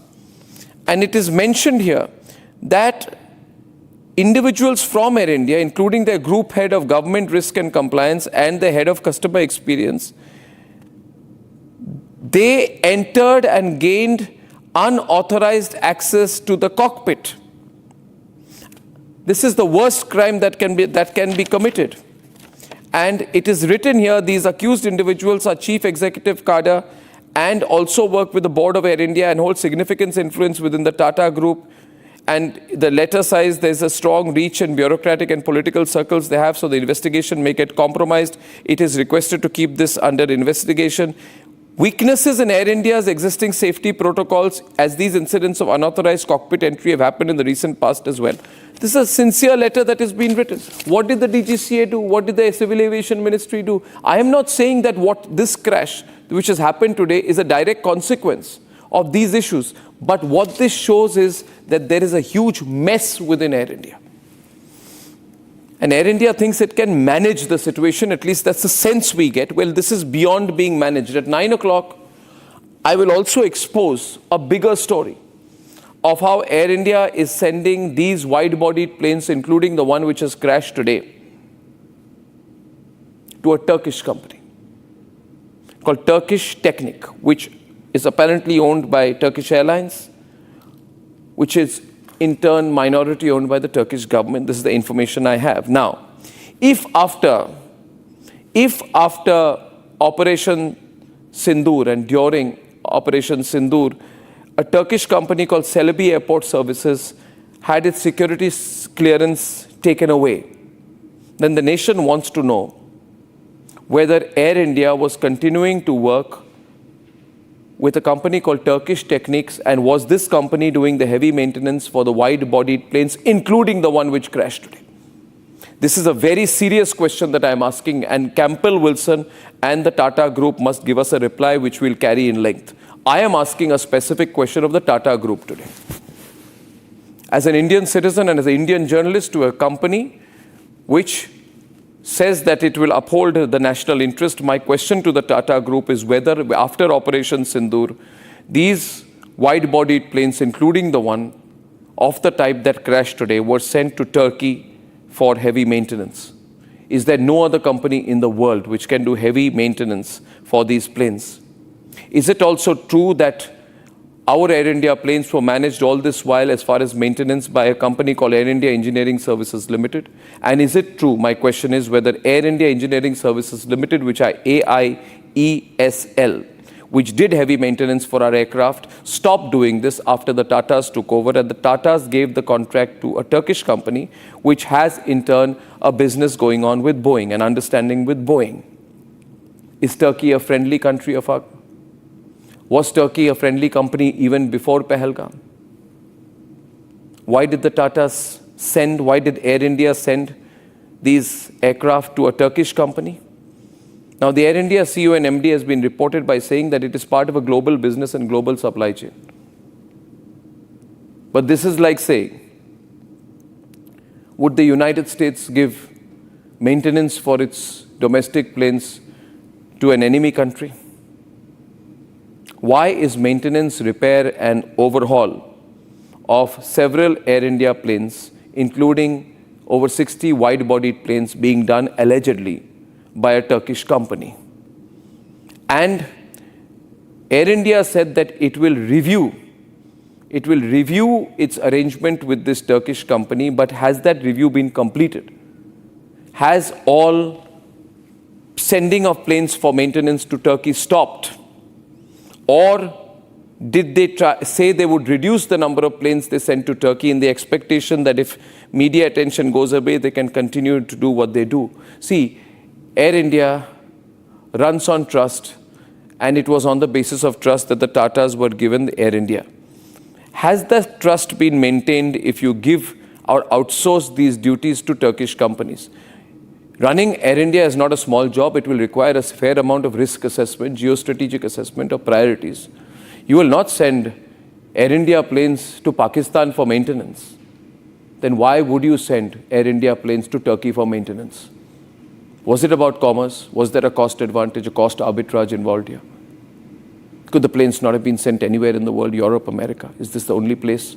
And if it was being done by Air India Engineering Service Limited, did Air India buy in Air India Engineering Services Limited when Air India was taken over by the Tatas? Or if it was shelved, then why was it shelved? Now, these are questions you may say are not relevant at this moment, but I think they are.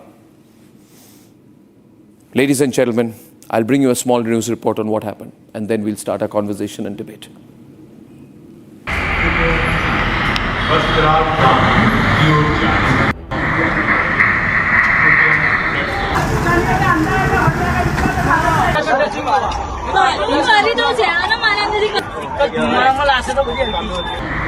Ahmedabad in Gujarat turned the site of India's biggest aviation disaster in recent memory this afternoon.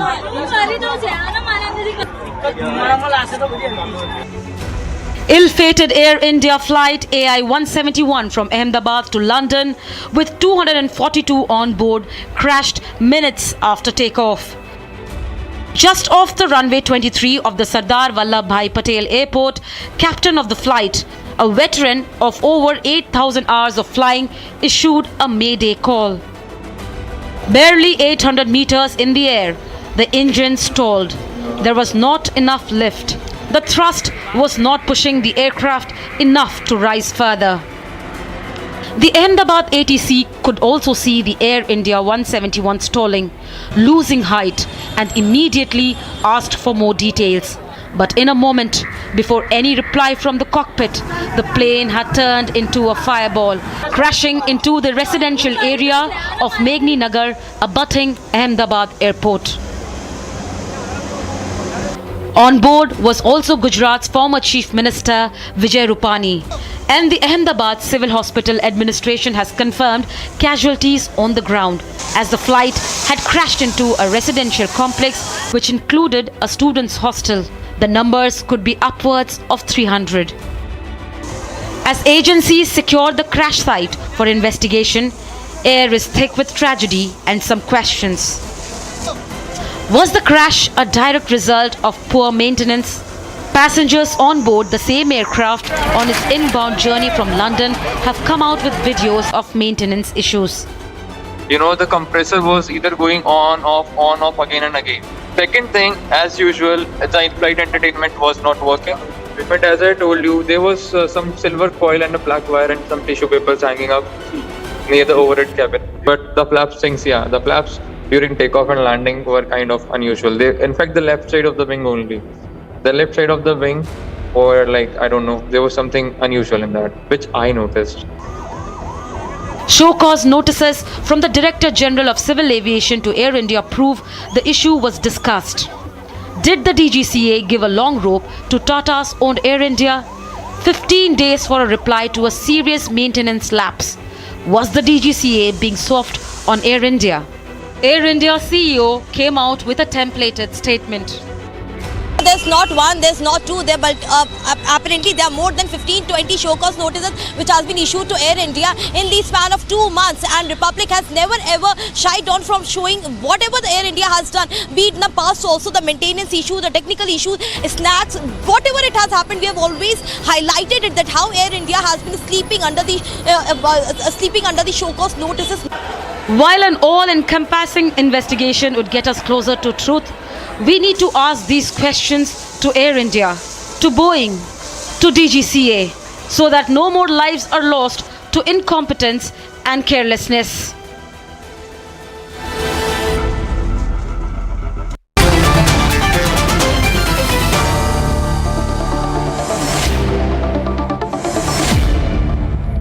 I'm joined by former Union Minister, Civil Aviation Minister, Praful Patel with us today. He's a Rajya Sabha Member of Parliament. He was Civil Aviation Minister from a period of 2004 to 2011.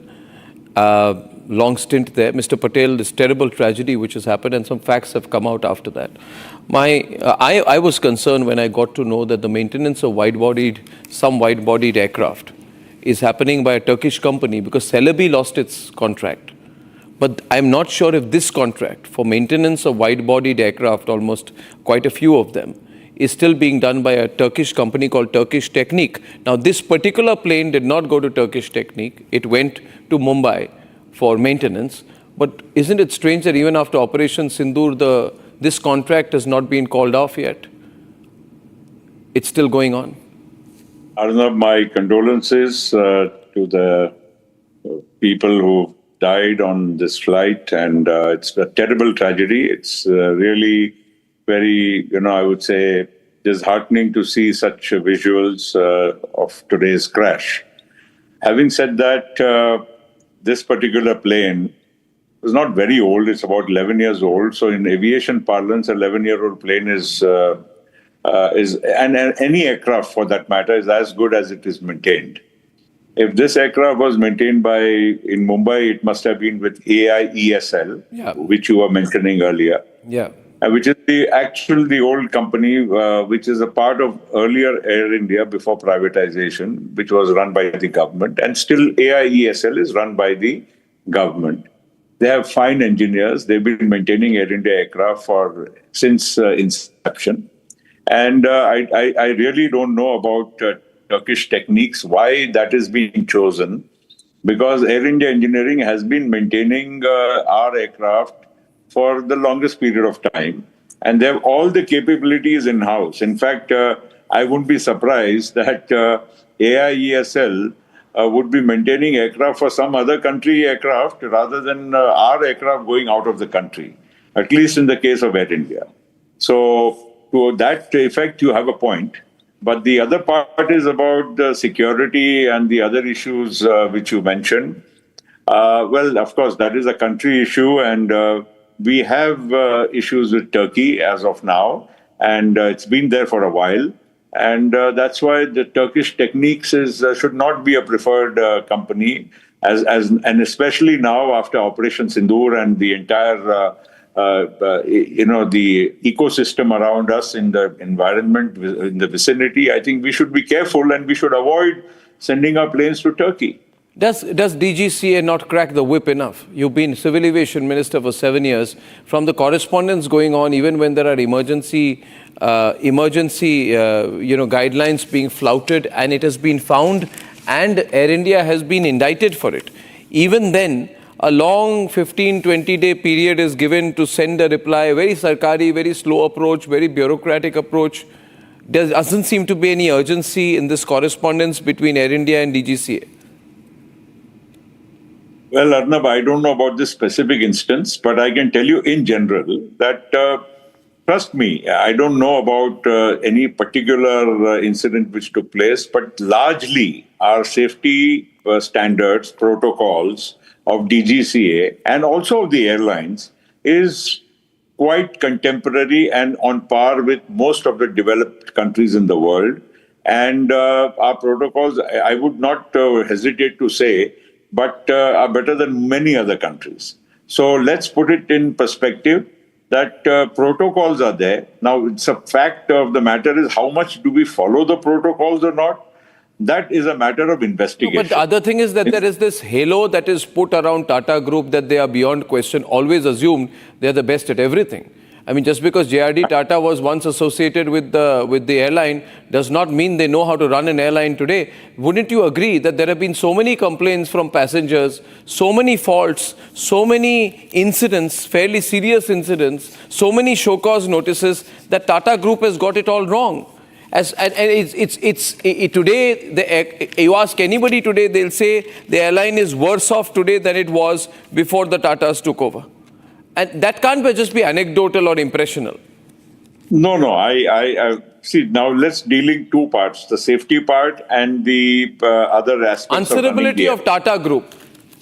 The running of the airline per se really has not changed much in spite of privatization.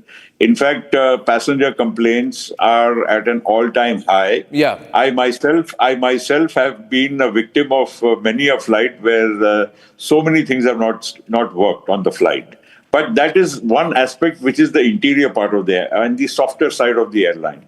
The other part is, of course, the technical side and the other protocols of safety and maintenance and also of flight training. I don't think the Tatas or anybody has a shortcut available to them because the DGCA itself and the protocols which have been put in place by the airlines, Air India in this case, even before privatization, has always had very strict protocols on flight training and maintenance and so on. So I don't think those protocols have been compromised. No, they have. But They're flying overall, I agree. without proper emergency equipment, with old certificates, old registration. I tend to agree with There are you to an serious extent. issues. That, Certificate of airworthiness was suspended. I agree with you that the Tata Group, as such, has not been able to do massive, an upgrade of the airline as such, because it's more than 3 years now. They've got the control of the airline. If 3 years is a long time, I would say, and they really have not been able to get their act right. That part I fully concede. Yeah. But in terms of maintenance and all those other issues, I tell you, please, Arnab, I would only say that let the Accident Investigation Bureau, now which is an independent organization, it is not under DGCA, it is not under the government, and AIB, we should wait for the investigation report, and I'm sure they will, if there are some shortcomings, they will be able to point them out. Thank you very much, Praful Patel. We bring your experience to the table on this one. Thank you for speaking to us. Thank you so much. Praful Patel, ladies and gentlemen, former Civil Aviation Minister for almost 7 years. I have my panel tonight. I have Harsha outside DGCA. I have Sambhavi and Chandrakala outside Air India. To Sambhavi and Chandrakala, very briefly, in a minute, 30 seconds each, what is Air India saying? Well, Air India refused to go on record with anything, but I did manage to speak to one of the PR members, and they just said that they're going to release an official video statement by the CEO of Air India, and we got that about an hour ago. We also tried to talk to the security personnel. They also refused to go on record, and they did mention that Air India, especially for today, had to employ somebody from outside the company, a third-party company, to look after the security details for the day. Okay, maybe you can pass the mic to, and the next question I have for Chandra is whether Air India is being stopped from issuing a statement on its own by the government authorities. Is there anything like that? Yes, absolutely. As we have seen that in the morning, there's a horrific incident that took place. And of course, Air India has been completely tight-lipped over the situation, given the fact that, of course, it's a very grim situation. And of course, as my colleague has already mentioned, that we have been standing here outside Air India since hours now, and they have refused to come up with a statement. We have spoken to different PR spokesperson here, and I have been pushing for it that some spokesperson could speak to us. Well, we could see that the Air India CEO has released a statement where he has actually mentioned, expressed concern about the fact that, Air India is now working with the authorities to completely support the emergency response team. And of course, he has also said that the investigation will take time. Yeah, they're buying time on this, no doubt about it, Chandra. Standard tactic by Air India, like all plane, airline companies. Harsha, what about the DGCA? The minister is in Ahmedabad. What is DGCA saying? Arnab, you will be very surprised and shocked if I tell you that DGCA DG left the premises of DGCA in the afternoon only. The time when I was speaking to you, just after half an hour from the back entrance, from the back door exit, he left the DGCA office, and it's been 7 hours to me. I'm standing outside DGCA office, and the DG, who is required to be in the control room, the control room which has been set up in the AI operations room in the DGCA official, the DGCA important DG who should be here, he has left. He has left in the afternoon. Deputy DG, DGCA, DJ, none of the officials are right now in the DGCA. They have just told us that the committee has been set up. DGCA separately is inquiring on the reasons behind the plane crash, and also inquiry has been set up which will be done by AIB, one of the wing of the ministry. It will also be inquiring. Independent inquiry will happen in the case, and also the officials will be travelling to Ahmedabad. This only has been told to us off cam, but DGCA DG is not right now here. He is not right now. Since afternoon he is not here, Arnab. That's we have been trying to get a hold of him to ask some stringent questions to him, strict questions. Okay, let me analyze what's happened, because a lot of questions now, if we see this plane taking off and landing, and I have my excerpts with experts with me. I'm first joined by Sanath Kaul and Miss Captain Amit Singh. Captain Amit Singh, to you first. You're an aviation safety strategist, and Sanath is chairman of the International Foundation for Aviation, Aerospace and Drones. Captain Amit Singh has over 18,000 flight hours on Boeing 777 and Airbus 320. So, Captain Singh, if you see this plane take off and land within 49 seconds, your thoughts on what could have happened? It's a very sad moment, but if you analyze right from the visuals that you see, the moment the aircraft lifts off, there's a plume of dust which goes on the side. When it takes off? As it lifts off, if you roll back... Can we roll back? Can we roll back? Can we roll back? I'll just roll that back. You can speak over it. Yeah. Can we roll back to the visual? We have 2-3 angles when the plane takes off. So that is when the aircraft lifts off, and these are called vortices. The wings produce these vortices. So there is dust basically, yeah. So dust is the lifting, which means that there is no paved surface there. There's no aircraft has gone beyond towards the end of the runway, edge of the runway. Normally, you don't see every time the aircraft takes off this kind of plume on the side, the rolling thing. Okay, so the aircraft has taken off with difficulty. Yeah, so there was some kind of difficulty which delayed the aircraft rotation. Normally, when the aircraft takes off, within first 5 seconds, the crew puts the landing gear up, which means the wheels up. Here, the wheels are still down, which means there is some distraction which prevented the crew to put the wheels up. Either an engine failure or the aircraft was overloaded. The takeoff was so delayed that they were panicking. So there was something which distracted the crew, which prevented the crew to forget the landing gear. Are you indicating this is crew error? No, it could be anything. An engine failure during takeoff, it could be a combination of errors. So if your engine thrust is reduced by an engine failure, for example, and simultaneously the aircraft is overloaded, which means somebody has put the wrong numbers. Can an engine is miscalculated. Can an engine just fail like that? Sanat Kaul, what's your reading, sir? Or what could have happened here, sir? You know, as far as the particular crash is concerned, it's very difficult to give an analysis at present, because it took off and it was able to get the thrust to take off, but then something happened. Now the weather was clear, bird hit was not an issue because there are 2 engines, at least one engine would have survived, both engines collapsed. So what happened is difficult to analyze for a person like me who's not a technical person to say. However, you were talking about the Turkish technology, tech company which was doing the maintenance and all. But I would like to go further, and I said that even the ground handling is done by Turkish companies. And I had written a number of times that Turkey is not a dependable partner for India, and we should not allow them to do ground handling, which is very sensitive, because even in this crash, I will not discount sabotage just now. Sabotage? Sabotage. Technical team. Sir, sabotage, you're saying, sir?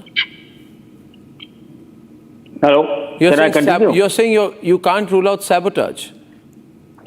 No, I cannot. You see, once the inquiry is done and let them say that there was no sabotage, then it's fine. But all I'm saying is that why are we having even a company belonging to a country which is hostile to India, of which I have written earlier, and there's been no reply, nothing, so no reaction, to say that, let's not have ground handling. Did you write regarding Celebi, or did you also write regarding Turkish technique? Because Turkish technique, I'm also told, is links or to both. Yes, absolutely. So these are issues which are general. Why this particular crash took place, I think it's better to wait for the inquiry report and get the black box to determine. The black box has just been found. Abhishek has more on that. Abhishek? Well, Arnab, yes, I can tell you that the authorities have successfully recovered the black box, essentially the orange color equipment which records every minute of a flight and, of course, includes the last moments in case of a tragedy like this one. So the authorities are expecting, given the fact that after the Mayday call, the pilots did not have enough time to even respond to the details that the ATC had sought. Remember, this happened in the line of sight of the air traffic control of Ahmedabad airport, and the plane was just about 600 feet above ground when this stall of engine happened. But of course, the finer details of what exactly happened in those last few seconds of this ill-fated 40-second flight or no, the black box would have all the details and has been recovered and is going to be given over to the DGCA and civil aviation authorities to take the investigation further. Right, Dr. Vipul Saxena, what is your reading of the circumstances leading to this crash? I would like to point out here that my initial information by reporter Harsha is that while that agreement with Turkish Technique, which does maintenance for heavy maintenance for wide-bodied planes, while it is used by Air India after Tatas have taken over, this particular plane was last serviced by Air India Engineering Services Limited. So maybe Air India is working with both. Is Air India working with both, Captain Amit Singh? Both AI, ESL as well as Turkish Technique? I'm aware of Air India Express giving the 737 contract to the Turkish company. I'm not very sure about Air India 777s. Okay. So the Air India 777 and 787 have been there for long. I mean, I don't know why Campbell Wilson of Air India had to send these planes only to Turkey. They are saying that India does not have the capacity to do such works well. There are always alternative countries. If you look at the long association, the first CEO appointed was the Turkish.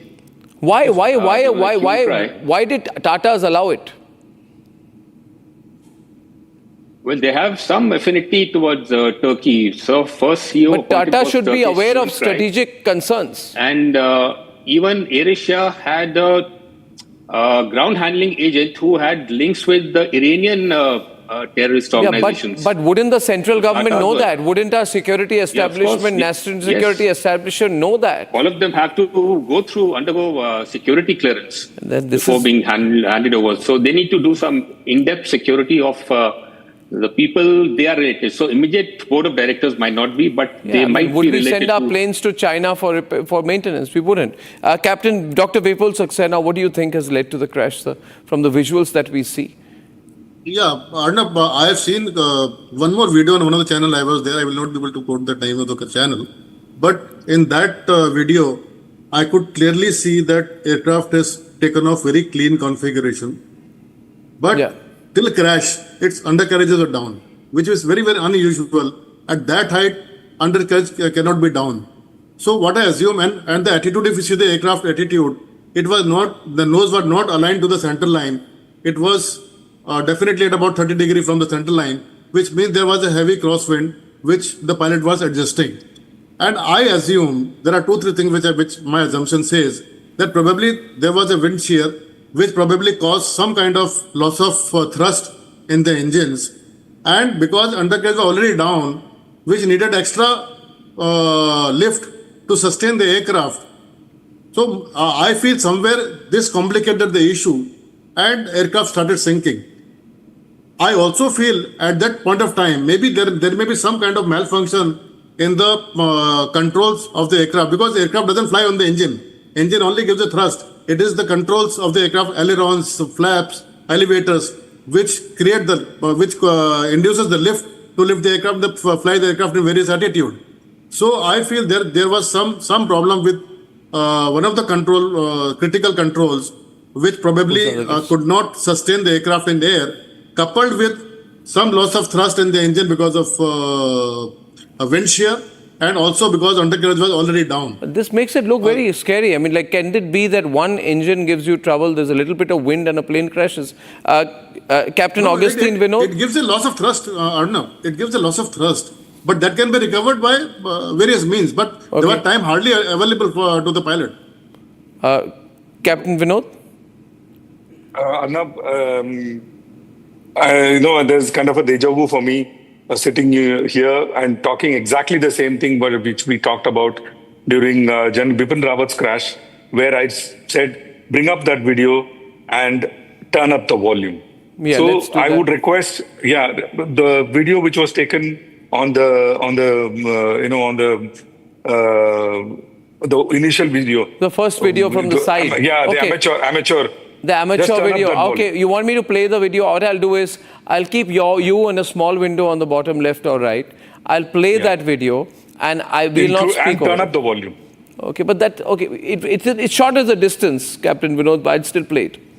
No, not that video where someone from on top of the on top of his house is. This is not the one. Yeah, this one. This one. Turn up that volume. Let's turn up the volume. Turn up the volume. You have the volume on that?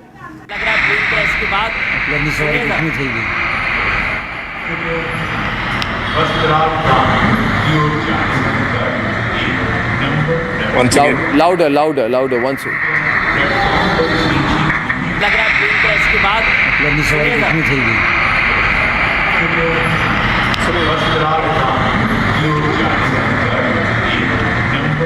Last time when we discussed, I said, a picture is worth, 1,000 words, and the sound is worth even 1,000 more than that. If you look at this video, it is very, very clear the engine is not quit. If you look at the other video, the CCTV video, the aeroplane has taken off beautifully.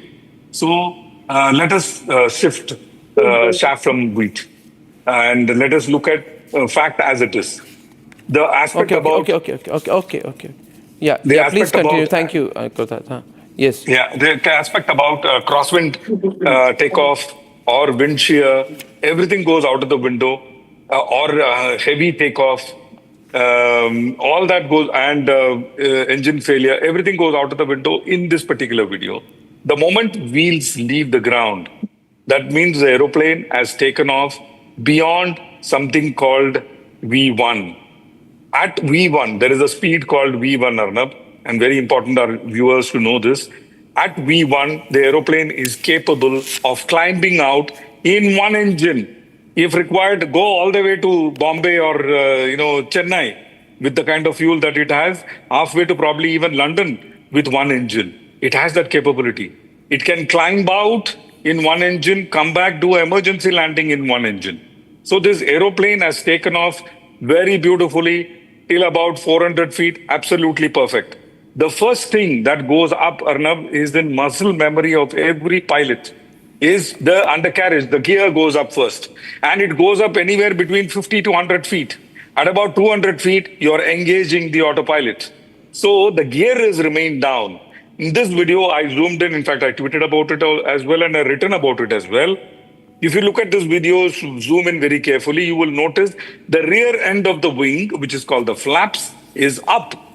When the flaps are up and when the aeroplane is heavy, the aeroplane gets into the stall condition of flight. Let me tell the viewers, the margin between the aeroplane going into the stalled condition of flight to flying away safely in heavy configuration like this is not even 2 to 3 kilometers an hour. Sometimes we call it the VLS, very low speed. There is an orange line. It touches your current speed line and it is climbing up very fast. So in a heavy configuration, if the flap goes up like it has gone up right now, the aeroplane is in stall condition of flight. In fact, just before it crashes, you can make out one wing is doing this. So it is in stall condition of flight. And that is when I think the pilot said, Mayday, Mayday. Now, no pilot in the world will put flaps up before gear. The flaps has gone up is the question you people were discussing when I joined the discussion, Arnab. The flap can go up. I want to recall 787's history. Go back to 2013. 787 was grounded because of lithium polymer battery issues, electrical issues. Twice it has been grounded. So if it was grounded due to electrical issues, I am just putting a question mark saying, did the flap go up on its own without the intervention of pilot? Is it possible? That's a question I'm asking. We will come to know, Let me throw that to Captain Randhawa. Let me throw that to Captain Randhawa, who has heard you. I don't need to add anything more to what you've said. I'd like, Captain Randhawa, your comments on likely factors, please. He's President of the Federation of Indian Pilots, by the way. Captain Randhawa, please. Sir, can you unmute yourself, sir? You're muted.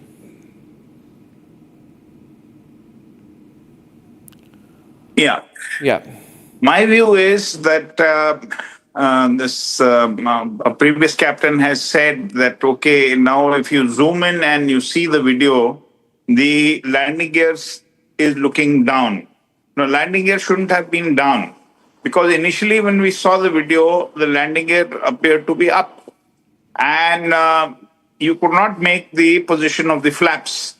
So the most likelihood condition would be there's a loss of power to both the engines because of bird ingestion, or maybe due to slight fuel contamination of water due to cold soak. Now, those are the two possibilities, but in case if the noises of the engines is heard very predominantly, which we can't make out in the video, then it could be the flaps as have gone up and the gear is seeming down, so there is loss of lift, and which has caused the impact. And there was a lot of fuel which was being carried by the aircraft, so that on impact, this fuel has caused a large amount of explosion, and where so many people have died. So the primary factor is that these could be one reason could be if there is both engines have not failed because of bird ingestion or due to some fuel contamination. Then the third possibility could be the flaps going up before the gear has gone up. There is a loss of lift, and the fourth could be elevator jam, which cannot be ruled out, but ultimately everything would come out when the DFDR and the CBR is taken out from the aircraft. Which has just been taken, the black box just been taken. From the crash site, I'm joined by our correspondent Gopi for a ground report. Gopi, over to you. What is your site, your location, what's happening around you? Gopi, full frame. Well, in fact, I'm standing at that very exact location where the plane crashed. I would ask my camera person to kindly show you the visuals. Now, these 6 different buildings, these are BJ Medical College buildings. Now, this was the time when the interns, doctor interns were having lunch, and it is expected that around 50 to 60 have, in fact, we have received list of 50 to 60 intern doctors who are in the hospital. 3 have been confirmed dead. I would ask my camera person to keep showing you the visuals. You can see how NDRF and SDRF teams are here. The rescue work is underway. While just a short while back, we also visited the civil hospital where the charred bodies were coming out. After every 5 minutes, after every 2 minutes, we witnessed one ambulance was coming, and there were around 2-3 bodies in that ambulance. While you can see the amount of charred garbage and dump which is here, these are 6 different buildings. I would ask my camera person to kindly come in front and show you these charred buildings. You can see there were compressors, but yes, there was no blast in the compressor, so the buildings are in fact intact, but yes, people inside have been affected. This is the NDRF team which you are seeing. The rescue operation here is underway. I would ask my camera person to keep showing you the visuals. Yes. Now this brings back, in fact, the horrific incident of 1988 as well, wherein 133 had lost their lives back then as well. There were only 2 survivors. This time as well, what we are learning from our sources is there are only 2 survivors. You can keep seeing the visuals. This is the NDRF team. The work is underway, and we are showing you the visuals from the very site where the plane crashed. Okay, Gopi, I'll come back to you before I close this section. Do I still have Captain Ehsan Khalid with me? Dr. Khalid? Captain Khalid is there with us, sir? Yeah. Captain Khalid, you've flown these different kinds of airlines, and you've served in Sahara, Jet, Kingfisher, right? I'd like your reading, sir. What do you think has happened here, sir? Okay. Looking at this particular visual, the aircraft takeoff from the runway is non-eventful, and at the height at which the landing gear should have gone up, the aircraft has started to sink. Whether the flaps has been taken up automatically, or the pilot has retracted the flaps up, I am in no way to judge or comment upon it. The second thing is the Mayday call was given before getting airborne or just after getting airborne. I am not privy to that. It is a possibility that an event like bird strike might have distracted the pilots at that point of time, and sequence of events, sequence of action could be a little not as per the SOP. The second thing is that at the point where the landing gear is supposed to go up, suddenly both the aircraft engines have lost power and caused the sink. Seems to be a very, very, very far-fetched hypothesis. It cannot happen because of technical failure. 1, 2, 3, 4 technical failures will also not make both engines go off power at the same time. Bird strike on such a big aircraft, which is, displaced, the 2 engines displaced by almost 60, 70 feet, is also not a possibility because such big flock of birds are not seen around the airport in real situation. What is it human factor or technical factor? Just to keep it more simple to understand, sir. Is it human factor, technical factor? I see one particular action will not cause an accident because there is always a sequence of failures that leads to an accident. So there was a failure, and then there was an error, could be possible. A failure of both engines? Are you saying failure of both engines? Both engines failing is a possibility of 1 in maybe 10 to the power 8 or 10 to the power 9. That's into. But with one engine, can you have enough thrust to continue to gain height? On a single engine, the aircraft will fly across Atlantic with its full load. On a single engine. But on both engines going off, it will just die down the amount of glide that it can do. Okay, but here it seems, even if the power is failing, it takes little time. It cannot happen that both the engines will fail absolutely simultaneously. It should have given a yaw. So it's a rarest of the rare, you are saying? Yeah. Has anything like this, you remember anything in recent aviation history? Anywhere in the world? Other than the Hudson River other than landing, the Hudson. there was no engine failure together. It's a number of combination of factors that we are dealing with here. Yes, I can see Captain Vinod want to say something. I have 30 seconds, sir. I'll take a break after that. Yes, sir. It's not an engine failure. We are seeing that aeroplane took Then off. what is it, sir? It's not engine failure. Then what is it, sir? It is a loss of lift. Why? I say again. Why? You have engines which are working. Layman, I guess the engines are supposed to help you take off, right? Give you the thrust to take off. See, the wings, especially on a 787 Dreamliner, is designed for a very high-speed cruise. It goes at 80% the speed of sound. So if it is designed for a very high-speed cruise, the wings are thin and slender. But thin and slender wings are not designed for a shorter takeoff. So to take off at a short, so you're saying it's not a maintenance issue? I'm not saying that it is not a maintenance issue because pilots are designed to put gear up first and then put the flaps up. The flaps have gone up, leading to loss of lift, leading to stalled condition of flight. The aeroplane has done something called CFIT, controlled flight into the terrain. Remember these words, CFIT. And tomorrow we'll keep talking. As days goes by, people again will come back to this particular. But then it's a wrong decision. Just one. Is that a wrong decision of the pilots? Just asking here. I'd like to go back on this to Captain Amit Singh.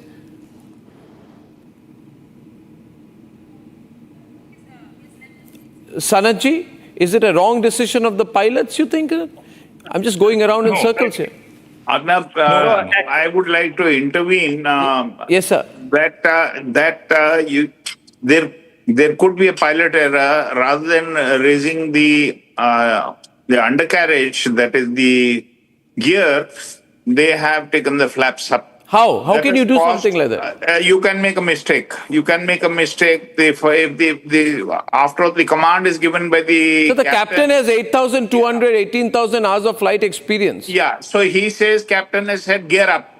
Now, by mistake, if the first officer has taken the flaps up, that will cause the loss of lift.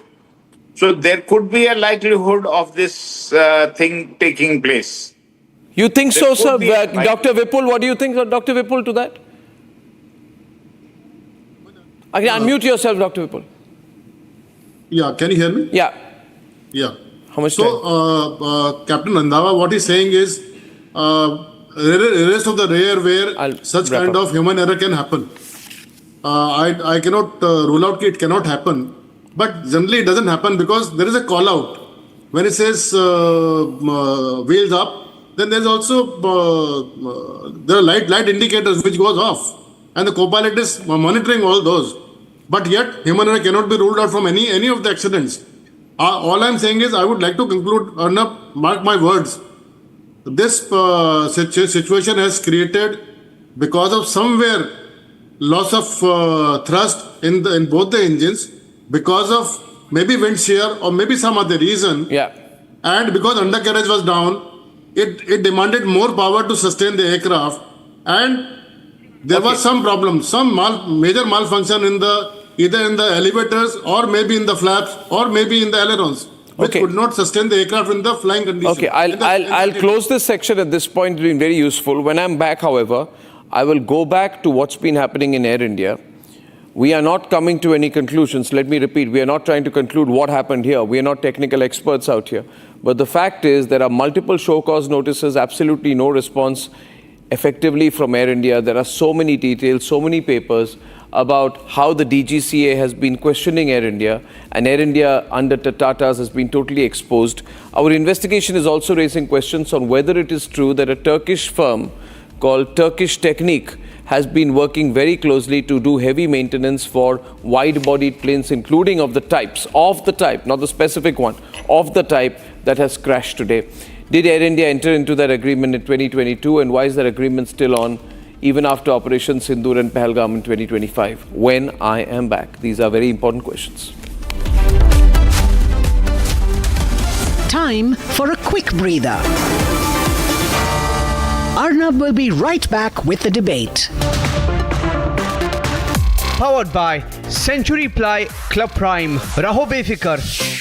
Hi, this is Chef Ranveer Brar, and I'm here to tell you that also gives me the license to guarantee you brilliance on behalf of IIHM. Join International Institute of Hotel Management, where the software engineer meets the gifted content writer, meets the cool UI UX designer, meets the talented photographer to create the big dream. The world comes together at Sharda University. So where are you? MDH की हल्दी मिर्ची धनिया करे कमाल, ये रंग दे, ये खुशबू दे, ये तीखा, ये कम पड़े, क्या निराला MDH masala. Amity has been ranked amongst the top 3% universities globally, a testimony to Amity's globally benchmarked quality.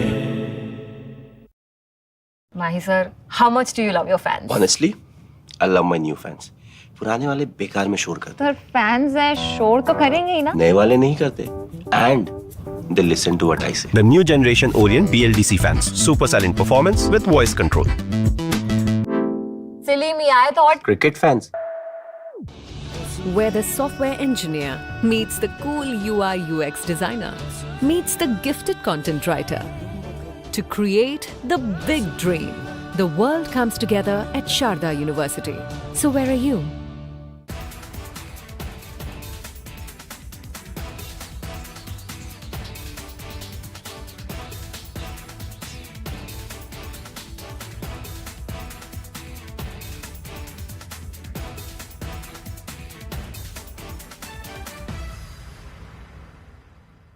Today at 1:30 local time, an Air India plane bound for London, Gatwick, departed Ahmedabad, and shortly after takeoff, it seemed to have experienced some issues and stalled into a residential area and then crashed. From the footage that we can see, it's very hard to determine what the cause might have been. However, there must have been some technical issues because the pilots sent out a Mayday, distress signal. The plane involved the Boeing 787-8 Dreamliner is considered a new generation plane and has a great safety record. So ever since it has been introduced to service in 2011, it has never experienced a crash. Yes, there has been issues with the Dreamliner when it was introduced to service, especially with their batteries and other minor issues, but this is normal when a new plane enters service. Air India is known to have a great safety record. They operate hundreds of flights every day. They have a modern fleet of Airbuses and Boeings, and this comes to a shock for all of us. So it's very hard to determine what really caused this incident, given that the Boeing 787 is such a safe airplane and Air India has a great safety record. I'm sure the flight recorders will be found very soon as well and analyzed by a team of experts. So until we have further information, statements from Air India, including Boeing and witnesses, we just have to wait and see what the outcome will be. हमारी बहन जा रही थी London, 1 बजे जा रही थी, 1:10 की फ्लाइट थी और जा रही थी लंदन। लंदन जाने से पहले ही क्रैश हो गया प्लेन। हाँ, मेरी साड़ी था वो खम्बीसर थी और लंदन जा रही थी। हाँ, फिर हाँ भाई, 1 घंटे में समाचार आ गया तो प्लेन क्रैश हो।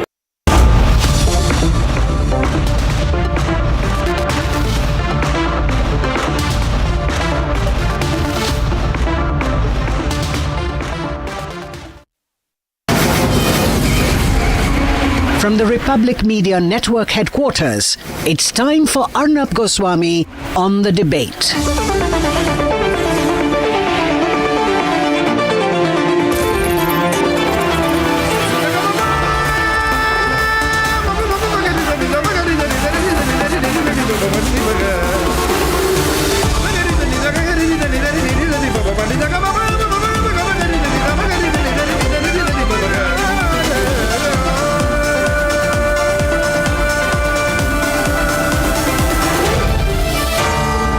Arnab Goswami on the debate.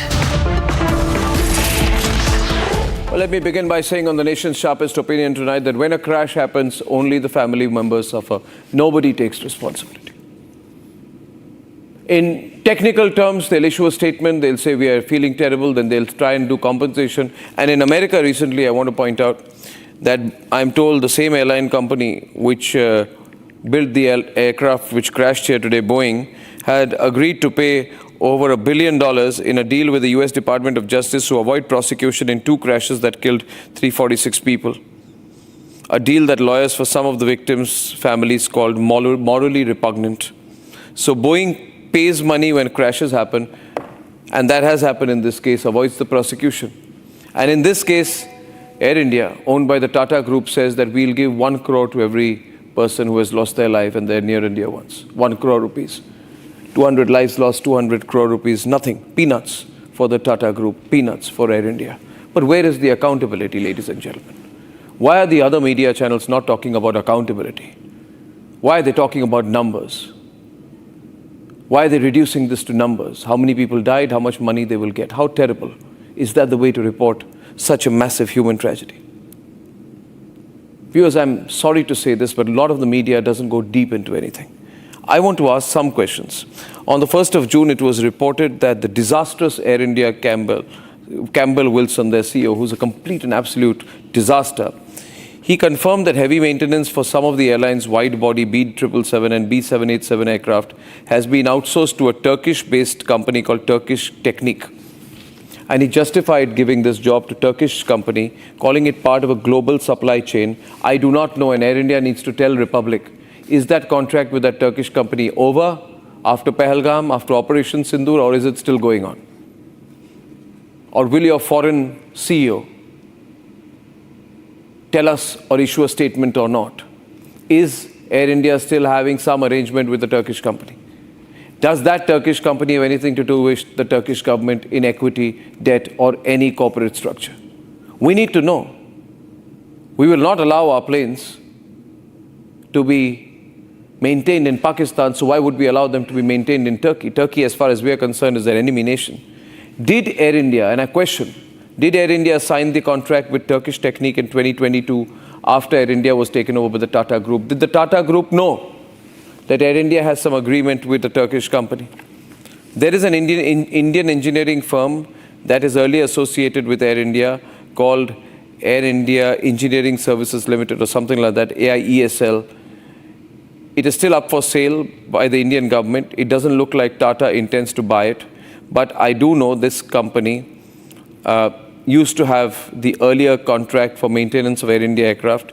I'm told this particular plane also went to AIESL, but is it true that other Air India planes are still going to that Turkish company, or any Air India planes are going to a Turkish company which is maintaining some Air India planes? I wouldn't feel safe flying in a plane which is maintained by a Turkish company. No Indian would. No Indian would want to. Ladies and gentlemen, does Turkish Technique manage any planes for Air India? Is Turkish Technique owned by the Republic of Turkey, which is led by the anti-India, pro-Pakistan Erdogan? These things matter. Everything is not about contracts and money and legalities. Is it right? Ladies and gentlemen, second big question here to Air India is, and I'm not going after them because there's been a crash. I have been asking this question to Air India for a very long time. There is something terribly wrong, and I feel Air India is totally messed up after the Tatas took it over. It neither has any better qualities, but it retains all the problems which have only increased. I have show cause notices that have been given to Air India over various issues, and in fact, I have a notice which holds Sri Campbell Wilson, the accountable manager for Air India, along with 3 other Air India senior employees, for violating various things to do with airworthiness, maintenance of emergency equipment, etc., etc. I marked the critical parts in yellow. It's a report I have, and there is another show cause notice on the 5th. These are show cause notices of 3rd and 5th, which means in the last 10 days alone, I have these show cause notices sent to Air India for regular problems, from seat belts to emergency equipment, and for violating and flouting all these norms and continuing to fly planes by violating norms. And the problem is DGCA, which is central government. Ministry of Civil Aviation gives an extremely long rope to Air India. Reply in 15 days. How many people Air India, how many people DGCA fly on Air India planes in 15 days? Do their lives matter or not matter, or will it be the next Sarkari check which will determine whether rules are still being flouted? How careless is that? I have another complaint of which there is a reminder sent by an Air India employee of 15 January 2025, which says that senior Air India employees, senior most Air India employees, that they have flouted norms by carrying out security breaches, by entering into the cockpit, by getting unauthorized access to the cockpit of Air India planes. What's going on, Air India? I'm not picking on Air India or the Tatas. I'm saying, is this going on or not? Will Chandrasekharan of Tata Group tell me whether this is going on or not? Standard replies, templated replies are not what we want. I'm not saying that these are the exact reasons why the crash happened. I'm just saying in the overall climate of feeling unsafe and unsure about Air India and this terrible tragedy which has happened today, and this whole insensitive, we'll give 1 crore to each of the passengers kind of response. We get a feeling here that both DGCA gave a long rope to Air India, and I hope that is not because it's owned by the Tata Group. Air India was found in contravention and violation of Rule 37(2)B of the Aircraft Rules 1937, as the owner's nameplate on the aircraft did not have the nationality or registration marks. And all of these things, ladies and gentlemen, everything is on record. I now want to show you another video, and truly, the problem in our country is this, ladies and gentlemen. Nobody questions big groups. The bigger the group, the more they are beyond question. I feel the bigger the group, the more they should be answerable. I question the Tata Group. I question what the Tata Group on various issues in the past. It's not because it's the Tata Group. I'm saying because it's not right. Because the bigger the group, the bigger the brand name, the more the accountability and the more the trust that is expected, especially when the lives of people are at stake. We expected Air India to improve, to become safer, better. When Tata took it over, it's the complete opposite. Air India is an unmitigated disaster. And the Tata Group has bought the airline on the basis of the so-called trust of its brand name. But after taking over the airline, they seems to have this, we'll employ a few foreigners and run the airline kind of approach. And these foreign employees, I have nothing against them being foreigners, but they are disasters. They don't know what's going on. Just before this plane, the same plane which crashed today took off from Delhi. A passenger who survived because he didn't take off from Ahmedabad. He flew the same plane this morning from Delhi to Ahmedabad. So he experienced the plane. He shows the interiors of the plane. Can I show a clip of that video? He shows the interiors of the plane. You need to hear this. This same plane which crashed today. Can I have the audio up? Come on. We are almost about to taxi, but this AC is not working. Look at everyone. And it's so many people, they are using these magazines. AC is not working at all. And as usual, here TV screens are also not working. Neither this button for calling the cabin crew. Nothing is working. Nothing. Not even the light is working. Exactly. Pull back. Nothing in that plane was working. Now, very often you go into an Air India plane and you feel unsafe because nothing is working. It's not that the AC not working is the reason why the plane crashed, but it just tells you how badly this plane was maintained. Does Air India have anything to say on that? Does Tata Group have anything to say on that? Does the Tata Group have anything to say on that? We're just told, oh, the airline will eventually be rehauled and overhauled. I'm not saying that I know the exact reasons why the plane crashed, but something does not add up.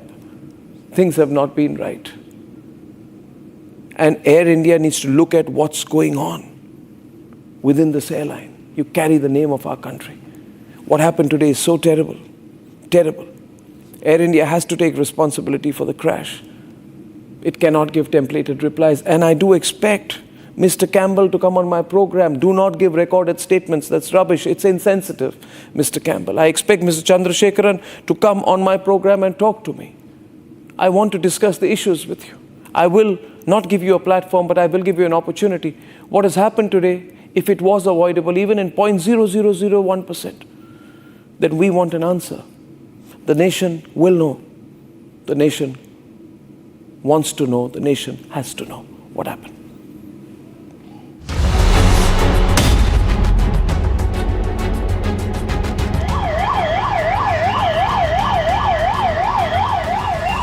The crash of Air India 171 has left the entire world of civil aviation in shock. Questions are now being asked on the safety track record of Air India that led to the crash of a plane that had more than 242 passengers on board.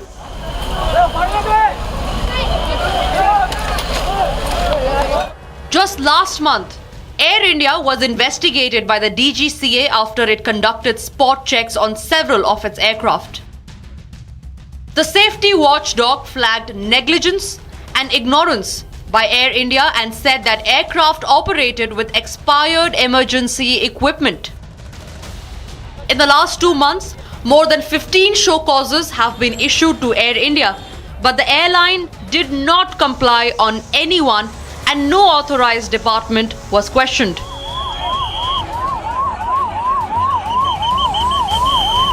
Just 9 days ago, on the 3rd of June, a show cause notice was issued to Air India which said that there was a failure to comply with airworthiness management rules.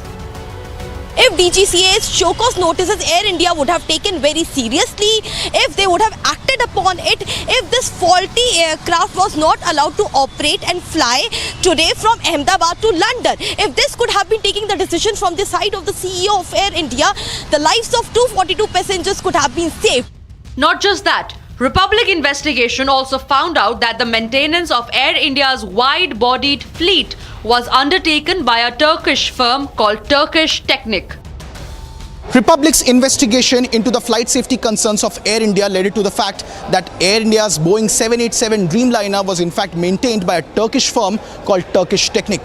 What was interesting about this is that Turkish Technic only backed this contract in February of 2025.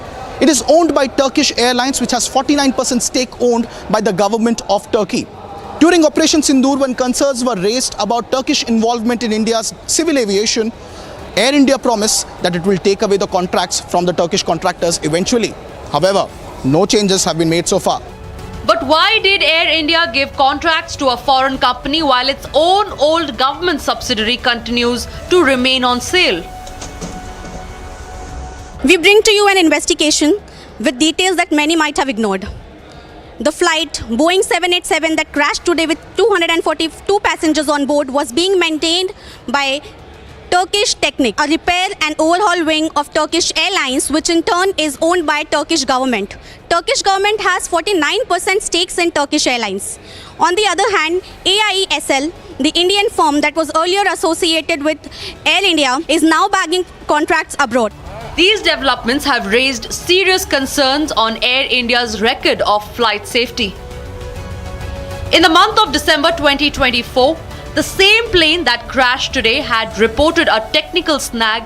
The plane was grounded after a major fault was detected. The airline had then assured that the issue would be resolved.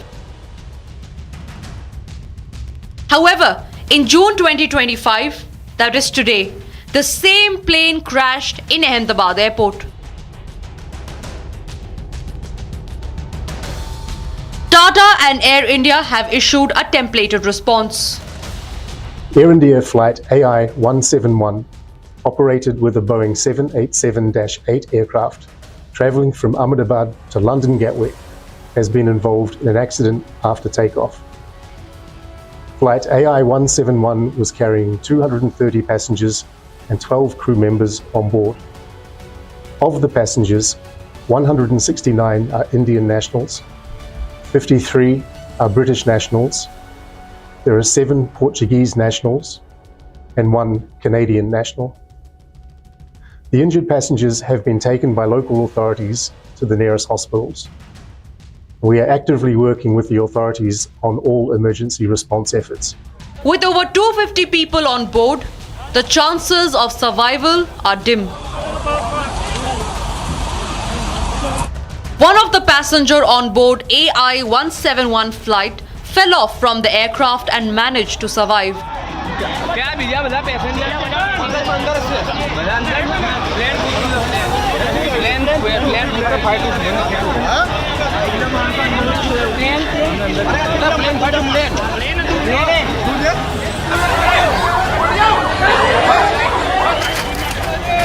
The biggest question is, who is responsible for the biggest aviation tragedy?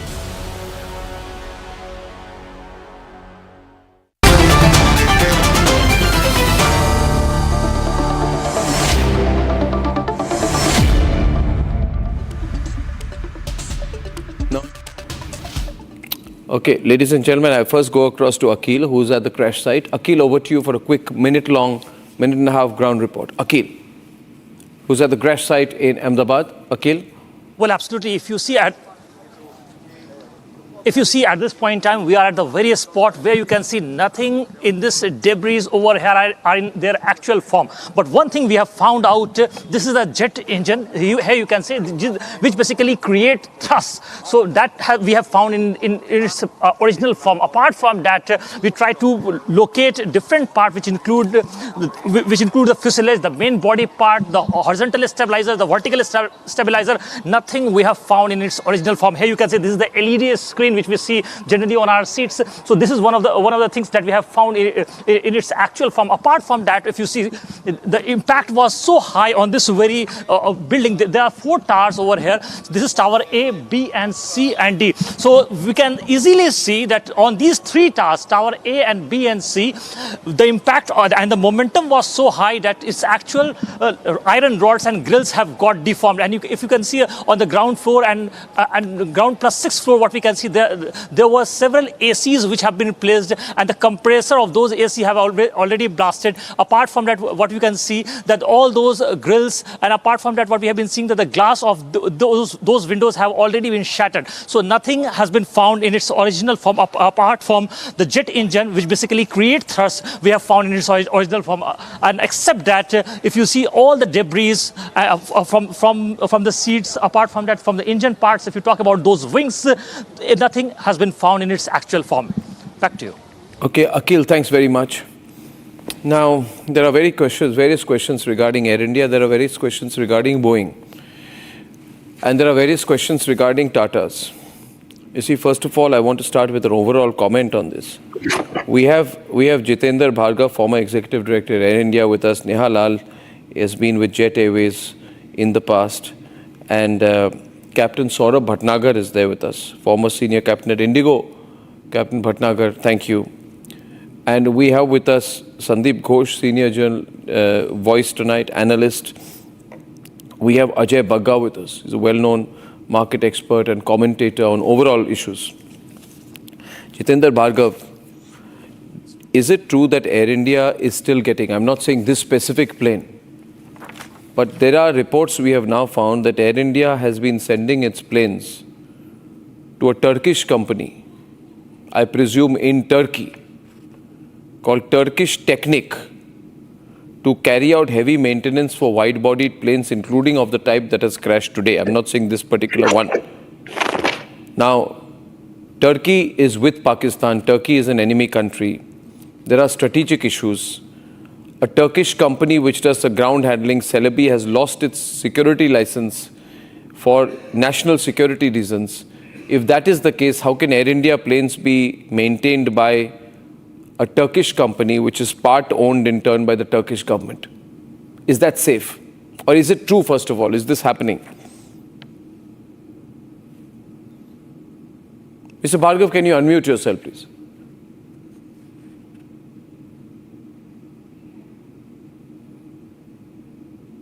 No, I wouldn't be privy to this information. But if it is true, and this has happened, I can't see you, sir. Can you, is something in front of your camera? Can you open up your camera? Yeah, better now. Yeah. So what I was saying was that while I'm not privy to this information as to what were the terms in contract, but I remember having read in the post-Sindoor operation that Air India was thinking of terminating it. Now, what the inquiry, when it takes place, this factor needs to be looked into, that if they knew that the contract is being terminated, Asmita, the maintenance contract. No, what is there to think, sir? Celebi's contract was cancelled, right, Ajay, within a couple of days. But maintenance of planes is very serious. I'm not saying this has happened for that reason. I have nothing to say that. I'm just saying that this fact has come up. I'm not saying that is the reason. I'm not one who puts out conspiracy theories. I'm asking. In fact, Indigo was told to stop the damp leasing of 2 Boeing aircraft from Turkish Airlines. And they were given a 3-month period to terminate the lease. In this case, is Air India still working with Turkish Technic? And the Campbell said that we will reduce the number we are sending to Turkey. But has he stopped it? Why has he not stopped it? Is Turkey being chosen because it's close by for commercial reasons? Ajay, are these valid questions now? No, these are very valid questions, Arnab. What you are against today, and I was seeing your coverage right from the time of the disaster, and you were the only one asking these questions. I'll tell you, Boeing is one of the biggest defense contractors for the US government. Yes. They have been given a clean chit on the 737 MAX.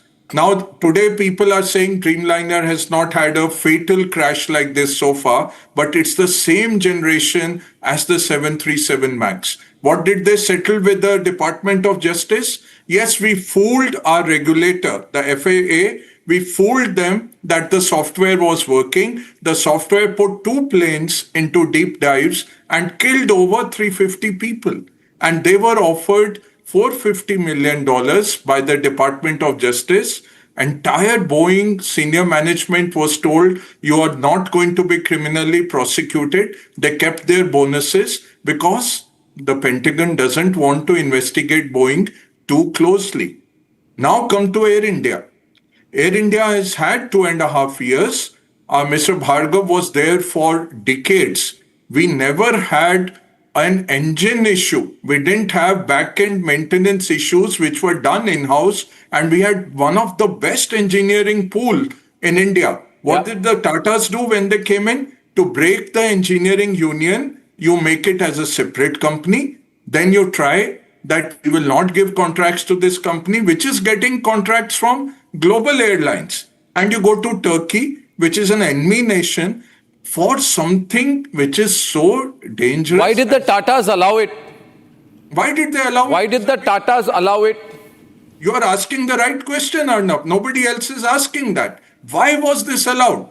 So you have Boeing, you have Air India, you have maintenance to break the engineering union. I have friends who have worked 38 years as engineers in Air India. They are sitting now taking VRS and moving out. Mr. Bhargav can bear that out, how good those engineers were. They are amongst the finest in the world. You go to Turkey, and the CEO who has been brought in, he's a CEO with a backdrop of economic airlines, what you call the low-cost airlines. He's not.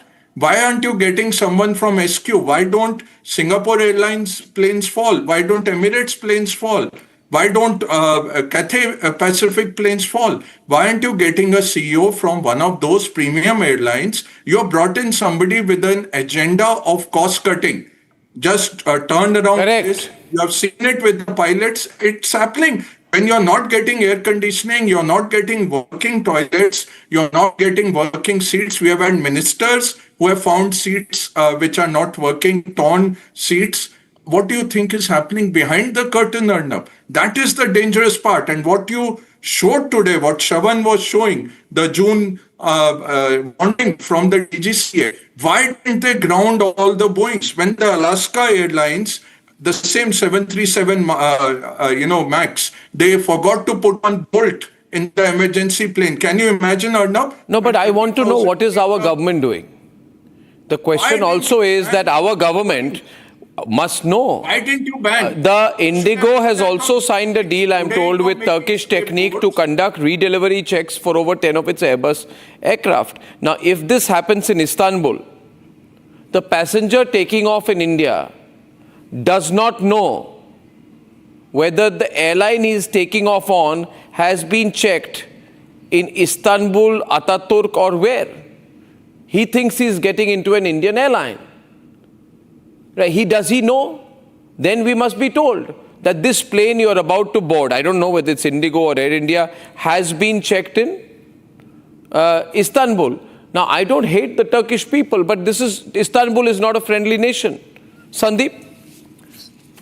No, first of all, condolences to the families. This is terrible tragedy. I have myself seen some colleagues dying in a previous Indian Airlines crash in Aurangabad, so I can feel the pain.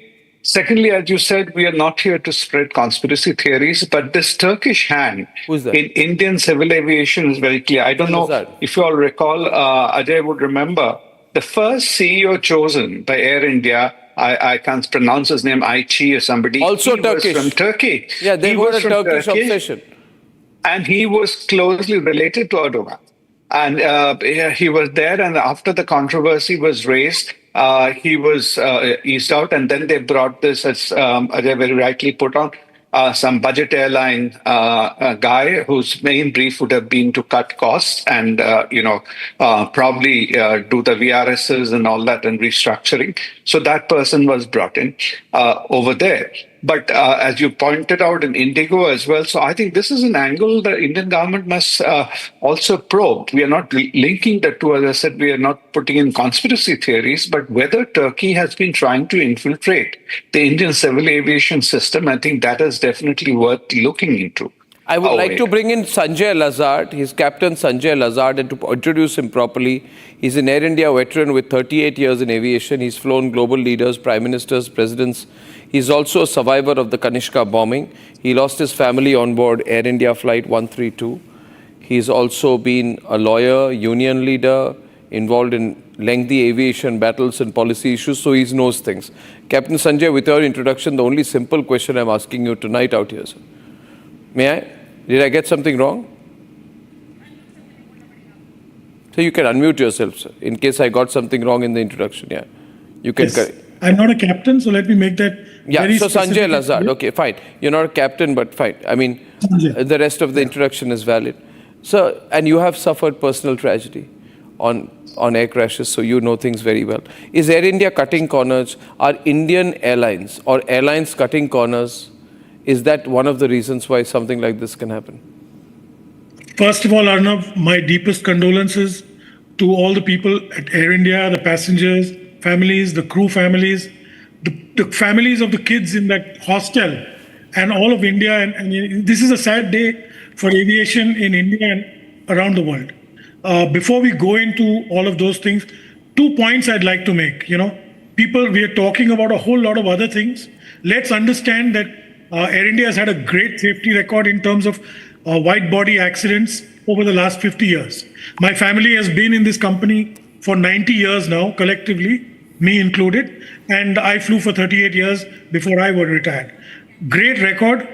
Absolutely. The previous accident was 1978, which was Ashoka. Then came Condolences. The second point is both these pilots had almost 10,000 hours of flying combined. Now coming to the aircraft itself, Arnab, as we both know and all know on the panel, that we've got almost 1,100 787s flying in the skies today. They've completed over 5 million flights with 30 million flying hours. That's a huge amount. It's a very safe aircraft. Now coming to the real point that you've been raising about Turkish, if I remember, and I think Mr. Bhargav was correct, Mr. Campbell was on the news a month ago when Operation Sindoor took place, saying that they're terminating the agreements with Turkish Technic. That's how I understand it. I also believe that the Ministry of Civil Aviation asked Indigo to do so. Okay, that is one aspect of the heavy engineering. Those are aircraft that go for major modification, C checks and D checks. Here it is a question of the aircraft having lost power after taking off, having done a Delhi Ahmedabad and then doing Ahmedabad London. So it's slightly different from the larger picture. Your point is well taken, but on a day that our nation is mourning, I'm really not going to get into the Turkish conspiracy. The Turkish are our enemies. The Pakistanis are our enemies. I completely agree with that. But you would agree that any such deal should now be completely cancelled. I mean, that's the least we can expect. It is already cancelled. As per what I understand, it's already been cancelled. I think there's only one aircraft that was. But why do they want to work with Turkish companies? Are there no other companies in the world? I've taken a VRS 2 years ago and I consulted. So, okay, I'll come back to you in a minute. Out here. This is an angle. I'm not saying this is responsible for the crash, but Asmita Roy is with us and she's at London. Asmita is with us, Rao, and she is at the London Gatwick Airport. Asmita, can you tell us what the situation is at the Gatwick Airport, whether any of the families of those expected to land are there? What scenes have you seen? What information are you getting? Asmita, over to you. Yes, right. So right now we're at the London Gatwick Airport, and as far as the situation is concerned, the security has been tightened because they have been prohibiting any sort of interference from the Air India counter as we tried to go and question them. However, as far as the situation is concerned, I must say that the passengers who are traveling across globally, that has been allowed, of course, but the Indian passengers, the numbers, they are lessened. It's absolutely near to nowhere, but the airport authorities have been very strict. As far as the UK government, they have strengthened the stringent vigilance over here in the airport, as they are completely looking forward to tight security, and they have made successful arrangements as well. Okay, have you been able to speak to anyone at Air India at the Gatwick Airport? Not at the moment, but we're trying to get over there, and hopefully, yes, we will in some time. Right. Well, thank you very much, Asmita, for joining us from Gatwick. Thank you very much indeed. Yes. Neha, I want your views on this. I'm going to go back to Asmita at Gatwick Airport in a while. Neha, of course, there are technical issues to resolve out here, but I've also seen some complaints here about Air India. And one of those includes a complaint by Air India crew saying that senior officials of Air India broke rules by entering the cockpit of a ferry flight. Air India 350-900, which departed from Toulouse in May 24, and cabin crew and Air India personnel observed 2 senior Air India management crew enter access to the cockpit. This kind of stuff happened, we were told, when the government was there and ministers would strut around. I never heard that something like this could happen. How can management crew enter the cockpit? This is a legit complaint. And there are several complaints about Air India, management, maintenance that we are seeing here. I'm not raising this in the context of this, but also talking about this in the context of the crash. Okay, good evening, everyone.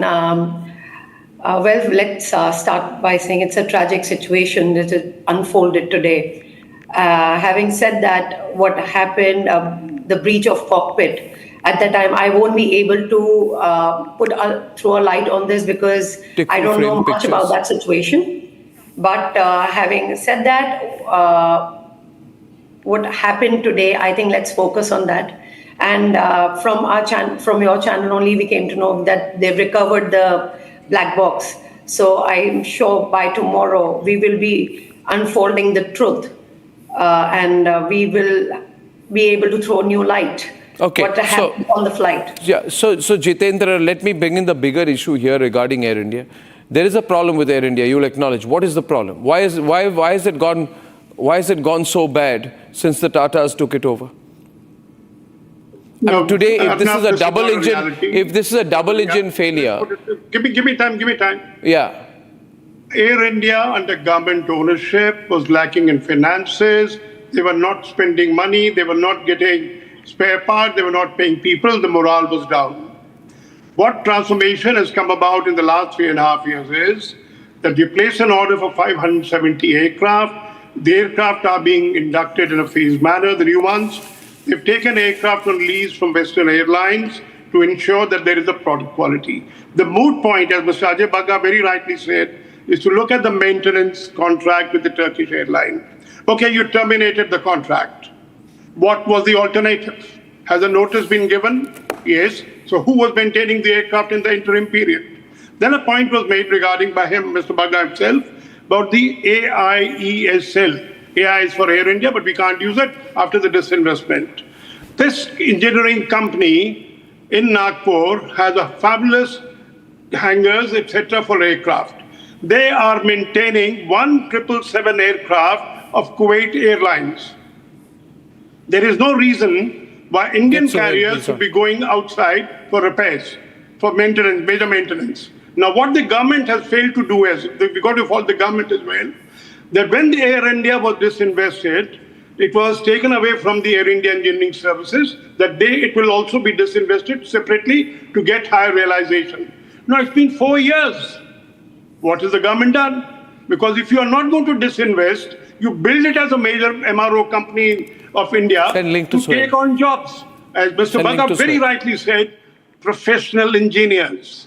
You can't get engineers who are trained in all kinds of aircraft that India has.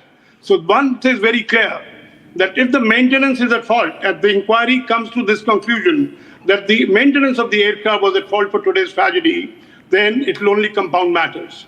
But then we need to have it very clearly that disinvestment was a necessity. No, that's another thing, but that's another thing. But would you acknowledge what explains, sir? What explains the numerous incidents? Why are there so many incidents regarding? Why are there so many disasters with Air India since the Tatas took over? No, I'm asking you, sir. My question is that why are there so many show cause notices being sent to Air India? Is that what we expected? No, now let me answer this. You take any regulatory agency, these kind of things are regular, and we got to divide these notices into two parts. One, which are service related, crew scheduling related, and second, which are air. Sir, I'm talking about flight safety related. I am talking about a DRF level 2, which is issued to Air India 3 times in the span of 13 days.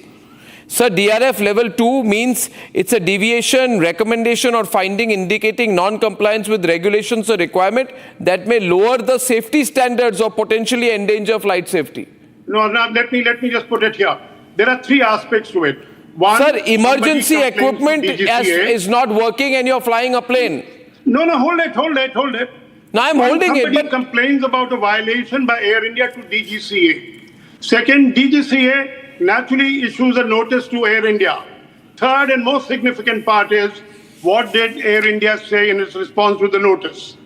Unless we have all the three things put together and say, well, this was a serious, grave mistake made by They Air have India, done so, sir. That's what I'm saying. They are saying it's serious, they are saying it's grave, and they are saying that the offender is Mr. Campbell of Air India.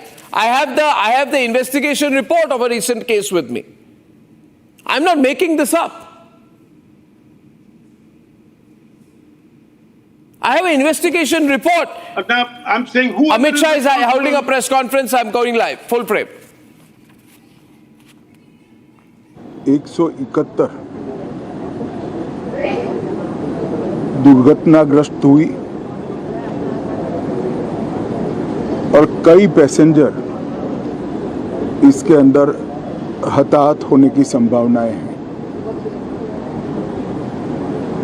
इस घटना से पूरा देश क्षुब्ध है और पूरा देश एक साथ पूर्ण संवेदनाओं के साथ ये जो दुर्भाग्यपूर्ण हादसे में पैसेंजर हताहत हुए हैं, इनके परिजनों के साथ खड़ा है। सबसे पहले मैं भारत सरकार, गुजरात सरकार, भारत सरकार के प्रधानमंत्री जी और गुजरात सरकार की ओर से भी जो लोग हताहत हुए हैं, इनके परिजनों के प्रति गहरी संवेदना व्यक्त करता हूं। 10 ही मिनटों में हादसे के भारत सरकार के पास सूचना पहुंची। तुरंत ही मैंने मुख्यमंत्री जी, यहाँ के गृह मंत्री, होम डिपार्टमेंट के control room, civil aviation department, civil aviation मंत्री, सभी से संपर्क किया। प्रधानमंत्री जी का भी तुरंत ही फोन आ गया और भारत सरकार और गुजरात सरकार के सभी डिपार्टमेंट एक साथ होकर राहत और बचाव कार्य में लगे। इस विमान में कुल मिलाकर 230 यात्री देश के और विदेश के और 12 क्रू मेंबर सवार थे। इसमें से एक यात्री का बचने का अच्छा समाचार मिला है, मैं उनको मिलकर आया हूं। मृत्यु का आंकड़ा तो डीएनए परीक्षण और यात्रियों की पहचान के बाद ही अथॉरिटी अधिकृत रूप से घोषित करेगी, मगर जो यात्री बचा है उसको मैं मिलकर आया हूं। घटना के तुरंत बाद गुजरात सरकार ने बहुत त्वरा से डिजास्टर मैनेजमेंट की सारी इकाइयों को अलर्ट करते हुए, चाहे हेल्थ डिपार्टमेंट हो, चाहे फायर ब्रिगेड हो, चाहे पुलिस विभाग हो, भारत सरकार की भी सीएपीएफ को संपर्क कर सभी ने एक साथ मिलकर राहत और बचाव का कार्य चालू किया। मगर 1.25 लाख लीटर ईंधन विमान के अंदर ही था और लगभग गर्मी, तापमान इतना ऊंचा हो गया कि किसी को बचाने की मौका ही नहीं मिला। अब मैं घटना स्थान पर भी जाकर आया हूं। सारे यात्रियों के मृतदेह को बाहर निकालने का काम लगभग समाप्त हो चुका है। जितने यात्रियों के परिजन यहाँ पहुँच चुके हैं, वो सबका डीएनए लेने की कार्यवाही भी 2-3 घंटों में समाप्त हो जाएगी। विदेश में जिनके परिजन हैं उनको सूचना देने की कार्यवाही समाप्त हो चुकी है और जैसे ही पहुंचते हैं उनके भी डीएनए सैंपल लिए जाएंगे और मृतदेहों की पहचान के लिए जितने मृतदेह मिले हैं इनके भी डीएनए सैंपल लेने की कार्यवाही समाप्त हो चुकी है। गुजरात में ही लगभग 1000 के आसपास डीएनए टेस्ट करने पड़ेंगे। ये सभी टेस्ट करने की क्षमता गुजरात में विकसित है, तो डीएनए टेस्टिंग के लिए कहीं गुजरात के बाहर जाने की ज़रूरत नहीं पड़ेगी। गुजरात की एफएसएल और नेशनल फॉरेंसिक साइंस यूनिवर्सिटी दोनों मिलकर कम से कम समय में डीएनए का परीक्षण पूरा करने के बाद परिवारजनों को अपना परिजन का मृतदेह सौंपने का काम करेंगे। उनके रहने की सुविधा, उनकी सांत्वना की सुविधा, जिनको मेडिकल प्रॉब्लम ट्रॉमा के कारण हुए इनकी मेडिकल की सुविधा, ये सारी व्यवस्था बहुत सुचारू रूप से हो चुकी है। अभी रिव्यू मीटिंग में सारी व्यवस्थाओं को हम सब मंत्रियों ने साथ में मिलकर देखा है।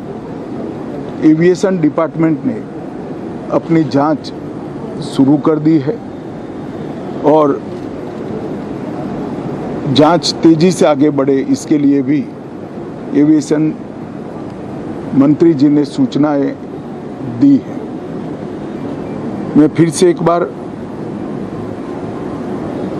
राहत काम में जिन जिन एजेंसियों ने त्वरा के साथ बचाव और राहत का काम किया वो सभी का धन्यवाद करना चाहता हूं और फिर से एक बार जिन्होंने अपने परिजनों को गंवाया है, हताहत हुए हैं, वो सभी को मनपूर्वक संवेदनाएं व्यक्त करता हूं। मैं एक बार जरूर कहना चाहता हूं कि ये एक्सीडेंट है, एक्सीडेंट को कोई रोक नहीं सकता,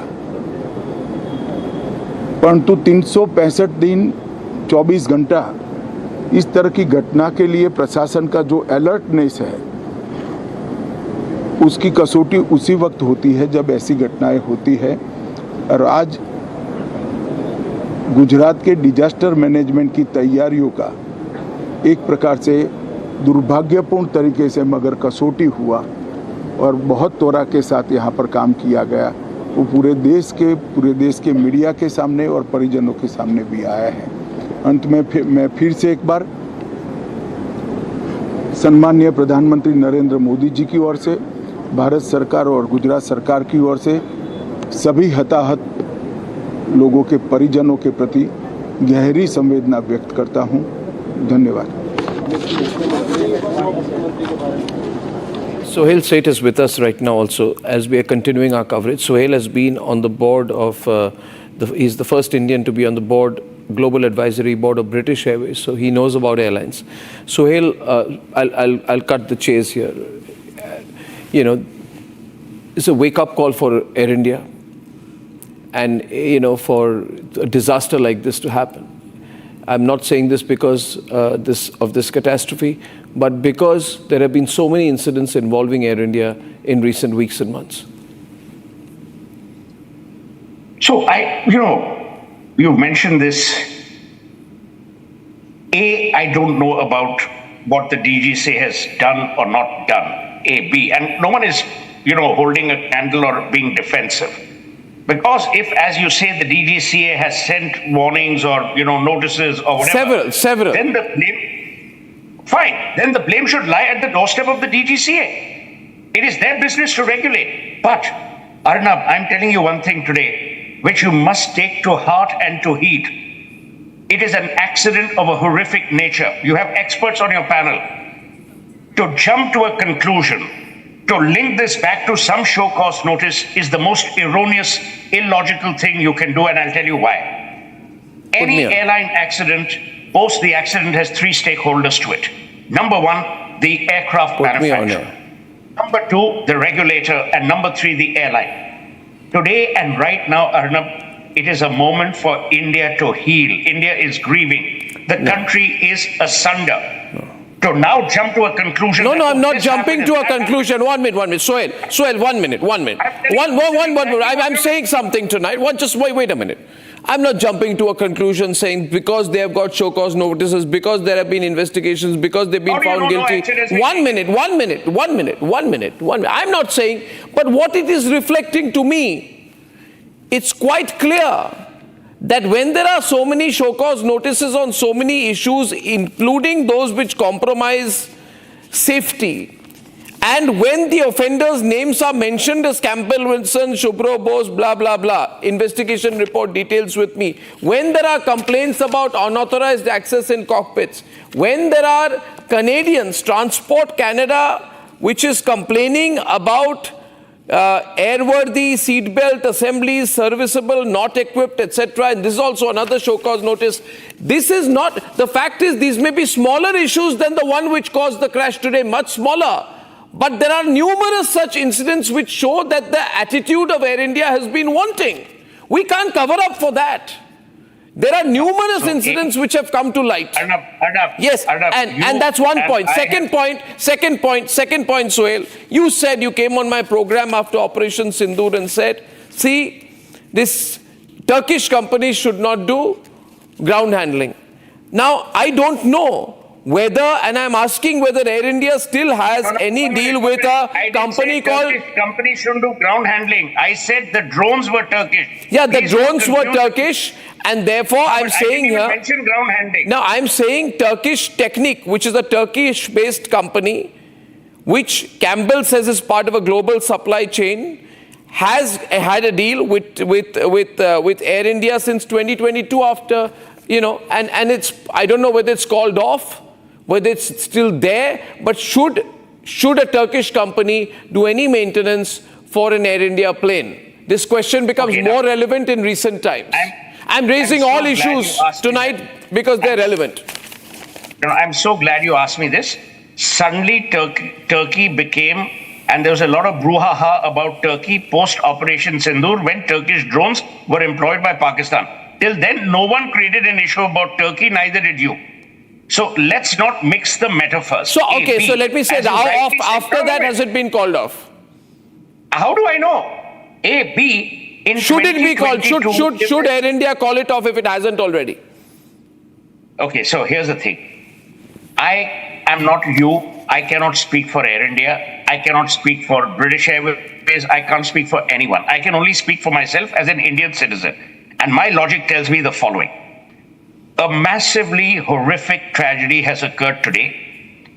The airline that has been involved in that horrific tragedy is an airline called Air India, whose pilots have been rated amongst the world's finest in successive aviation surveys. You've got experts on your panel. I can see Jitendra Bhargav. Jitendra is there, but but you can't put all the blame at DGCA.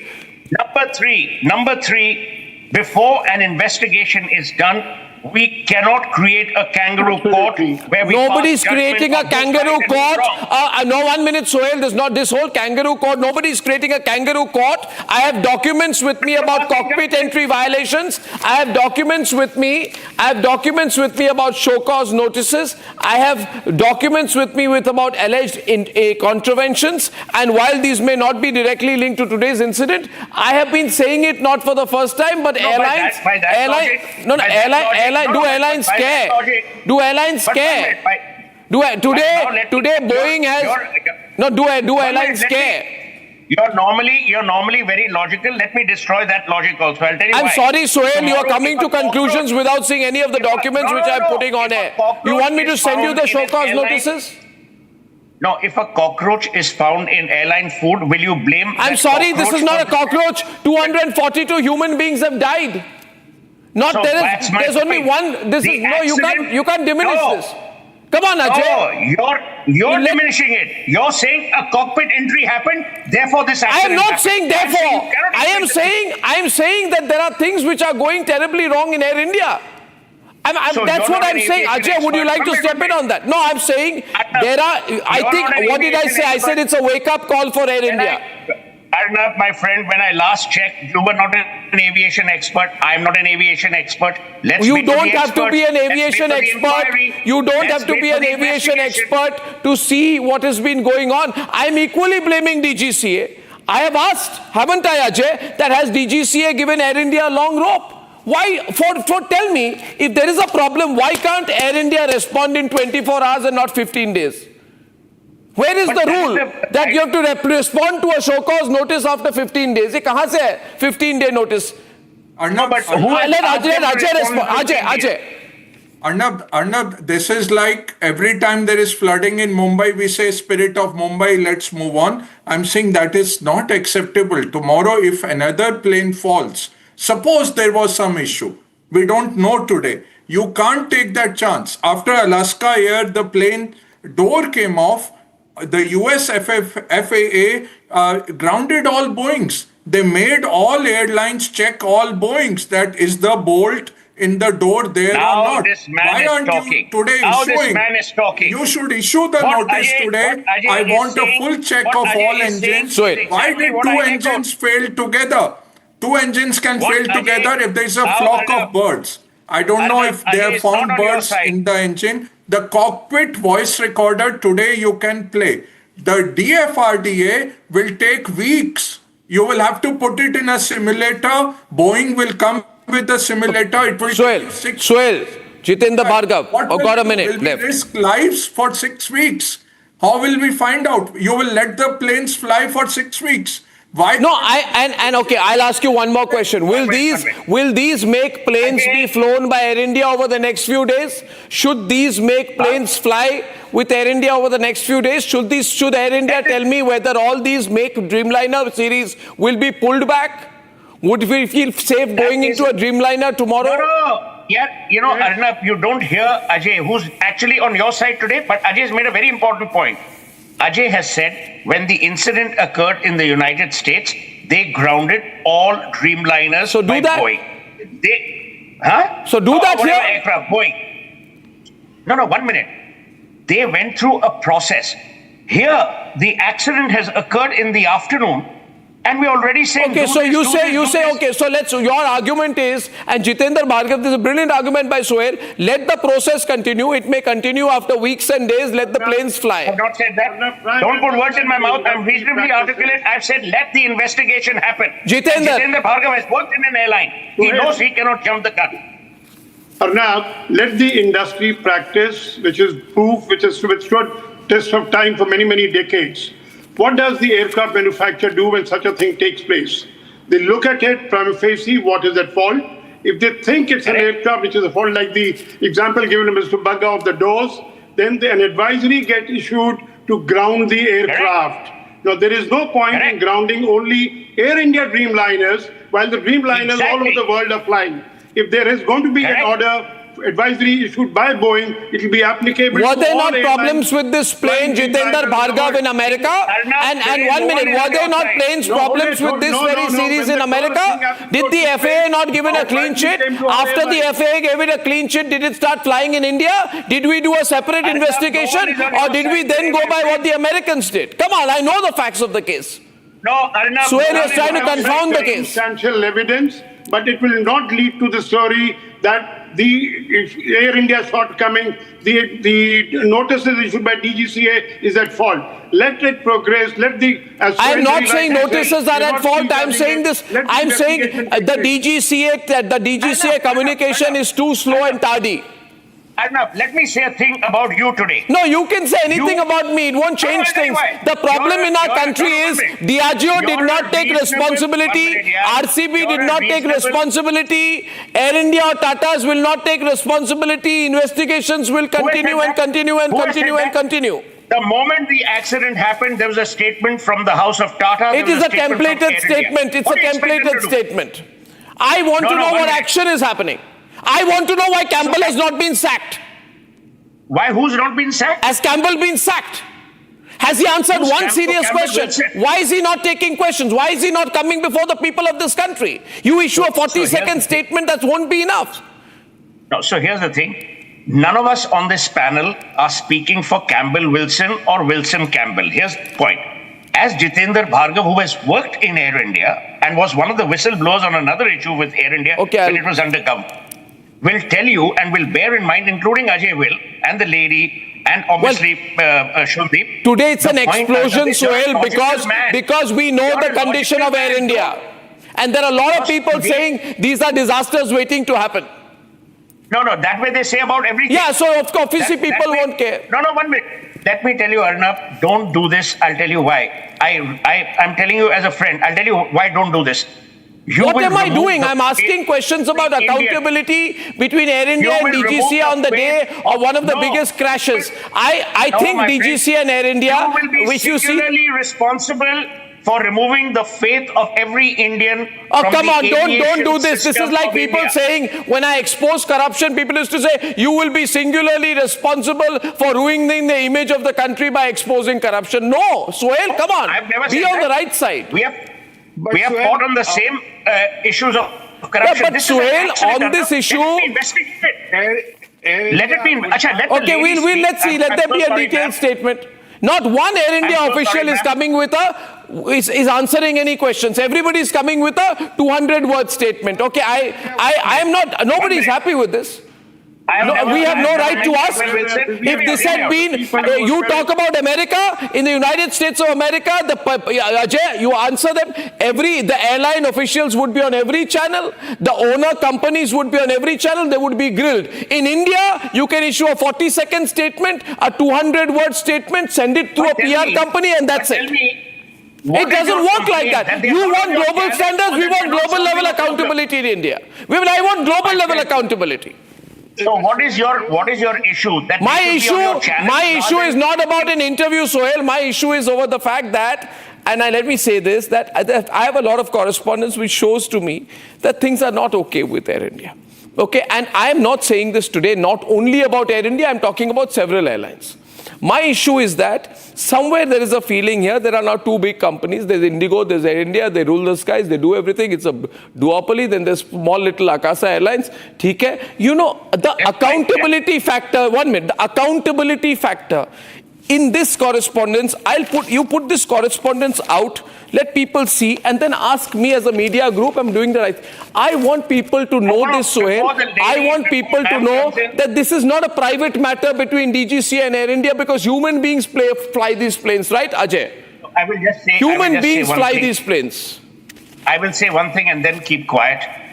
Arnab, yes. Remember one thing. Air India pilots are rated amongst the finest in the world. I'm not questioning the pilots. I'm asking whether the organization is answerable. The House of Tata, which you on many occasions, including at Mr. Tata's passing, had said, it's a venerable group committed to India and every Indian. I am not here to question commitment. I'm questioning the way they're running the airline.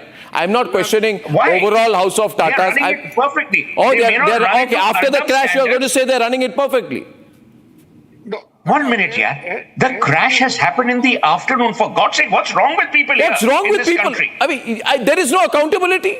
If I ask what is the answerability of the airline, I get none. Are they supposed to look after the victims, or are they supposed to answer? Where are the victims to look after? There is one survivor. My friend, are they not supposed to look at relief? Who is saying they are not supposed to? Tatas have issued a statement. Who is saying? A large organ? Who is saying? Will get. All right. Yeah, you know. Yeah, you know, the thing is that, Sohail. Take a deep breath. I'll take many deep breaths, Sohail, but I'll tell you this, and my point is you have to look at the larger issues. You have to look at the larger issues, and there are larger issues, and nobody can tell me, oh, this House of Tata, so don't question the larger issues. I'll question the larger issues irrespective of anyone. I'm on the side of the people on this. There are many media companies which will only bother about companies. I bother about the people. That's the difference here. One last point. Air India could have changed and become a private company, but is still regarded as India's national airline. Virtually, that is how it's seen across the world. So there is a lot of credibility rebuilding to be done by Air India, because these things all add up. There were earlier, I myself have debunked theories about whether the AC was not working or the audiovisual was not working. This is don't know anything about aviation or the food is bad. But there is a lot of credibility to be built. And while Suhail said, I would be very unhappy to see Air India's credibility dashed across the world. But this is going to take a toll. And you don't need to worry about that. You don't need to worry about that. Let me tell you, and I'll give you 3 examples. Number 1, and Arnab Goswami was running the campaign at that time in the right spirit. When the pesticide issue happened against Coca-Cola and Pepsi, when benzene traces were found in Perrier, and when worms were found in Cadbury's, those companies took action and their reputation today is intact. So let's not throw the baby with the bathwater. Half the people who are talking about aviation have no goddamn clue how it works. I'm not talking about aviation, I'm talking about the correspondence between DGCA and Air India. I don't have to fly a plane to ask these questions. Therefore, there are 2 people who haven't come on your program. Where is the DGCA chap? You should have called them. Yeah, I'll call them. You send me an Air India chap live, I'll get a DGCA chap live. But who am I? But no, I'm not. I'm just saying metaphorically. I'm not saying you. Venkateshwar Rao is with us. Venkateshwar Rao is a former Air India cabin crew. He's very very activist in his approach. What do you think, Venkateshwar Rao? I heard you speak earlier to Rhythm. Your thoughts? My thoughts are very simple. There is something drastically wrong in Air India. I and Suhail were together on another program. We are not talking of the Tatas. We are talking of the culture that is permeating. The Babudam has continued into the Tata company. And the Tatas have also been negligent. I have raised n number of issues in the courts, both civil and criminal. And the Tatas have not addressed the issues at all. Obfuscation has been the first, the first thing that they do. And like Suhail, I had told Suhail, I am 2nd generation Air India. My father built up Air India. And I know where it bleeds. Okay? And I have had the best of times with Air India. What I am today is thanks to Air India, but not in the manner it has deteriorated after the year 2008. I am giving you date specifics from the time the LRs, the long-range aircrafts and the Dreamliners came. The culture of flight safety went for a toss. I can tell you Mr. GRD Tata would not have approved a single violation. That I can tell you on national TV today. But unfortunately, that is not what is happening in the corporate culture of the Tatas today. So then that's why I said, is it a wake-up call? No, that's why I asked Suhail, is it a wake-up call? Is it a wake-up call for both Air India and the Tatas? It's an airline. No, a very, very, very sad, tragic wake-up call. 1 minute. It is not a wake-up call for anyone except the entire aviation ecosystem. Because if you believe that there are some structural or procedural issues, they need to be looked into. No one is saying don't look into it. All we are saying is let the investigation into this particular accident happen before we pass judgment. That's my limited point. Sure, let the investigation happen, no problems. Ajay, last word to you. I'll give you a small example. If the lift in your building doesn't have a updated certificate, the management of the building goes to jail. If there is an accident, they will come and put murder case on you. You didn't have airworthy aircraft. Why isn't anyone except you highlighting this? If your airworthiness aircraft certificates were expired, how are you flying those planes? This is a murder case then. That is the big point we have to make. This you are putting people's lives. I don't know if birds came, I don't know if maintenance came, but why is that protocol there of airworthiness? I am asking here as a journalist, Ajay. Airworthiness clause. No. As a journalist, I am upset with these news channels. In any other country, you would be questioning the regulator, you would be questioning the airline, you would have been questioning the owners of the airline. In India, we just say, oh, very sad, this is how the plane took off and this is how it crashed. And these many survivors, one survivor, we'll do stories on the miracle survivor, and by tomorrow we'll move on to a political subject. Nobody is questioning both DGCA and Air India. Nobody is, Ajay. Yeah, and that's good. You please keep with it. Why were planes which had expired airworthiness certificates flying? So my point is, it is my duty as a journalist to put pressure on the system so there isn't another crash ever like this in the future. Yeah, that is happening. Arnab, I have this report with me. It has 13 forgeries done by Air India. 13 I'll get forgeries. into. I don't want to become all issues at one go. But I'm saying we need to wake the system up. Sandeep, last word. Sandeep. No, so if those have happened, I think those are the things which need to come out, and accountability has to be fixed. If, there has been negligence in terms of certification, implementation, etc., people have overlooked, and we should not allow that to go scot-free. People, there would be attempt to gloss over that, and that is where the accountability must come in. It's early hours yet, so we should focus on the tragedy and, as you said, the rescue and everything else, but that should not take away our attention, because there is there is a confidence issue which has to be as one of the biggest aviation markets, we also need to know what's going on with Boeing.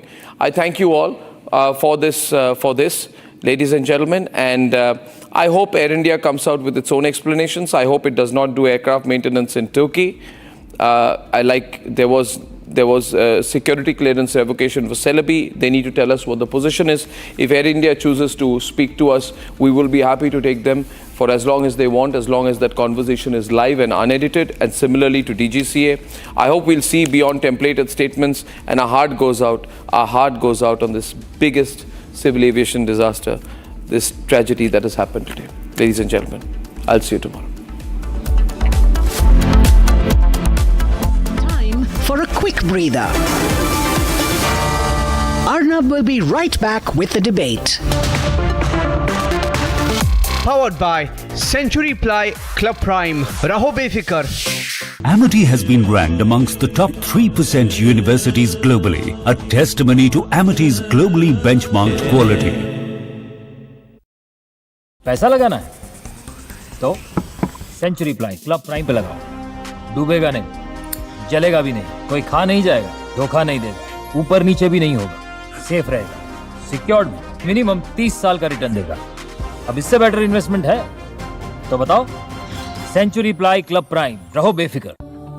Where the software engineer meets the talented photographer to create the big dream. The world comes together at Sharda University. आधे bowl दही में 4 चम्मच MDH चटनी पुदीना मसाला डाला, stir करो, पुदीना चटनी तैयार। MDH चटनी पुदीना मसाला।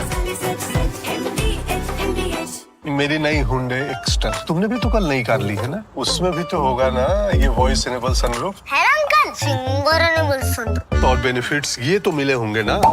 ये मिला। हाँ, हुंडई कार्स पर मिल रही है अमेजिंग डील्स। वैसे लोगे तो आप हुंडई ही, चाहे दिल की सुनो या डील्स की। Hi, this is Chef Ranveer Brar. Guarantee you brilliance on behalf of IIHM. ये है सीक्रेट रेसिपी MDH का जीरा सिप जल जीरा मसाला। सिप सिप जीरा सिप MDH का जल जीरा सिप MDH का जल जीरा SIP. Amity has been ranked amongst the top 3% universities globally, a testimony to Amity's globally benchmarked quality. हमारी बहन जा रही थी लंदन, 1 बजे जा रही थी। 1:10 की फ्लाइट थी और जा रही थी लंदन। लंदन जाने से पहले ही क्रैश हो गया प्लेन। मेरी सारी था वो अमृतसर थी और लंदन जा रही थी। हाँ फिर बस वो 1 घंटे में समाचार आ गया तो प्लेन क्रैश हो गया है, इसलिए मैं वापस अहमदाबाद से बाहर निकल गया था तो वापस आए सिविल में आ गया। क्या अभी लग रहा है, क्या प्रशासन की तरफ से क्या हेल्प? अभी देखने भी नहीं मिला, वो अंदर एंट्री नहीं मिली सिविल में, अभी कुछ भी समाचार नहीं मिला है। मेरा लड़का है ना, वो ब्रेक पड़ा था खाने का, तो हॉस्टल में खाने गया था इधर, यानी हॉस्टल में ही प्लेन क्रैश हुआ, पर मेरे लड़का को कुछ हुआ नहीं, बात हुई मेरी, पर इसके भाईबंद है ज्यादा हुए तो लोग मर गए, ये फिर मेरे लड़का को देखने जाना है अंदर मेरे को। अभी क्या लड़के को क्या सिचुएशन है? लड़का बोला है कि मैं अच्छा दूसरे मार से कूदा था ना तो थोड़ा खाली लगा है, ऐसा बोला है मेरे को, पर मैं जाऊँ अंदर तो मालूम पड़े ना।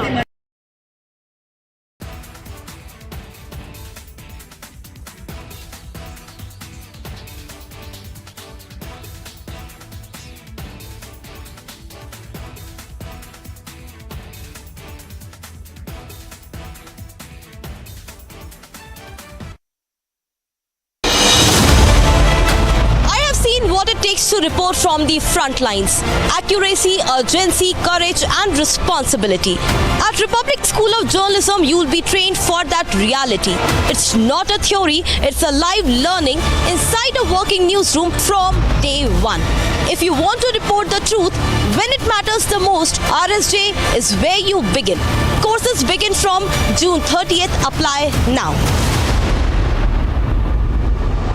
Powered by Century Ply Club Prime. Raho befikar.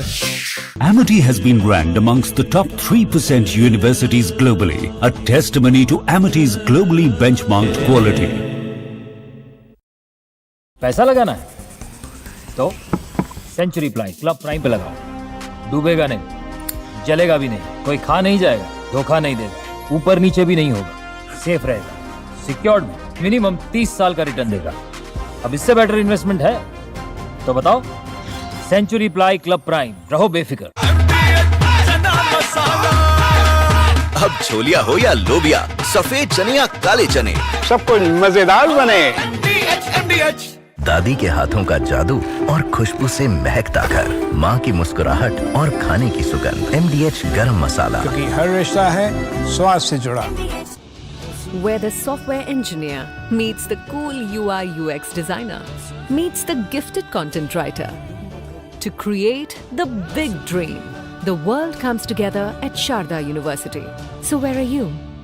पैसा लगाना है तो सेंचुरी प्लाई क्लब प्राइम पे लगाओ. डूबेगा नहीं, जलेगा भी नहीं, कोई खा नहीं जाएगा, धोखा नहीं देगा, ऊपर नीचे भी नहीं होगा, सेफ रहेगा, सिक्योर्ड, मिनिमम 30 साल का रिटर्न देगा. अब इससे बेटर इन्वेस्टमेंट है तो बताओ. सेंचुरी प्लाई क्लब प्राइम, रहो बेफिक्र. दादी के हाथों का जादू और खुशबू से महकता घर, माँ की मुस्कुराहट और खाने की सुगंध. MDH गरम मसाला, क्योंकि हर रिश्ता है स्वाद से जुड़ा. हमारी बहन जा रही थी लंदन. 1 बजे जा रही थी. 1:10 की फ्लाइट थी और जा रही थी लंदन. लंदन जाने से पहले ही क्रैश हो गया प्लेन. हाँ, मेरी साड़ी था वो अमृतसर थी और लंदन जा रही थी. हाँ, फिर हाँ बस वो 1 घंटे में समाचार आ गया को प्लेन क्रैश हो गया है, इसलिए मैं वापस अहमदाबाद से बाहर निकल गया था तो वापस ये सिविल में आ गया. क्या अभी लग रहा है, क्या प्रशासन की तरफ से क्या हेल्प? अभी देखने भी नहीं मिला, वो अंदर एंट्री नहीं मिली सिविल में. अभी कुछ भी समाचार नहीं मिला है. मेरा लड़का है ना, वो ब्रेक पड़ा था खाने का तो हॉस्टल में खाने गया था इधर. हॉस्टल में ही प्लेन क्रैश हुआ पर मेरे लड़का को कुछ हुआ नहीं. बात हुई मेरी, पर इसके भाईबंद है ज्यादा हुए तो लोग मर गए. ये फिर मेरे लड़का को देखने जाना है अंदर मेरे को. अभी क्या लड़के को क्या सिचुएशन है? लड़का बोला है कि मैं अच्छा दूसरे मार से कूदा था ना तो थोड़ा खाली लगा है, ऐसा बोला है मेरे को. पर मैं जाऊँ अंदर तो मालूम पड़े ना. Today at 1:30 local time, an Air India plane bound for London, Gatwick, departed Ahmedabad and shortly...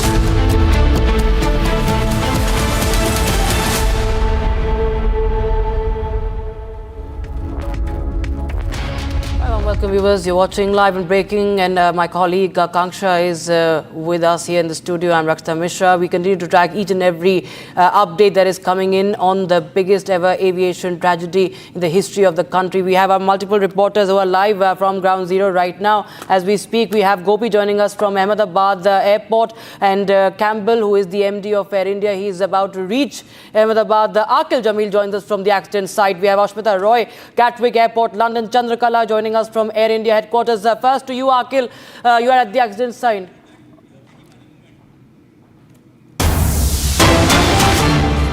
All right, we have some breaking news coming in right now, and we have an update that the plane reached just 652 feet. This is the breaking news we have right now. All right, this is the breaking news that we're getting in. Aircraft reached maximum altitude of 652 feet. Airport altitude was around 200 feet is what we are learning. After takeoff, aircraft descent was at a vertical speed of minus 457 feet per minute. In fact, this is the breaking news that we're getting for you right now. Our reporters join us from the spot. In fact, let me go across to Akil, who joins us from the accident site. Just a while back, Akil, Amit Shah said that, in fact, all the bodies have been recovered from that spot. DNA testing will be done after this to see how many people have lost their life. But tell us what the situation on the ground is right now. Well, absolutely. If you see right now, the process is still on. What we have been seeing that a large number of the NDRF staff and SDRF personnel have been constantly working apart from the Gujarat police team. So here you can see the visuals at the very ground zero where that disaster took place. Here you can see this very building. This is the hostel mess where the students over there, the resident doctors over there were having lunch at that point in time when that unfortunate incident took place. And here you can see at the very ground zero, the impact of that incident was so high that when the carrier was coming from this very side, it moved towards this side. And here you can see there were 3 different towers, A, B, and C, and those towers have got deeply impacted due to the momentum of the plane at that point in time when that incident took place. And here you can see over here the wreckages, the debris over here, and apart from that, if you will try to find out the broken parts of the plane, you won't be able to find, because everything has been completely shattered, and you can only find out fumes over here. I would like to move a little bit forward and show you the visuals over here. You can see the fumes over here, and right now the NDRF team is trying to douse the fire. Some fire is still on over here, and the NDRF team is still working on to douse this fire. Yes, Akhil, in fact, we also have Ashmita joining us from the Gatwick Airport in London. Ashmita, well, this Boeing flight, this Air India Boeing 787 Dreamliner was, of course, going to Gatwick Airport, and 53 British citizens also have lost their, what we understand is that were on board that flight. What are you picking up from United Kingdom? Because what we know in the latest is that United Kingdom has also offered to join in the investigation now.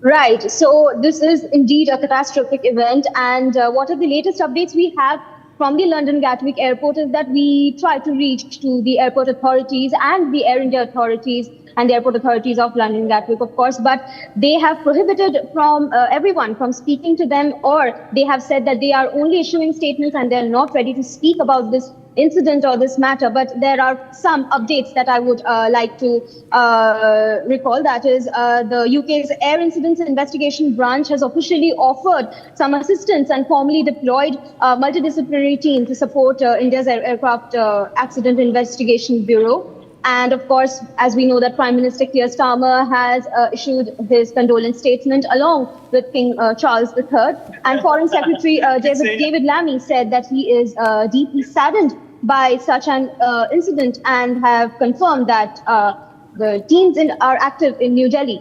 So these are the latest updates, and I would like to ask Dhruv to show a bit of the London Gatwick Airport. The situation over here, as you can see, the daily activities are being carried out by the airport authorities. But when we are trying to reach the main entrance or the Air India counter to ask people, they are prohibiting us from interviewing or issuing anything, stating that only statements are being issued from the at the official site. So you can see the airport authorities standing over there, right there, and people have gathered. So yes. All right. So UK has also joined the investigation. They will be sending their teams over to the countries, what we are learning. Let me also bring in our colleague Gopi, who is live from Ahmedabad airport. In fact, what we're learning is that in just some time, Air India CEO will be arriving at the airport. In fact, Gopi, a lot of lapses have come to fore as far as Air India is concerned. Just some time he's going to arrive there. Take us through what is happening there on the ground. Well, in fact, this is not the first time that we have seen lapses happening in Air India. It was also previously that we have seen, while talking about this particular specific incident at this very place, even in 1988, this incident, such kind of plane crash had happened. And in fact, 133 people back then had also lost their lives. Only 2 had survived. While today we are standing at the same position, we can see the number of deaths are yet to be confirmed, but just a short while back we saw how there were charred bodies found at the civil hospital, and we are yet to match thousands of DNA tests which is going to come out in 3 days. But yes, as you've correctly mentioned, I am stationed at the Ahmedabad airport. I'm at Terminal 1 arrival, where we are expecting the CEO of Air India, Wilson Campbell, will be out from this very gate. While also what we are learning from our sources is Natarajan Chandrasekharan, who is the chairman of TATA Group, is also travelling in the same flight. While there have been anomalies, we are going to question them that what went wrong. Yes, Gopi, in fact, we'll just go across to Akhil again. Akhil, you are at the crash site. Home Minister visited the crash site, and we understand that the Prime Minister will also be reaching Ahmedabad early morning. And, there are multiple, updates that we're getting as far as the height, the altitude at which this flight had achieved. There was a lot of struggle as far as the altitude is concerned. And now what we understand is that it's a matter of investigation as to what happened, because a Mayday call was made. And that Mayday call is made under extreme distress, which happens mostly when double engines fail. And while I go to you first, the biggest update is that the Prime Minister will be landing in Ahmedabad early morning tomorrow. That's the breaking news. Prime Minister reaching Ahmedabad early morning. He's expected to visit the crash site and take stock of the situation. Earlier in the day, he had spoken to the Chief Minister of Gujarat. He had in fact spoken to the Civil Aviation Minister and the Home Minister. Both of them were at the crash site this evening, and tomorrow morning Prime Minister himself will be at the crash site. Akhil. Well, absolutely. If you see where we are standing right now, this is the point where that head-on collision of aircraft took place with this very building. This is the building which has got the maximum impact due to the momentum of the plane. And here you can see all the 6 ground plus 5 floors of what we can see, that all those windows, the main gates, and the split ACs were basically deformed. And here you can see, I would like to move a little bit forward and show you the visual of these wheels, and you can see the jet engine, the fuselage part of this aircraft over here. You can see over here that these structures have completely got dismantled, and right now, after dousing the fire, the NDRF team is just cooling, just doing the cooling process to settle down the fumes over here. So here you can see behind me the visual of this very area. This is the hostel area of this medical college, and I would like to move a little bit forward and show you the front side visual. At a distance of just approximately 5.5 to 6 kilometers, this medical college was at a distance of the very airport from where that flight has come. And you can see this, the mess of this medical college, where that mishap took place when the flight that was coming from the airport side just made a head-on collision with that building. And after that, what we have seen, this incident in which more than 240 lives have been lost. Absolutely, and this plane in fact crashed into the mess of the hostel there, which you are showing to us, Akhil, right now. In fact, let me also go across to Chandrakala, who joins us from Air India headquarters. Chandrakala, I want to ask you, there's a lot of lapses which have come to fore. In the last 2 months, several show-cause notices were given to Air India by DGCA. No reply whatsoever. Their CEO was, in fact, asked to give their reply by 16th of June in one of the cases related to that. What is Air India saying on that? We understand that their CEO is going to arrive in Ahmedabad in just some time, but what is their statement? Till now, they've been giving templated statement. What are they saying right now? Yes, absolutely. The question remains like if Air India is going to reply to it, because Air India is completely not coming on record. They are not ready to respond. I have been in touch with Air India officials currently, and the latest update is that they have sent a caretaker team. That's what they have been reiterating again and again. They're not ready to speak.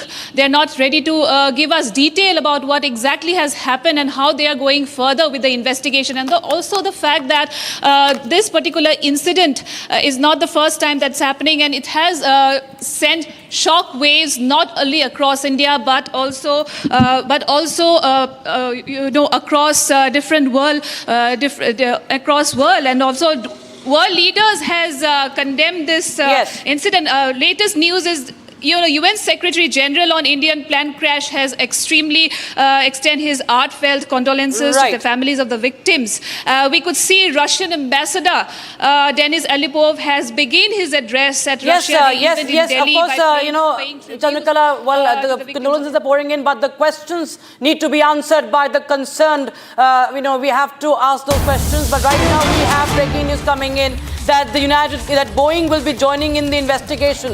Boeing has to answer many questions themselves. Boeing is going to join the investigation. A team is being sent by Boeing.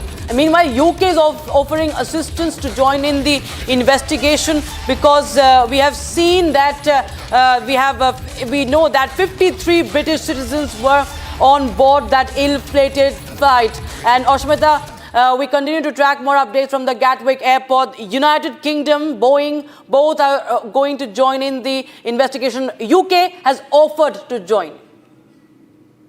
Yes, right, Rakshita, very rightly said. The UK has offered assistance to India in this matter because, as we know, it is definitely a very deepening, a saddening event.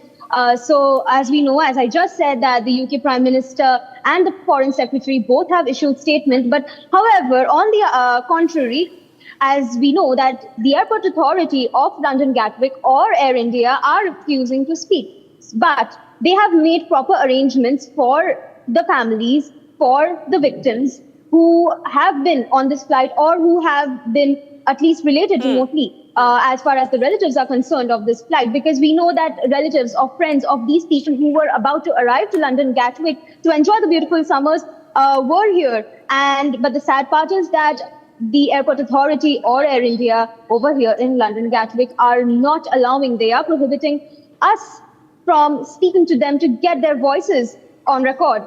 That is the part that is diminishing the bridges between us and the common people out here waiting for them. So that's the update, and definitely the UK Air Accidents Investigation Branch has formally deployed a team to India to assist with this investigation. So, and of course, as I said, Prime Minister Keir Starmer describing this crash as devastating. These are the latest updates that we have from London Gatwick. Over to you. Absolutely. So let me once again bring in my colleague Akhil, who's been tracking the story from the crash site. In fact, Akhil, as you've been telling us that the plane crashed into the mess of this medical college. What is the situation of those students? Do we have any input on that?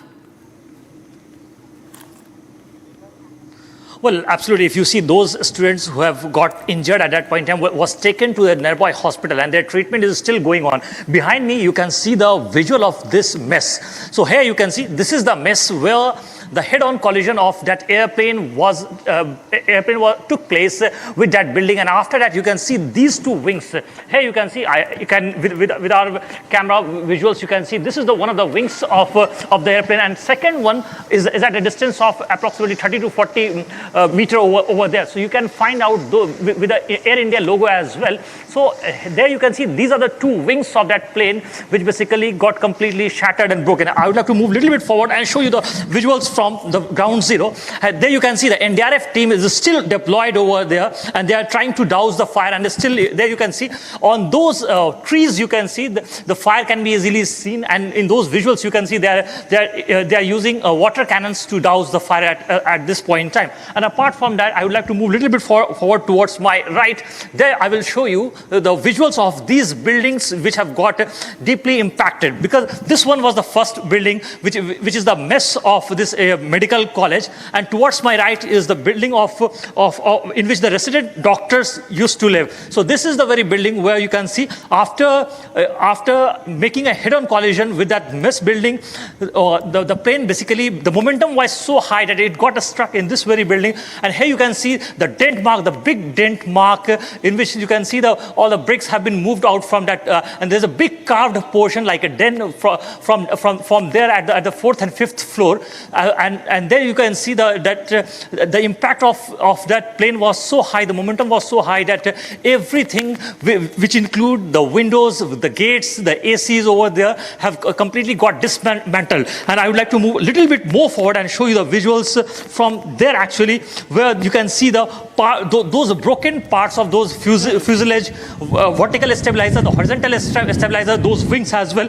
And there you can see, I would like to move a little bit forward and show you the visuals from the very ground zero. You can see those are the tires.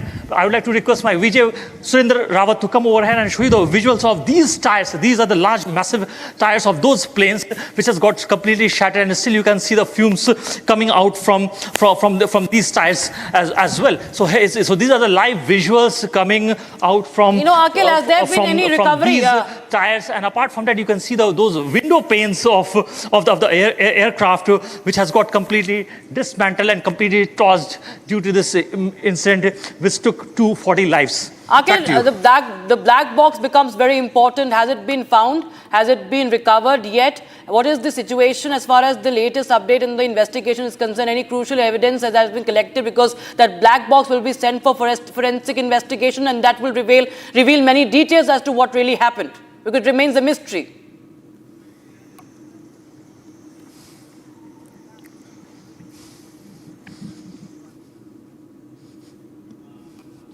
Akhil,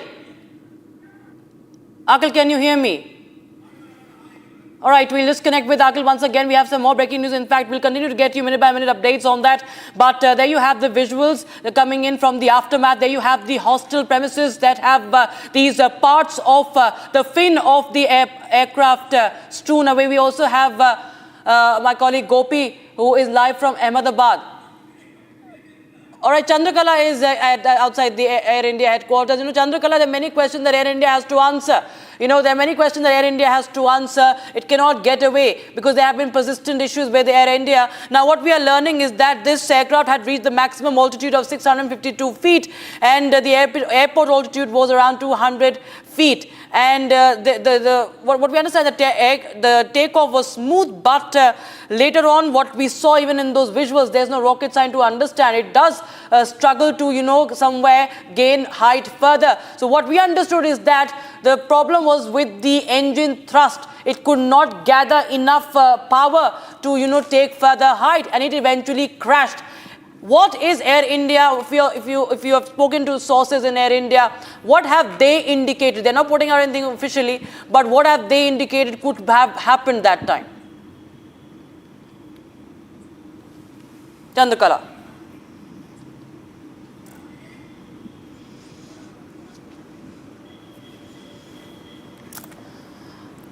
Chandrakala, if you can hear me, if you cannot, then I'll go across to my colleague Akhil. I think we'll just go again. We'll just connect with him once again, viewers. So the biggest update we have is that the Prime Minister will be visiting Ahmedabad tomorrow morning. In the morning, he will be at the crash site. And this after Home Minister and Civil Aviation Minister were on the spot this evening taking stock of the situation. And they were briefed by the officials over there. And the Home Minister in the night had also given the statement, spoke to the press, saying that the bodies have been recovered. They will be going for the DNA sampling. The DNA test will happen.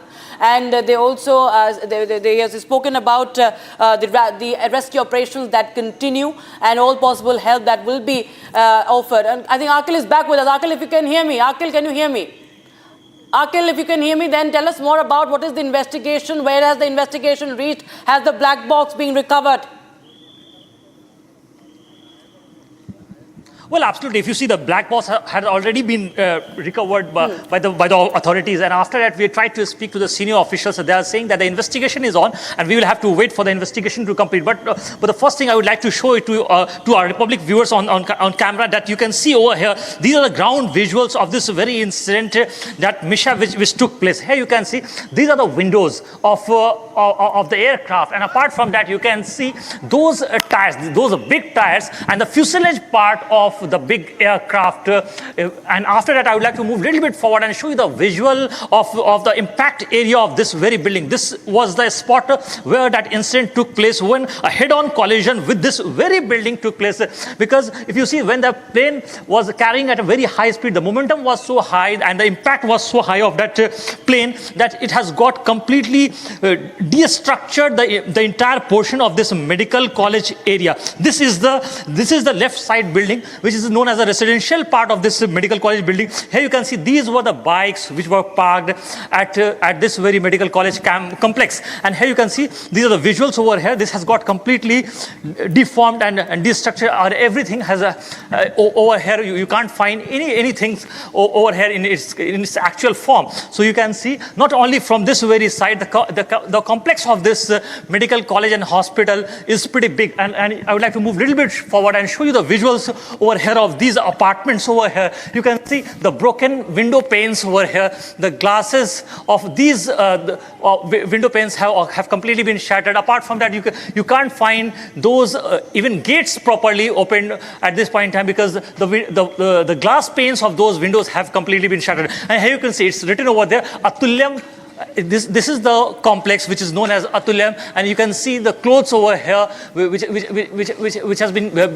was in used by the residents of this very apartment. So not only this very building of Atulyam, apart from Atulyam, there are 4 other buildings which have got impacted due to this very incident. I would like to move a little bit more forward and show you the visual of this very incident. You can see the broken parts and these trees as well, the fallen trees over here. So everything which was inside this very complex have got dismantled, have got disformed, just because of the impact of this very incident. I would like to move a little bit forward and show you this very visual. And here you can see this is the part of the cockpit area and the jet engine area. So it has basically got engulfed into this very building. This is the Tower C. So if you just go towards the Tower C of this Atulyam, you can see this is the jet engine which basically give thrust to the plane. So it has got basically engulfed inside this very apartment. Just we are moving towards that side only. Absolutely. Yes. So these are the live visuals coming from the ground zero. Absolutely. Republic TV reporting live from the crash incident site. In fact, we have breaking news coming in. We are learning that British High Commission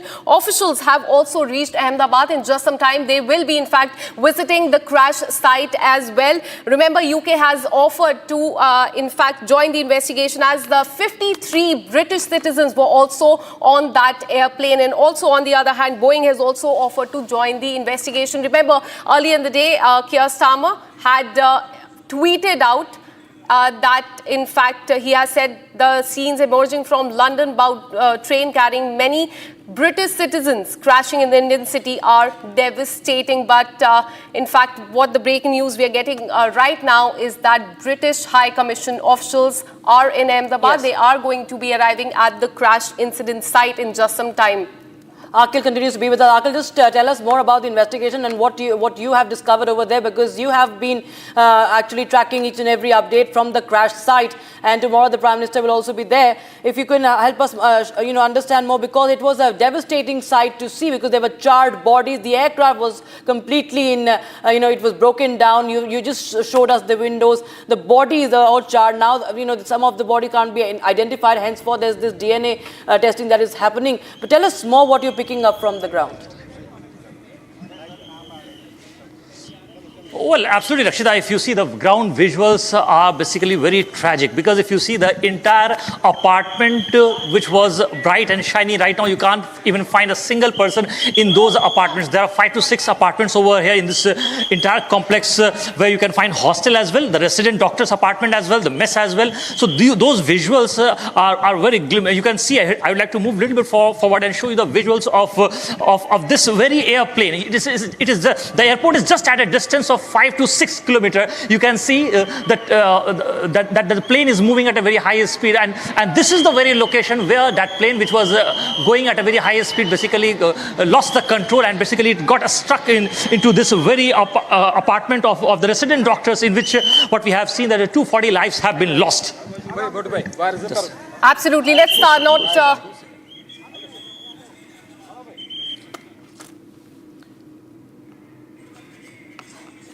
All right, so we have breaking news coming in. British High Commission, in fact, has arrived in Ahmedabad, is what we're learning. UK has a consulate in Ahmedabad. In fact, their officials have arrived in Ahmedabad, and in fact, in just some time, they will be going to the crash site there. Just a while back, we told you that Air India CEO will also be arriving in Ahmedabad in just some time. All of them will be going to the crash site to see what led to this crash which took place earlier today. But important news coming in. UK High Commissioner has reached Ahmedabad. He will be going to the crash site and will also be meeting the family members of those who have lost their lives. Yeah. All right. So let me go across to my colleague Aspita Rao, who continues to be live with us from London Airport. Aspita, what we're learning is that British High Commissioner has reached Ahmedabad in just some time. He will be going, in fact, to the crash site, meeting with the family members as well. And tell us about what, in fact, take us through what Keir Starmer has said throughout the day, and also as far as the case is concerned, how the UK has offered to extend help. Right. So as far as how UK has offered assistance, is that what we know is that there has been passenger support that has been set up in the London Gatwick Airport. So basically, there's a reception or a help center which is active at Gatwick for the families of those on the AI 171. So this support includes UK's consular assistance via a number and Air India's hotline. However, there is one thing that has to be noted, that there was another flight which was scheduled to land in the Gatwick Airport at 8:30 British Standard Time or Greenwich Mean Time from Goa. So Goa to London Gatwick. However, that flight has been cancelled. And apart from that, as we know that the British officials, the British Embassy officials, they have they are en route to Ahmedabad, India. And apart from that, Prime Minister Keir Starmer has issued the statement that calling the crash a devastation. However, other assistance as far as is concerned, it is. Can you hear me? Yes. We'll just go. We'll come back to you, Ashmita. We just have our reporter from Ground Zero. I think there are forensic team. There's a dog squad also over there. Just show us around what's happening. Akhil.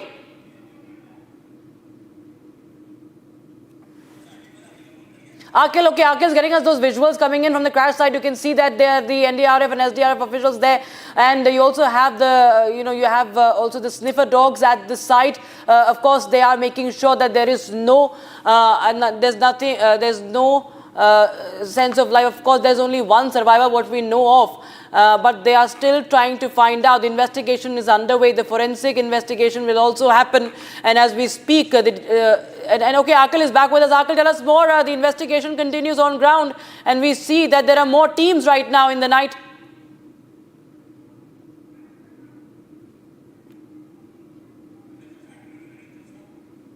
Okay, when Akhil is connected, he can start speaking, and I continue to tell, me and Akanksha will continue to describe what has happened.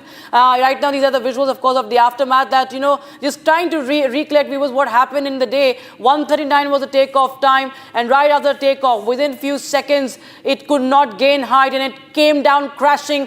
Ball of flame, we could see, I suppose it turned into a ball of fire, and it was up in flames. Nothing left of the aircraft, as you can see what happened. It crashed into a residential area at a doctor's hostel, and there are multiple casualties in that residential area. And what we know is that there is only one survivor as far as those aboard this flight is concerned, Akanksha. Absolutely, and state and central government agencies are now coordinating. As we've been showing you the visuals of the crash site incident just a while back, we showed you there's dog squad on the spot as well, along with the NDRF and the SDRF. Absolutely. So we've been showing you visuals of the crash incident site. NDRF, SDRF, they are on the spot. Dog squad is there. They're trying to inspect the area because just a while back Amit Shah spoke and he said that retrieval of bodies, that process is complete now. DNA sample of their family members and the bodies will be taken. As many as 1,000 DNA samples will be taken and they will be matched, and only then the central government will announce the total number of deaths in this case. But definitely, as far as the rescue operation is concerned, we've been showing you visuals from the crash site. That is the visual of the crash site during the day, in fact, when the rescue operations had just started. But the retrieval of body process has completed. Let me now go across to Akhil, who continues to track this story closely for us. 3 दिन के बाद आज वापस जा रहे थे और ये हादसा हुआ। क्या नाम था उनका? उनका निराली सुरेश भाई पटेल। तो मतलब कब से वहाँ कनाडा में रह रही थी? वहाँ 5-7 साल से। तो मतलब आखिरी बार क्या बात हुई जाने से पहले कुछ कभी? कुछ बात नहीं, वो सरप्राइज देकर चली थी। वो 2 दिन के बाद उनके लड़के की बाबरी थी, वो केस मुंडन होता है ना, वो प्रोग्राम था कनाडा में। तो वो अपने मतलब बेटा कितनी उम्र का है उनका? बेटा उसका 2 साल का है। 2 साल का। तो बेटे को सरप्राइज देने जा रही थी वो? बेटे को सरप्राइज नहीं, वो तो यहाँ से हम माइनर ऑपरेशन करवाने आई थी, लेकिन अपॉइंटमेंट थी और उन्होंने जनाया नहीं था हमें। वो उनकी जो ससुराल है ना, वहाँ ज्ञान दिया था उन्होंने। ससुराल में जानकी थी, वहाँ से वो डायरेक्ट चली गई। उनकी जो मासी जी है वो अहमदाबाद मोनी नगर में रहती है, वहाँ उतरी थी वो। अच्छा।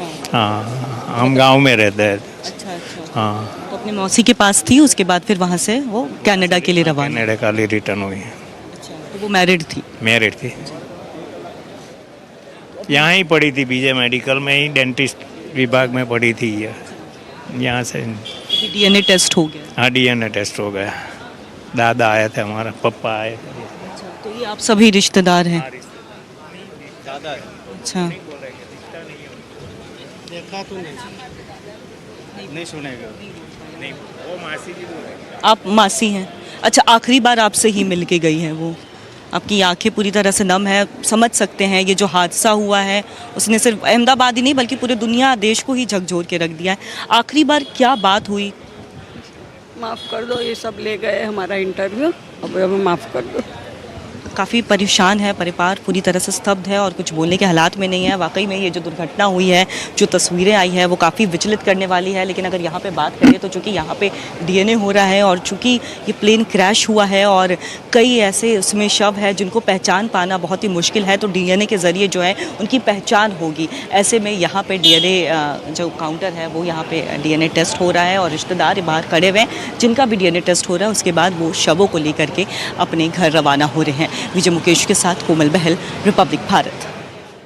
You know, Kanksha, it's unspeakable pain of those relatives who have lost their loved ones. The bodies are charred. They're so badly burned that it's difficult to even recognize. They can't even recognize their loved ones. They're waiting for the bodies or their remains to be identified after the DNA testing. It's a procedure that takes time as well. And they are under massive distress. And it becomes even more important that such things are never ever repeated.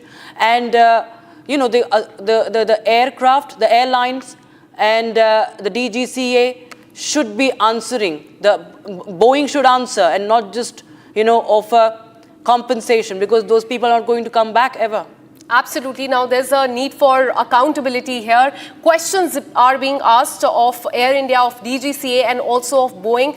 Remember, we've been telling you about the lapses that have come to fore as far as Air India is concerned. In the last 6 months, in fact, several show-cause notices, several surprise checks have been, in fact, made by DGCA. Show-cause notices have been sent to their CEO, to their other top officials as well, seeking for their response. But all the process has been very slow. Now, people are asking for accountability because people are scared, Rakshita, that they don't want to board the next Air India flight. They are afraid to take that. Of course, and it's impractical because India has a large number of flyers every day, and this is something that has to be taken seriously. People fly for their businesses, they fly for medical reasons, they fly for all the crucial reasons, and you know, this cannot be happening now. We're just bringing to you the aircraft's final movement. We can just play that graphic once again and we'll read out what has happened as far as the aircraft is concerned, because if we talk about the final moments, the moment it crashed, it was a horrible sight. And in the longest time, we have never seen such a tragedy happening in the country. And the tail of the plane, you can see the way it has been stuck. It is stuck on the terrace, on the rooftop of that hostel. The fin of the plane on one side and other parts on another side, and thick plumes of black smoke continued to billow. It was all captured on camera. The moment of crash was captured on camera, and everybody was terrified. All those around were terrified, and over 200 on board have lost their lives.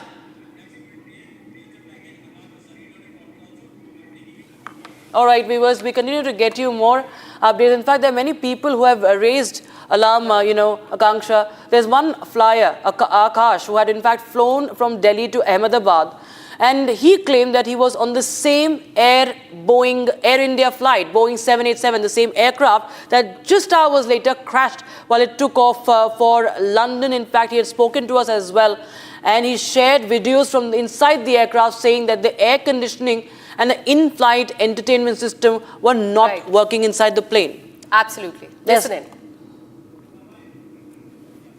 No. I was not returning from London to Delhi. I was from Delhi to Ahmedabad sector of the same plane which departed from Ahmedabad to London Gatwick. See, in the tweet, I had shared 2 videos and 2 photographs. So in one of the video, I have recorded like about the AC was not